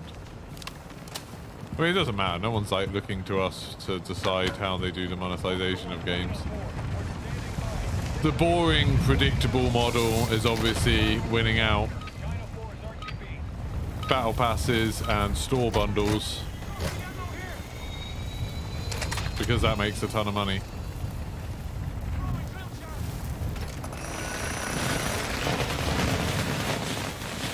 I mean, there are games that do the whole random thing very well. You know, Destiny does it, World of Warcraft do it. They're both wildly successful. Destiny basically has a subscription in that you buy an expansion, then you buy the seasons every 2 months. And World of Warcraft, obviously, there actually is a subscription. They both do pretty well. And they do have like microtransactions that you can buy, but I literally don't know anyone who buys them. But I mean, we're talking about speculating on what would be a cool way of doing it. And we're not like, we don't need to worry about trust because there's no company, there's no real company actually involved. Yeah, Mark, I agree. 5 operator kills, that's pretty good. And we got that gold dog tag, that's quite a big deal, I think. Yep. Isn't it? That is good. Are we on a win streak now? Are we on an exfil streak? I can't remember the last time we died. 2. 2? You could probably be on more than me, but I'm not. I think I'm on 2. No, I'm on 2. Why are we only on 2? Like, I thought we've been doing loads of contracts, and I can't remember the last time we died completely.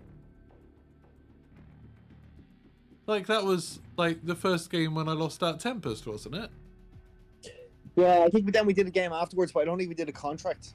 But, okay. Oh, yeah, we did all of those contracts where we were doing them fast. We did all of them in one game, didn't we? Yeah.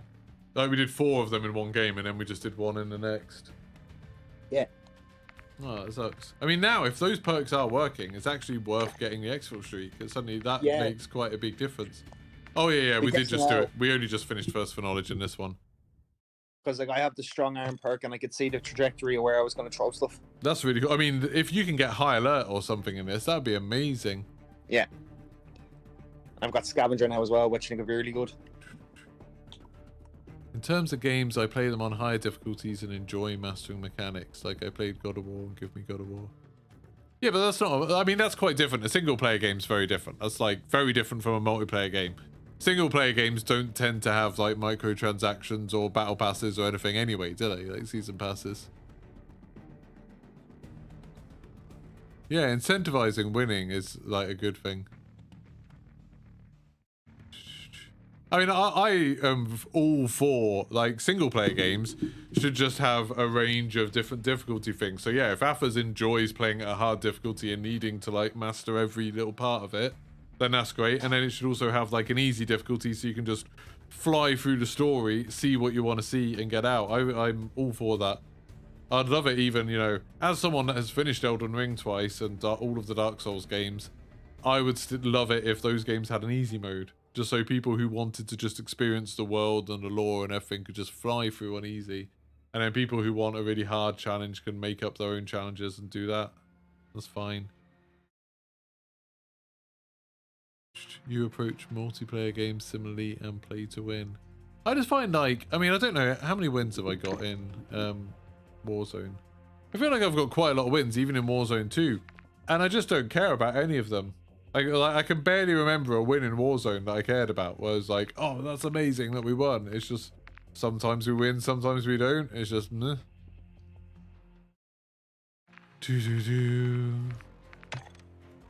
Combat record. Oh, finally, DMZ is showing. Apparently, I've done 7 deployments. Yeah, they're not correct. And I've played for 1 hour, 44 minutes. Good. My highest expo streak is 11, but on the personal stats it says it's 5. Apparently, I've only killed 9 operators.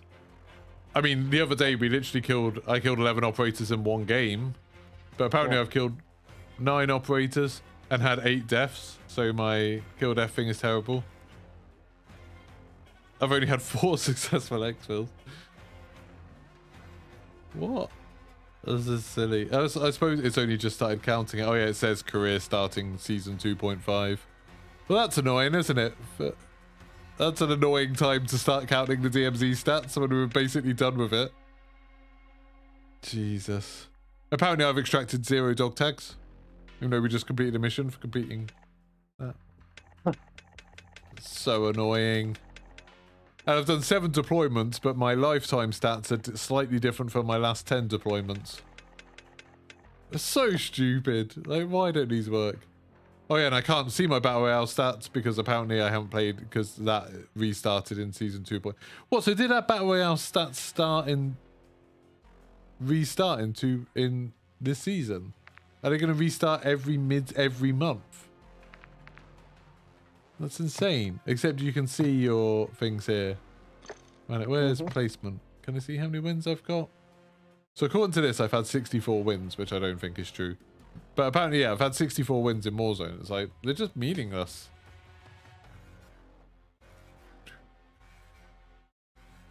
Yeah, we won our first game, I think, of Warzone 2. I just like, my big problem with video games and the value of winning them is that I don't think being good at games matters. Like, I don't think it's something, to me in itself, it's a very hollow goal. It's like, I've talked about it loads of times before. I'm going to stop playing, by the way, now, Flynn. I'm not going to do it anymore. I was happy with that. I think a lot of people my age, particularly, went through this where Guitar Hero came out when we were like, you know, that age where you're kind of finding yourself, finding out what you're good at, where, you know, like I was like probably, I don't know, 18, 19 when that came out. And I got really good at Guitar Hero. And then like, it literally became a meme of people realizing that they'd got really good at Guitar Hero and that's completely pointless and it was a massive waste of time. And it wasn't like, it would have been just as fun to play on like lower difficulties, to be honest. And it's just like, I mean, the IT crowd even did a thing about it when Jen gets weirdly good at Guitar Hero and she hates herself for it. And I think I've like taken that approach with basically every game. It's like, you can get really good at World of Warcraft raiding and it's like, but why? What, like, was I enjoying it or was I suffering through it to get good? You know, if you're like actually feeling like you've got to like grind and you got to put the hours in and you're not really enjoying yourself while you do it, it's just miserable. And I don't think it's a good thing. I don't think it's a good thing from like an ethical standpoint to encourage people to do that with games. I think like encouraging people to grind in games is really exploitative. Like you're really kind of, you should respect, I'm much for it when games respect a player's time and are like, they're trying to give you an experience that is as fun as possible and that's it. Like games should just be as entertaining as possible. And sometimes, you know, like I can understand you want games that tell us powerful story and have an impact. And that's a different thing. Like that's not necessarily, a game doesn't have to be fun. It could be harrowing. Like, you know, Papers, Please or something like that. And that's fine too. But like, they shouldn't be work. Same way that books shouldn't be work, films shouldn't be work, TV shows shouldn't be work. Anything like that, as soon as they start feeling like work and it's like, oh yeah, but it's worth it because there's a payoff. It's like, no, you've messed up there. If you're encouraging people to spend an inordinate amount of time on something, you're just getting them to waste their life so they'll end up giving you more money. And I think that's bad. I'd much rather they just let you do stuff that you enjoyed as much as possible. And like, you know, if winning's fun, they should make winning easier. And they, you know, there's ways to make winning easier. RNG is a big part of it. Having less players in games is a big part of it. All of that stuff is good. You know, that's why I always talk about how good Smash Brothers is and Mario Kart is. That, you know, everyone who's played Mario Kart has probably won a race in Mario Kart at some point because you can just win by being lucky. You can just win by like things just going your way, and that's awesome. Like that's really good. And Smash Brothers, you know, you can just win because you got a good item or the stage killed someone and they made a stupid mistake. Like that's fun. The number of people who have played Warzone and never won a game, really, like, that's awful. I think that's really bad.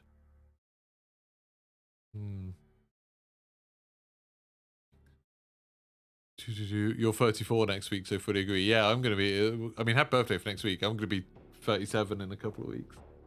And I am, yeah. Yeah, for sure, Raffers.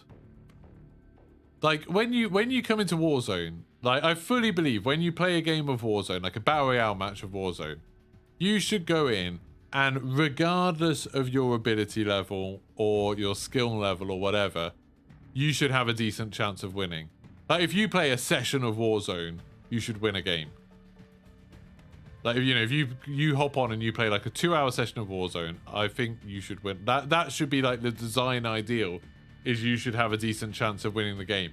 And I don't really care how they achieve that, whether it's by like giving you more of a chance when it's like you haven't played for a while, or, you know, by putting you up against slightly easier people maybe. or whether it's just having some RNG, so maybe you get really lucky on your drop because the floor loot's good. I don't care, but I just think that's it. And you see people being like, oh no, but like you need to reward skill, you need to reward the better players. It's like, why? Because they've put time into getting good at a video game. Like, who gives a shit about that? Like, who cares? Yeah, exactly. Gaming's entertainment. Gaming's like, I would broaden it out a bit, say gaming is either entertainment or art, and sometimes both. You know, sometimes it can be both those things. But like, you can have gaming that is art and is trying to make you feel something or is trying to represent something, and I think that's valuable. You know, I think stuff like Papers, Please and you know, The Last of Us Part 2 in a way, I would say is like art. It's not always that enjoyable. There's some horrible bits in it, but it's like, you know, it can make you upset, but it's amazingly good and powerful and evocative and stuff like that. Or they should be fun. But as soon as they're like, I'm not a big fan of the idea of games being created as like I suppose like a competitive thing, a test of skill type thing.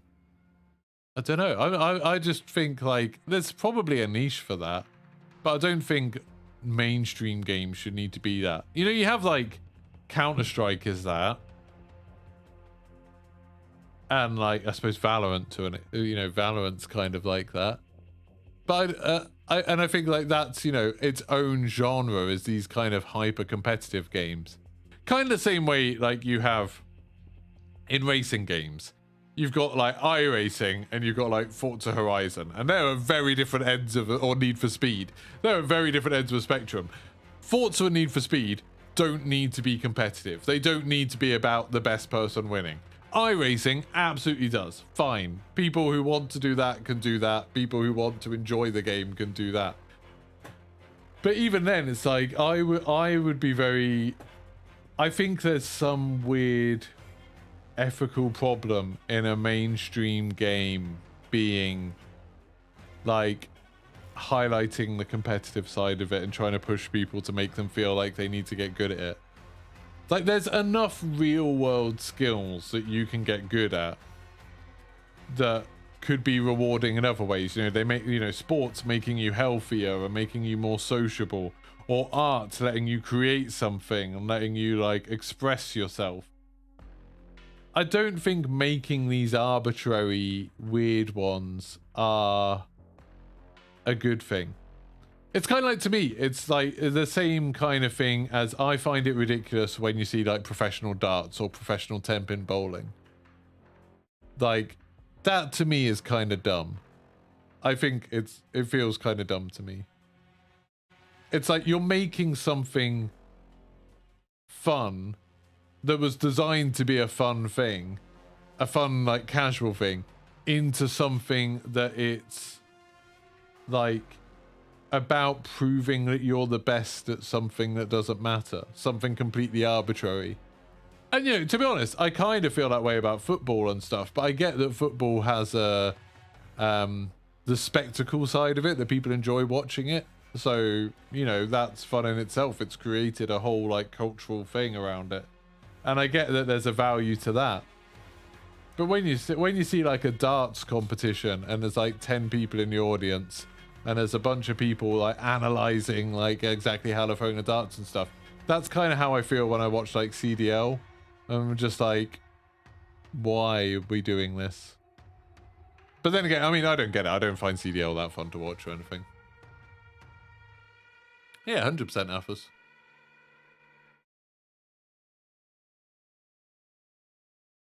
I get other people can enjoy things I don't, but I think there is an interesting like ethical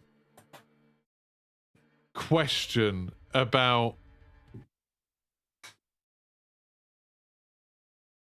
creating arbitrary skills, you know, creating skills that don't matter.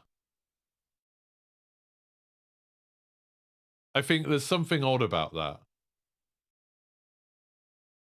Like, when I think of like the time I've spent in some video games, I feel bad. Like, I feel like I've wasted that time. And I think creating new ways for people to waste time is a bad thing. and create it and trying to make people feel like being good at these things is a valuable or a, I don't know, like a noble way to spend your time, I think is a bad idea. Do you get what I mean? Like, I don't know. It's hard to explain, but I just feel, it just seems to me like people have a limited amount of time, and it's very, very easy for video game manufacturers in particular, going back to video games, to convince you that you are doing something worthwhile when you're not. And like when people are just enjoying themselves and they're having a good time with their friends and they're using it to like kick back and stuff, then it's fine. And you know, like that's a pastime. It's fine. It's a hobby.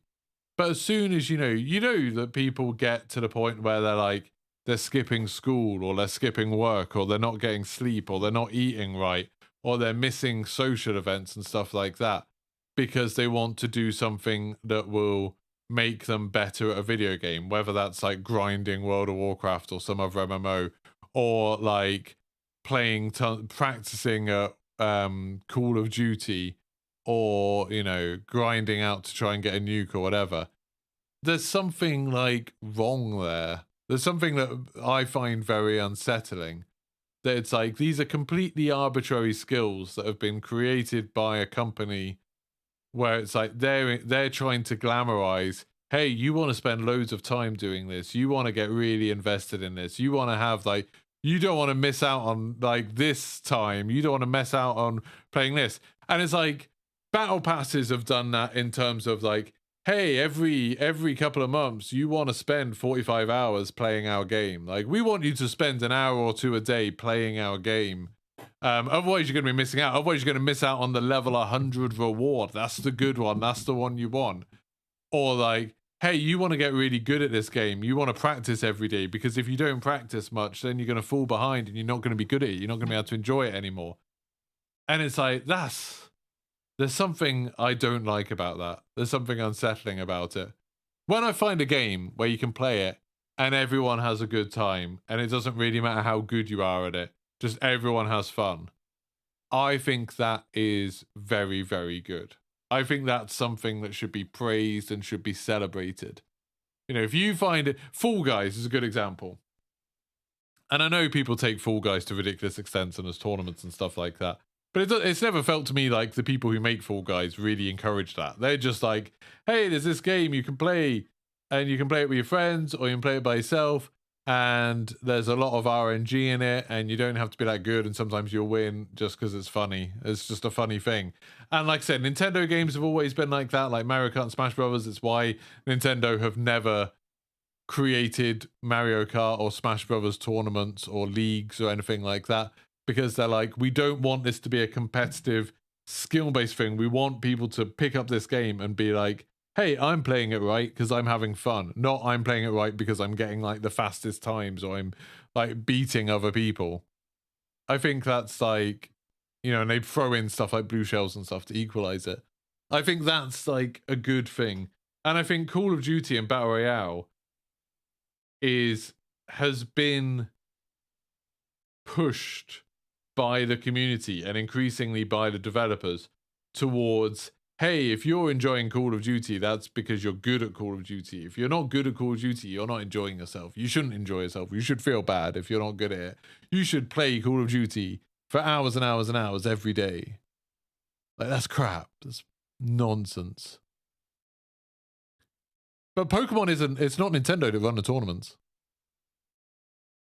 Pokemon's like become its own thing, but it's like the Pokemon company is a very separate thing to Nintendo. Like, you know, the Pokemon company is very involved with like, you know, the card games and stuff like that. The sides of it that Nintendo aren't, like Game Freak and the Pokemon company, I think are very separate to Nintendo.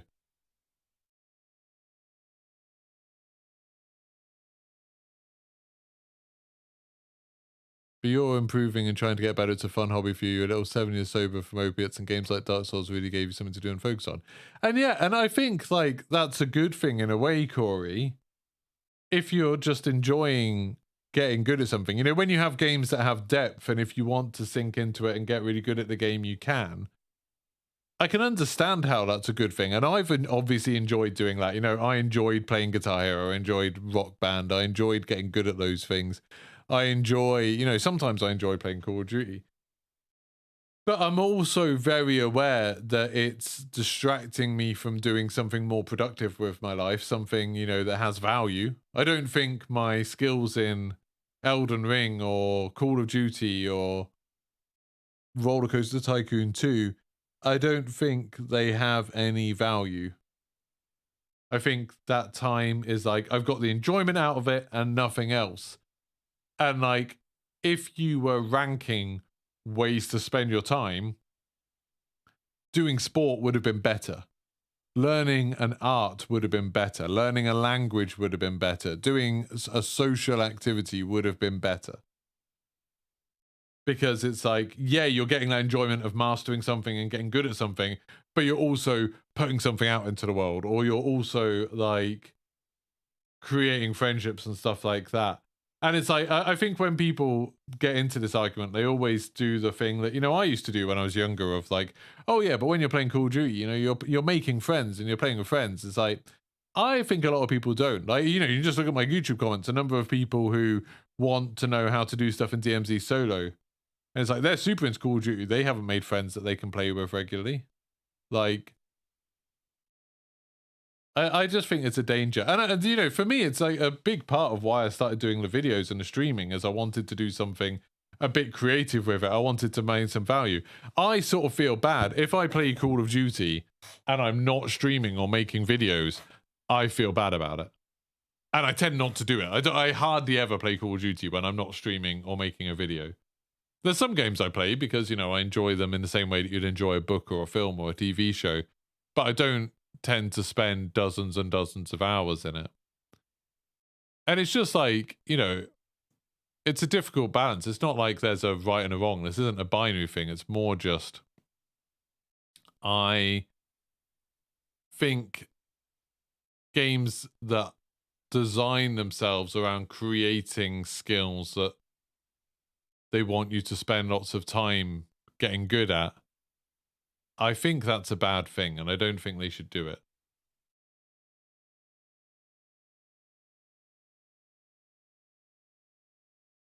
There's a toxicity in Call of Duty that needs to be there, yeah.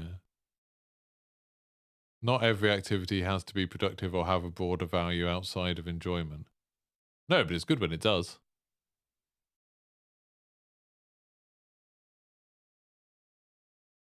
If you like, Affas, if you've got like, say you've got a kid and they're like, hey, what should I get into? Should I focus on being really good at like playing Call of Duty? Or should I focus on like learning how to cook? And they're going to get the same amount of enjoyment out of either of those things. The cooking's intrinsically better. Like, to me, that cooking is intrinsically a better thing for them to spend their time on. Like, just flat out. I don't think there's even, like, any question. It's like... And, you know, if you've got someone who the only thing they can enjoy is getting good at video games, then, I don't know, I guess, like, it's not exactly hurting anyone except for them. But I think it's a dangerous thing to encourage. And I think games do encourage it. I saw loads of, when I was a teacher, I saw loads and loads of kids who would be involved in all sorts of different things, whether it's like bands or art or cooking or gardening or mechanic type stuff or like sports or whatever.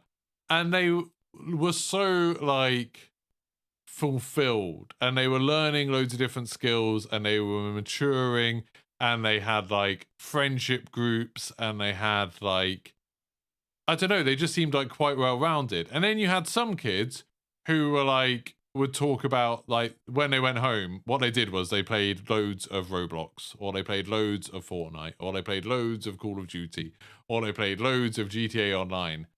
And they didn't have the big friendship groups and they didn't seem well-rounded and they would seem nervous about interacting with real people and they would seem like less fulfilled and often less happy.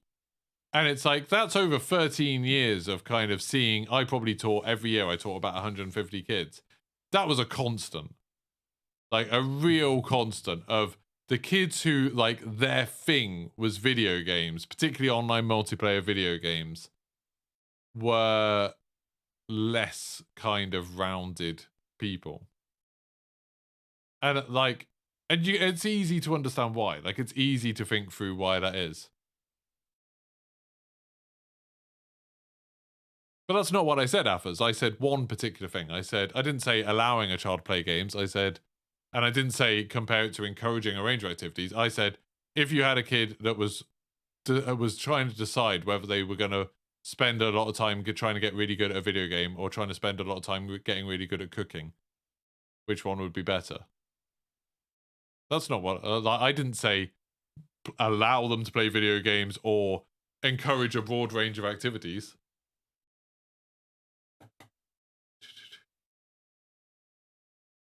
Didn't that used to be called an introvert? I don't know, you can get introverts that are quite well-rounded. I've known lots of introverts who are like artists, or they have, no, not artists in a professional sense, but artists as in they enjoy writing or painting or creating stuff like that, that seem a lot happier than the people who spend lots of time leveling a World of Warcraft character. I think like, I think everyone seeks validation and a sense of accomplishment, a sense of achieving stuff. And video games give you, they create an arbitrary way of giving you that feeling, and they create a sense of it, and they hook you in with it. And I've definitely felt guilty of that, you know, whether it's achievements, whether it's leveling up in a game, whether it's winning a game or whatever. They hook you with this sense of like that you're doing something that matters, and it doesn't, and it obviously doesn't matter in any way at all. And I think for a lot of people, particularly younger people, it replaces that need to go and achieve something, and so they end up, all they do is play video games. They don't ever try to do anything else. They don't ever try to meet people and build friendships. They don't try to learn skills. They don't try to accomplish things, you know, whether it's like traveling or doing something, like creating something. Instead, like their sense of fulfillment comes from, I've unlocked the Orion camo, or I've beaten all of the zombies Easter eggs, or I've raided at the highest level in World of Warcraft, or something like that. And I think that's bad. I think that's a bad thing. Like, I think that's a dangerous thing for like, how many people, like, and you know, we still haven't really seen much of it, but how many people like my age are gonna get to like later life and are gonna be alone and not have ever created anything, not have like people they know, not have like anything that they feel like they've really done, because like at some point they've realized, oh, all that time I spent playing video games was a waste of time, and all that time I spent grinding things in video games was a massive waste, and they've just wasted their life. And I think that generally happens. But maybe, I mean, you could go the other way around, Affers, and say maybe it feels more about your view of your time. Maybe right now you don't, maybe, you know, you've decided that you don't regret your thousands of hours of games. And I've spent thousands of hours of games, but I mean, I do regret a lot of it.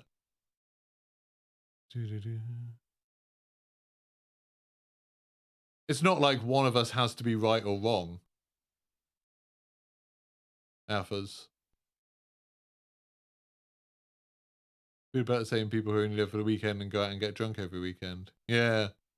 Yeah, drinking's definitely bad. I think at least like society in general is coming around to the idea that getting drunk all the time is a bad thing. Like, you know, people are much easier to be like, oh yeah, that's kind of, if you're drinking to the point where you're like throwing up every weekend and all your money's going on alcohol, that's probably a bad thing. Video games really keyed in on psychology, making regular visible progress towards some things all over the place, like camos. Yeah. I just like, I would never ever, as someone that has spent a huge part of their life playing video games, and now like my sole source of income is related to video game stuff like that. If a parent was to come to me and say like, oh, like, you know, my kid feels like, you know, they're a bit listless, they're a bit bored, can you think of something that they should get into? I wouldn't ever be like, oh yeah, video games. I wouldn't ever recommend that. I would never think that. I don't think video games should be anyone's main thing. Like, unless you're creating them, you know, creating them's a different thing. I think that's a different thing entirely. Like, creating something is important, I think. But I think it's video games very much work and are designed to replace your drive for accomplishment and for achievement and stuff like that. And that's so dangerous. And video games, like people say in chat, people have got so bloody good at that. Like, video games have got so good at making you feel like you've done something. It's why, like, this is kind of like, I don't talk about this in this kind of length very often, but this is why I get a bit weird and not exactly defensive, but a bit dismissive, maybe is the right word, when people talk about, like, you know, you do an Easter egg or something and people are like, oh, but what's the reward? And it's like, what? Like, and people are like, you know, oh, what do you get from doing it? It's like, you're not going to get something that's worth it. If you don't enjoy doing the thing, you shouldn't do this. I don't think you should ever do something in a game and then, like, do it because you get something. And it's like, that's why I kind of resent that I spent ages getting that gun. I resent that, like, I did that because I know that it was going to then let me, like, enjoy the game more once I got it. I'd rather the game just gave it to me. I'd rather Call of Duty had just been like, hey, here's this new gun, have fun with it. That would have been better for me in every way. Instead, I went through this stupid bloody process of an hour and a half of my life doing something I didn't enjoy at all, so then I could have some fun. And it's like, oh, that's stupid.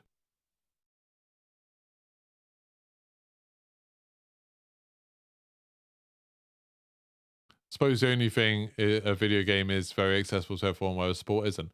Oh yeah. And like I say, it's very easy to come up with arguments about like why a video game would be good for you. I mean, as a kid, I always used to do it with my parents, be like, oh, but I play with my friends of video games, and you know, oh, like, but video games can teach me something. I learned about the world through Assassin's Creed or something. I didn't say that when I was a kid. Assassin's Creed didn't come out when I was a kid.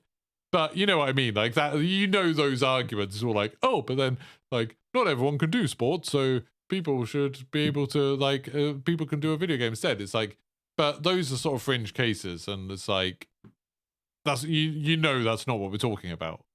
Like, if there's someone who is seriously disabled and their only way to interact with people is through video games, then obviously that's a good thing. Obviously, if the video game is the alternative to nothing, then obviously the video game is the good thing. But if the video game is the alternative to sport or art or, you know, bloody learning a skill, a life skill, then the video game's the crap thing.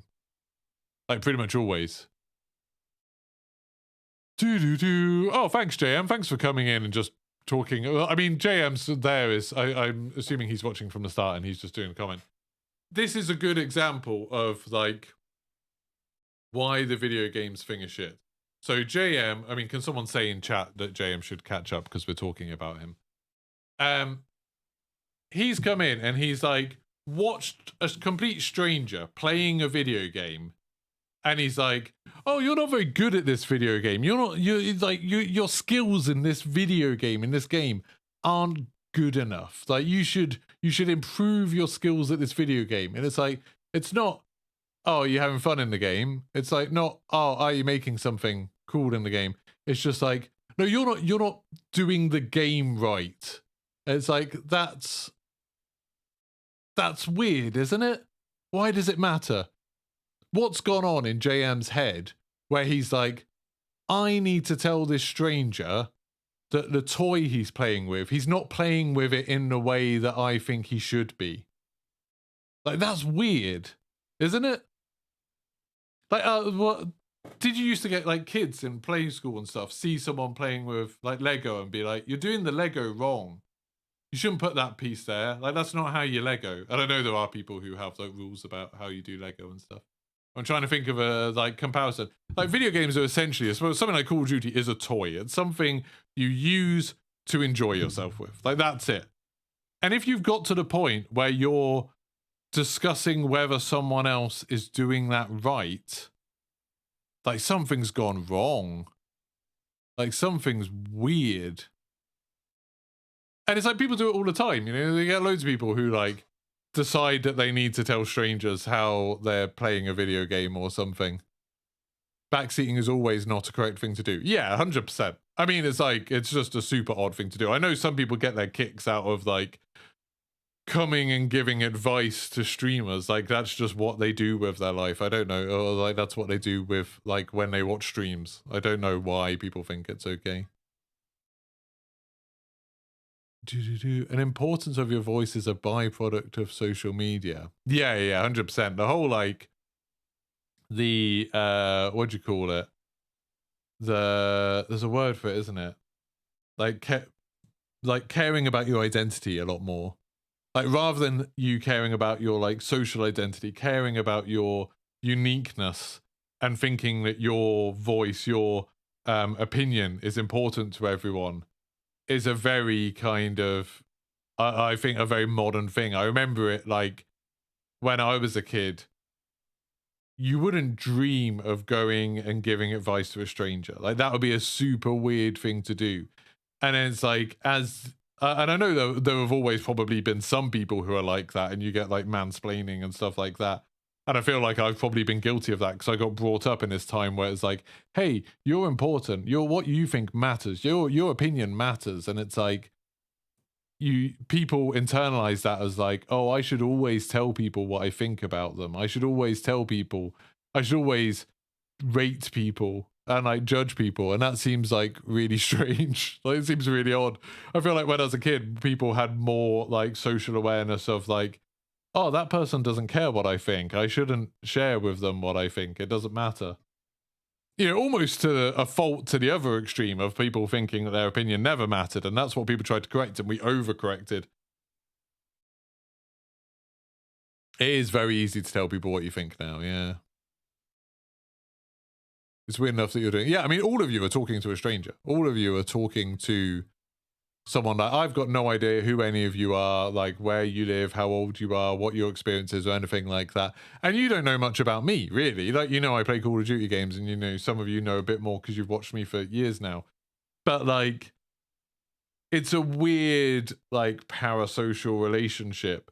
But, like, you know, JM is a good example of someone who has come to a chat, he's come to a stream, watched someone who he has no idea anything about them, watched them playing a video game for a little bit and thought, this person needs me to tell them that there's something wrong with their way they're playing. Like, that they're not skilled enough. And I don't know what's skilled enough for what. Like, I don't know what JM's bound is. Like, is he like, oh, you're not as good as a CDL pro, or you're not as good as an average player, or you're not as good as the other people you're playing with? Like, I don't know what his bar is, but he's decided that a comment that makes sense to say is, watching this from the start and geeky pastime situational awareness is dreadful.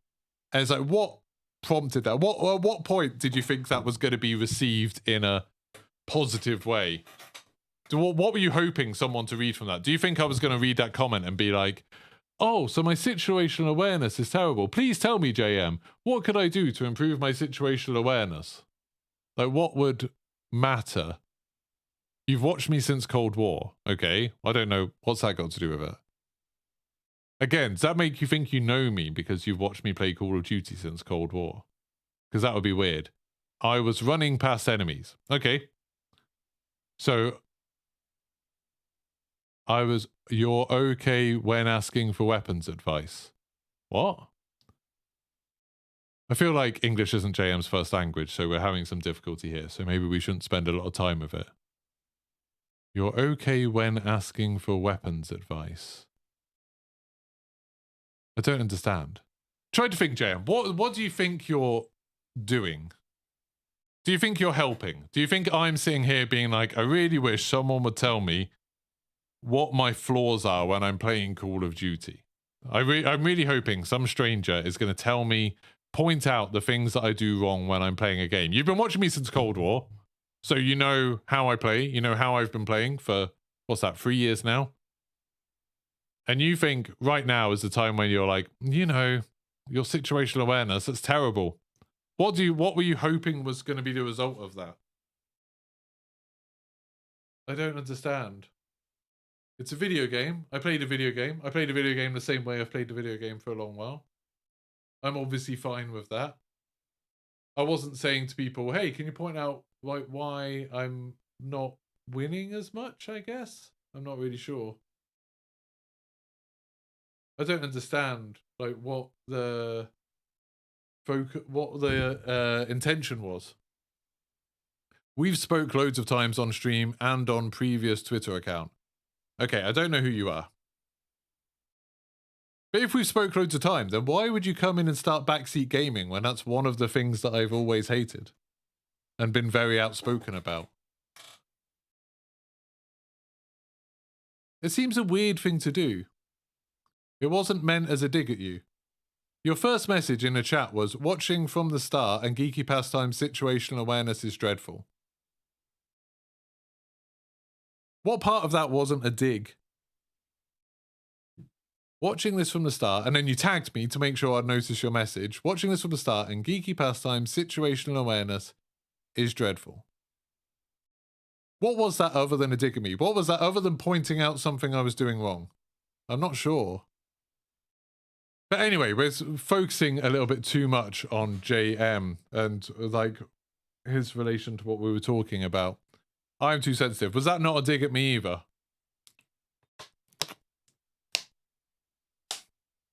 Could start backseat streaming. Yeah, like it's a super weird thing I never really thought about until I started streaming and actually having an audience and chatting, which I think is the perspective that a lot of people, obviously, you know, it's a rare perspective, not many people get it, is how annoying backseat gaming is. Like, we've literally just there, we've had someone come into chat and say, just point out something that I was doing wrong. Like, that's all he's done. He's just come into a chat and been like, watching this from the start and Geek Pastime situational awareness is dreadful. That's the entirety of the message. I've got no idea. I'd love it, JM, if you could in some way explain what your intention was with that message. What you were trying to get across, what you were hoping the response would be, what you were hoping the effect would be. Just criticizing something about my gameplay. Just coming in and saying, this is bad. I don't know what you were hoping for from that. And then, you know, then going on to say that, oh, to point out that you've watched me for a long while, you've watched me for years. I don't know what you're okay when asking for weapons advice means. I don't know what that, I didn't understand that message. We've spoke loads of times on stream on previous Twitter accounts, so I guess you're trying to say that you know me. But obviously you don't. I think most people in here understand that you don't actually know the streamers you watch, even if you've like communicated with them a bit. But anyway, you've spoken those times. Apparently you're still completely unaware that one of the things that annoys me the most is the whole backseat streaming, backseat gaming type thing. And then saying it wasn't a dig at me, the criticism that you just came in and then say you're too sensitive, now it is bell end. Like, what were you thinking when you loaded up the stream today? What was the intention with that? It's bizarre. I'd assume Jayanf, I'd assume he's an adult.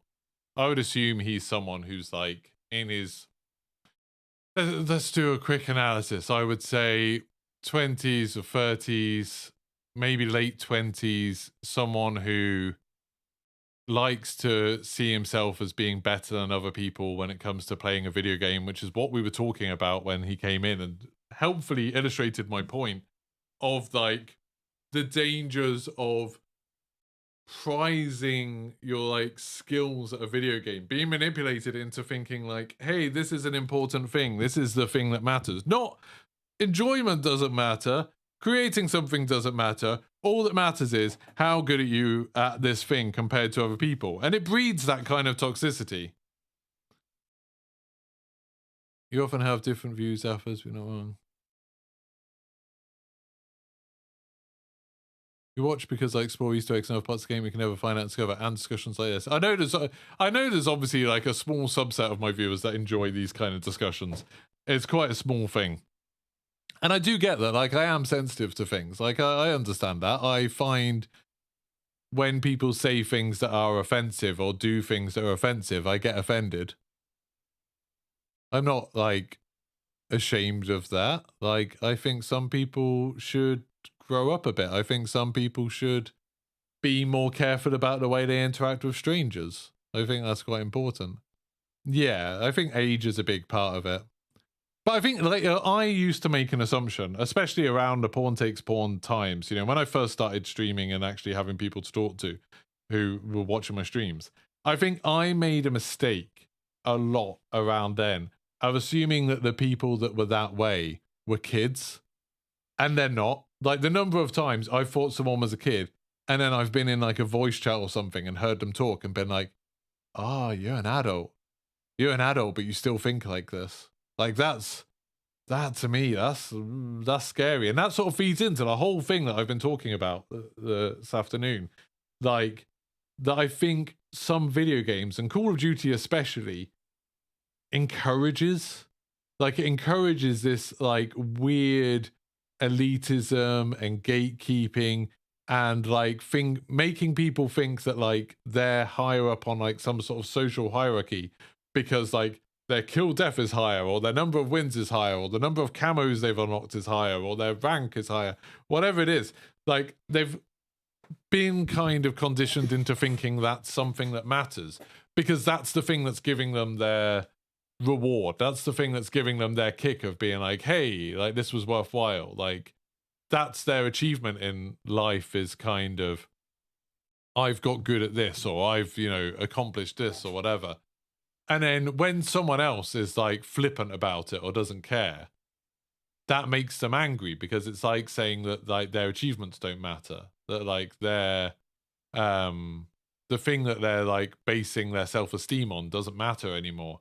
And that's, you know, that's an upsetting thing. We used to talk about this when I used to teach English language. We used to talk about it like face-saving acts. You know, when people talk about saving face, it's all this idea of like your face is like the version of you that you think everyone else sees.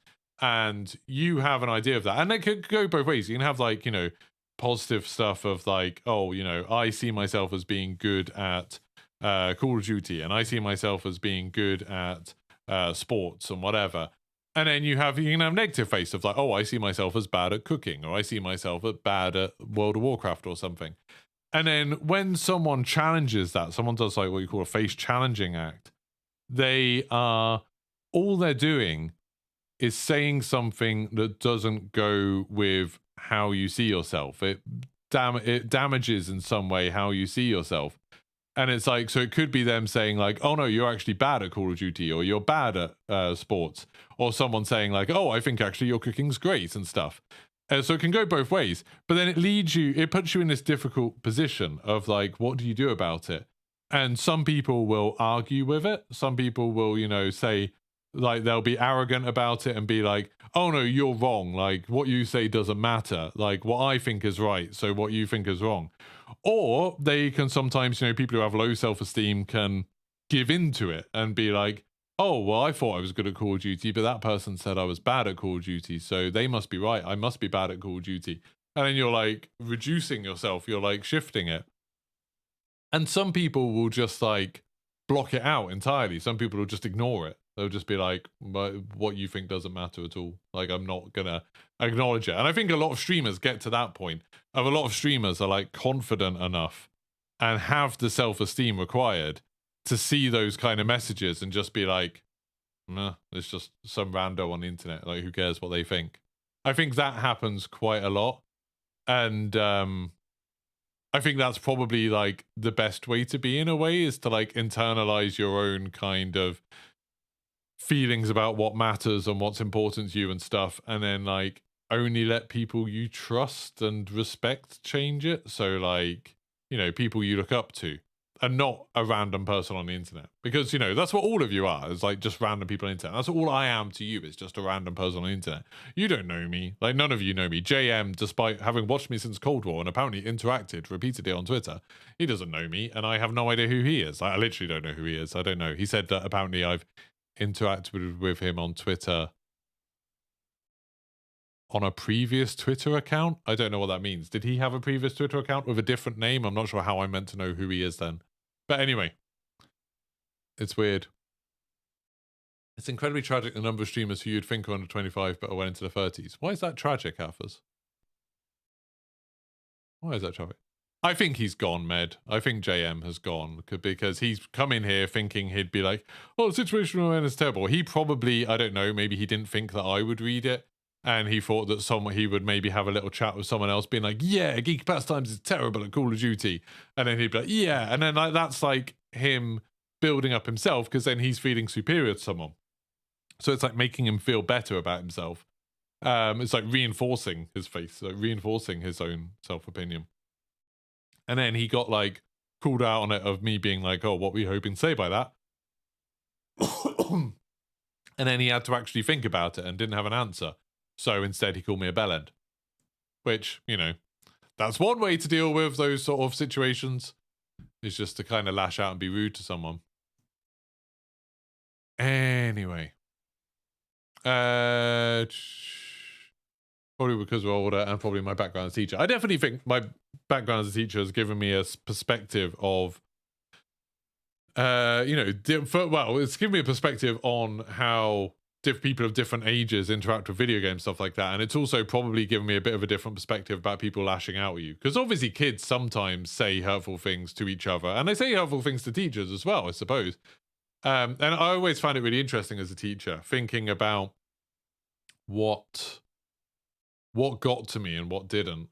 And it's like, like, you know, occasionally, like, kids would say sort of like, oh, you don't care about us, or like, you don't know what you're doing, like, you, blah, blah, blah. And it's like, you knew where it was coming from, and you knew it was coming from like anger or ignorance or whatever it was, and you could deal with it and you can ignore it. You know, you don't take it personally. And then occasionally a kid would say something and you'd be like, oh, that's really bad. I think like one time a kid said there used to be this old website called Rate My Teacher that was, I think, got shut down because people understood how cool it was. And obviously like, you can't resist but look to see what people have written about you. And like, you know, a lot of them were quite positive. And then someone had written something like, oh, he's all right, but a bit hopeless. And for some reason that like shattered me. That like shattered my self-esteem. I was like, a bit hopeless? What does that mean? Like, what, how can I become more hopeful? It was just like a really kind of like painful thing to read. It was bizarre. And yeah, it's like, it gives you an interesting perspective seeing that kind of stuff. Alex saying, sorry, Alexandru. I should say your whole name because it's not Alexander. So Alexandru's very cool. You shouldn't even pay attention to this kind of stuff and these kind of people. It is like, I think it's very, I know like that's good advice. I think that's very good advice. And but it's still, I know for a fact, you know, a lot of you know, I interact with a lot of quite big famous streamers who have millions of, you know, viewers go, and I talk to lots of smaller streamers who have dozens of viewers or tens of viewers. You know, I speak to people on a full range of it. And I know those messages do bother everybody. Everybody gets bothered by them. And everyone tries not to let them bother you. But it's not an easy thing. And it's like people who make those comments don't get it because they think, oh, it's just easy to ignore. It's just Twitter. It's just YouTube, whatever. And it's like, that's because if they get like a rude message or a rude interaction with someone, for them, it's like one in like a month or something, you know, one in a week. I don't know. So it's very easy for them to filter that out and ignore it. When you're like streaming and you're creating content and you start getting an audience, it's more frequent. And then that like, it's just hard to like ignore every single one. It's very easy to let something get through. Like that kid writing like, oh, a bit hopeless. It's like, like every now and then I'll read a YouTube comment. Like the other day, there was a YouTube comment where someone was like, oh, I'm just watching your VOD back of this stream. And like, oh, your mic audio is terrible. You should go back to your old setup. And, you know, it's like, it makes sense that it would be terrible because it was literally he was talking about a stream that was like my first stream after I'd set up the microphone and the Wave XLR and all of that sort of stuff. But it was like, it felt a bit of a gut punch of being like, oh no, I thought I was quite good at this stuff. And I literally spent like 6 hours trying to sort out my audio equipment, trying to make things better and trying to like tweak everything and read loads of stuff and trying to make it better. Just from that one YouTube comment, it was like, oh, your audio is crap. And it's like, I shouldn't have paid attention. I've got no idea who that person is. That person could have been watching on a phone. They could have been like, have the worst speakers in the world. They could have had something wrong with their setup that made something sound bad, because I had a bunch of other people saying it was fine. But it was like, it's very easy to like say don't pay attention to it, but it's not easy to not pay attention to it. Sorry, just going back through chat. With the exception of Jack Frags, most are younger, right? Most streamers. I don't know. It's like difficult. Jack Frags, yeah, Jack Frags is similar to our age, I think. I don't know. Like, there's a lot of streamers who are in their like late 20s, I think, early 30s. Hey, Syndicate, how's it going? I'll give you the best advice I've ever had or discovered. Block them and move on. That's like, block them and move on. That's something Limmy said, isn't it? Limmy, the Scottish streamer who streams on Twitch, who used to make a TV show as a comedian. He did this thing on Twitter that I think I favorited it. I've retweeted it a bunch of times, where he said, Bammo, block and move on. And it's just like, if someone's giving you any kind of grief on YouTube, on Twitter, on Twitch, whatever, just get rid of them and move on. Just block and move on. Just go. Because it's like, it's never worth it. It's never like going to, nothing good's ever going to come of it. And there's like a lot of people, there's a lot of very toxic people who see that as like a vindication for them. They're like, yeah, I got blocked by them. That's because they know I'm telling the truth. Like, they can't bear the truth. And it used to bother me a lot more. I think it still does bother me a bit that people think that people, occasionally I hear people being like, oh, he just like blocks anyone who disagrees with him. He just blocks people who like for saying like their opinions and stuff like that, which like obviously isn't true. Like, you lot who have been here a lot of time know I'm surprisingly tolerant about stuff like that. But it's like, that's always in the back of my mind that like, oh, I shouldn't block this person because then they'll think they've won. But it's like, why do I care? Like, why do I even care what that person thinks? It doesn't matter. Yeah, it's bizarre. You joined up with a guy in DMZ, seemed nice enough, then we got killed by a team and he was screaming that he wished their mum gets cancer. Oh my God, that's horrific. But that's what I mean. I genuinely think like the whole trying to bring this all together so it's a bit more coherent. So we're now not just talking about people being mean on the internet. Like, I genuinely think games like Call of Duty trying to make people care about being good at Call of Duty is a toxic thing. It's a bad thing. That's where this all came from. For people who have just joined in the last little bit of time, that's where this all came from. Is like, I think games being designed in such a way to make you think they're important is, especially multiplayer games, is I think genuinely a bad thing. And like, it breeds that kind of toxicity that people get worked up about it. People think it's okay to like do it. And then, like, you know, there's lots of people who are very, because they've gone through that thing I was talking about earlier of like, they grew up caring about video games more than anything, rather than doing, you know, social stuff like sports or doing stuff like arts and crafty type stuff or doing stuff, you know, whatever, going out, having friends and stuff. They have grown up with a very weird view of what socializing is and what's acceptable. And, you know, you hear it a lot. We had a big problem with it when I was a teacher in like around 2010 of like banter. This idea of people saying like, oh, it's just banter, isn't it? Because these people fundamentally misunderstood what banter was. And they see people like streamers and stuff, trash talking and stuff. And they think like trash talking their friends. And they think it's okay to do that to strangers because they have a really blurred line between strangers and friends because they don't have that many good experiences with friends. So like they think it's okay to just say these horrific things. And in their mind, that's like being funny or being edgy. And they don't realize that saying that to a stranger is like sociopathic. It's like an awful thing to do. They don't get that. They don't get that distinction. And I think a lot of it is because of these kind of video games that have kind of replaced the feeling that they need to achieve stuff in life. I genuinely think like that's the kind of root of it. Just because you're on the internet doesn't mean you have to allow people to talk to you. Yeah, for sure. I mean, that's a nice way of putting it. I haven't really thought of it like that. That like, I think lots of people think.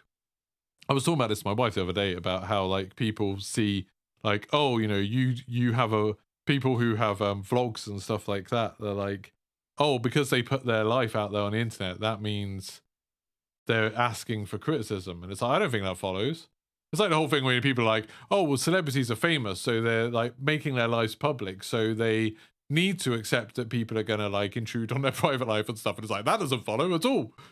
Like, just because I stream, because I like make videos about video games and stream play video games, that doesn't mean I want people to tell me whether I'm good or not at playing video games. Like, those two things aren't the same. Like, those two things aren't one following the other. I understand I open myself up to people being able to send me messages, but that doesn't mean I want people to be like, it doesn't mean I'm okay with people being pricks, basically. Does that make sense? There's a study somewhere about video games inducing stress. Yeah. That's why I've become more of a casual gamer in the last 20 years. I think, like, just sort of capping this off, because I want to go eat something. I haven't had lunch yet.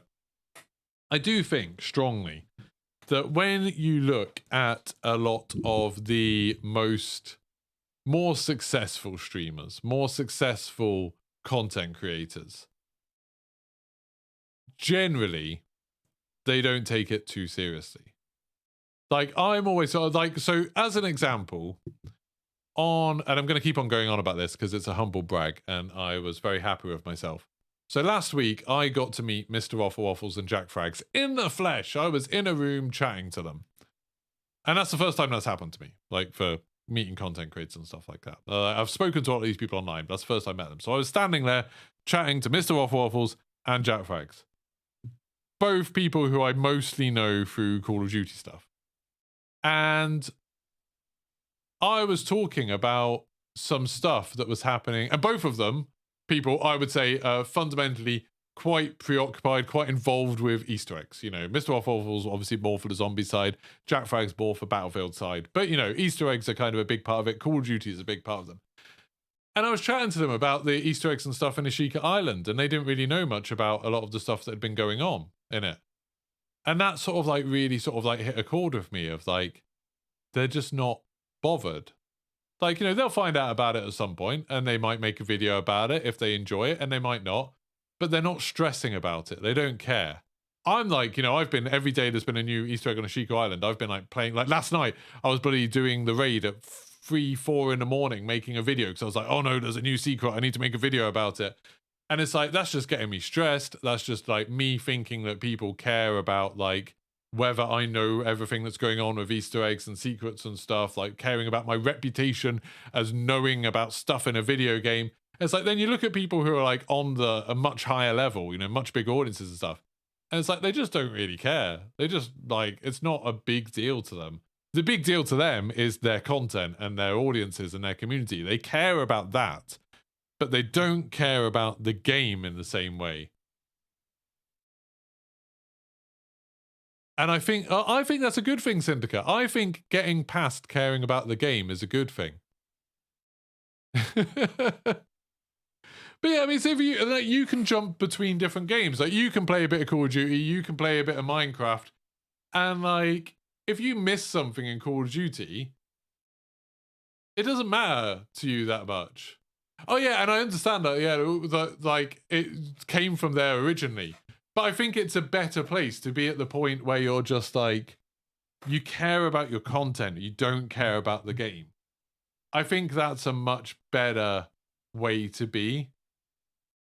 And it's like, I have gone through phases of being shocked that like Charlie Intel or J-God or Modern Warzone or whoever don't know something that I know about Call of Duty. I'm like, oh my God, they don't even know. And then I've gone through phases now, I, you know, talk to a lot of Call of Duty developers and stuff, of being shocked at like, oh my God, some of these developers don't know things I know about the game. And it's like, I realized that I was putting a lot of importance on what I had done in the game and what I knew about the game, thinking that I was like trying to keep up with a community, thinking that I was like there trying to, like, I needed to prove myself. I needed to prove my creds to people. So I had to know everything. I had to have done everything. I had to have like been there for everything. And it's like, it just doesn't matter. Like that doesn't make good, like, it doesn't make for something you enjoy. It doesn't make for good content necessarily. The number of times I've like worked my ass off to make a video at like 2 in the morning about some brand new Easter egg. And then it's done, it's like that video's done crap. And then some video that I've done while I'm having fun with friends has done much, much better because it's like, it's a more enjoyable video to watch. It's a more enjoyable thing. And I think that's the goal. I think like that's what you need to, what I want to work towards is just caring about video games less. I know, like enjoying them more. You know, I want to enjoy video games more. I want to care about them less. And I think though that's like the aim for me for this year really, is just stop caring about them so much. I was tweeted out the thing again because it keeps coming back to me. There's a film on Netflix called The Menu. I think it's on Netflix, Amazon Prime or something. I think Netflix, I don't know. It's called The Menu. It's got Ralph Fiennes in it. It's good. Anyway, there's a line in that where he's talking to someone. So this like fancy chef. I'm sorry, this isn't really spoilers for the story, but if you want to watch The Menu and you haven't watched it yet and you don't want to know anything about it, then maybe stop watching now. Anyway, he says to someone, he's a fancy chef, you know, one of these like Michelin starred chefs doing fancy meals for fancy people. And there's somebody who's really keen and they're like, you know, they know everything about the way he prepares everything. They know everything about the ingredients he used. They've done loads of research. They're like really in on all of the language, all of the jargon, all of the like, they like their way of expressing their passion for it is knowing everything about it. And he says something about like, people like you are why like the magic's gone out of it. Like you've killed the magic by overanalyzing it, by deconstructing it, by like looking too closely at it. Like that kills it. And I think that's so true. Like with video games, like when you like say just going back to Warzone, because that's the thing that like we all know a bit about. When you know all about like the meta of Warzone and you know about all of the secrets in Warzone and you know about how the engine works and you know about why development decisions have been made and you know about all of the problems and you know about all of the glitches and stuff like that. Like what's left? Like what's the bit that you're enjoying anymore? You've lost the immersion, you've lost the suspension of disbelief, you've lost the thing. Like if you watch someone who doesn't really know much about Warzone playing it, they say things like, oh, cool, I jumped off this cliff and like, oh, it's amazing. Like I managed to dive through this window and do this. And they get excited about stuff like that. And then you watch someone who's like way too far down the Warzone rabbit hole and they're like, oh, I got killed in that gunfight because that weapon has a time to kill of 116 milliseconds and that's way too short. And it's like, which person's having more fun? Like, which person's enjoying it more? And which person's more fun to watch? And it's like, I've made myself into the second type of person too much. Like, I've spent too long. I have Twitter notifications set for all of the development studios from Call of Duty. I follow a bunch of the developers. I, like, pay attention to the subreddits and the Twitter threads and the Discords. And I watch, like, you know, I follow loads of people on YouTube who do it, and I watch loads of streamers, and I know everything that's coming out for Call of Duty, and I know everything that has come out for Call of Duty, and I know how everything works, and it's like, that hasn't made me happy. Whereas if one day I logged into Call of Duty, and I was like, oh, cool, there's a new gun, that's fun. Like, that'd be more exciting to me. Like, that'd be better to me. That'd be a more fun thing. And it's like, that's the thing that I think, like, I've lost by getting too lost in the source. There we go. I found the quote. The quote is, you are why the mystery has gone from our art. It's like, you think of these game developers trying to make these incredible experiences, and everyone's like ripping it to shreds, deconstructing it to try and get at like some pure facts about it. That they lose the like, they lose the immersion, they lose the mystery, they lose the like fun side of it. And that sucks. Hey, Jangles, thank you very much. 1 year. That's awesome.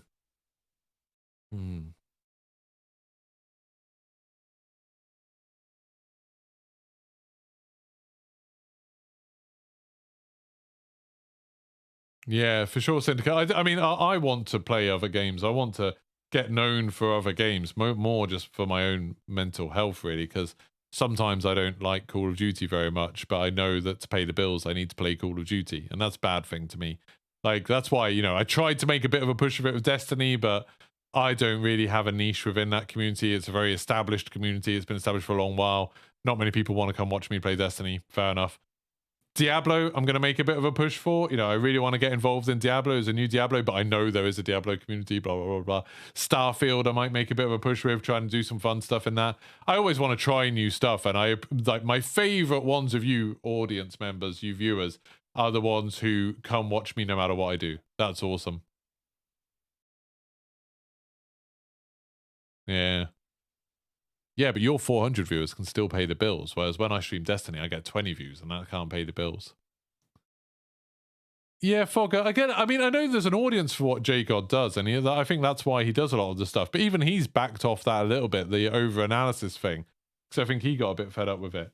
But it's like, yeah, I do think analysing games and knowing everything that's happening and knowing everything that's coming out is just, it's not fun. I don't find it fun anymore.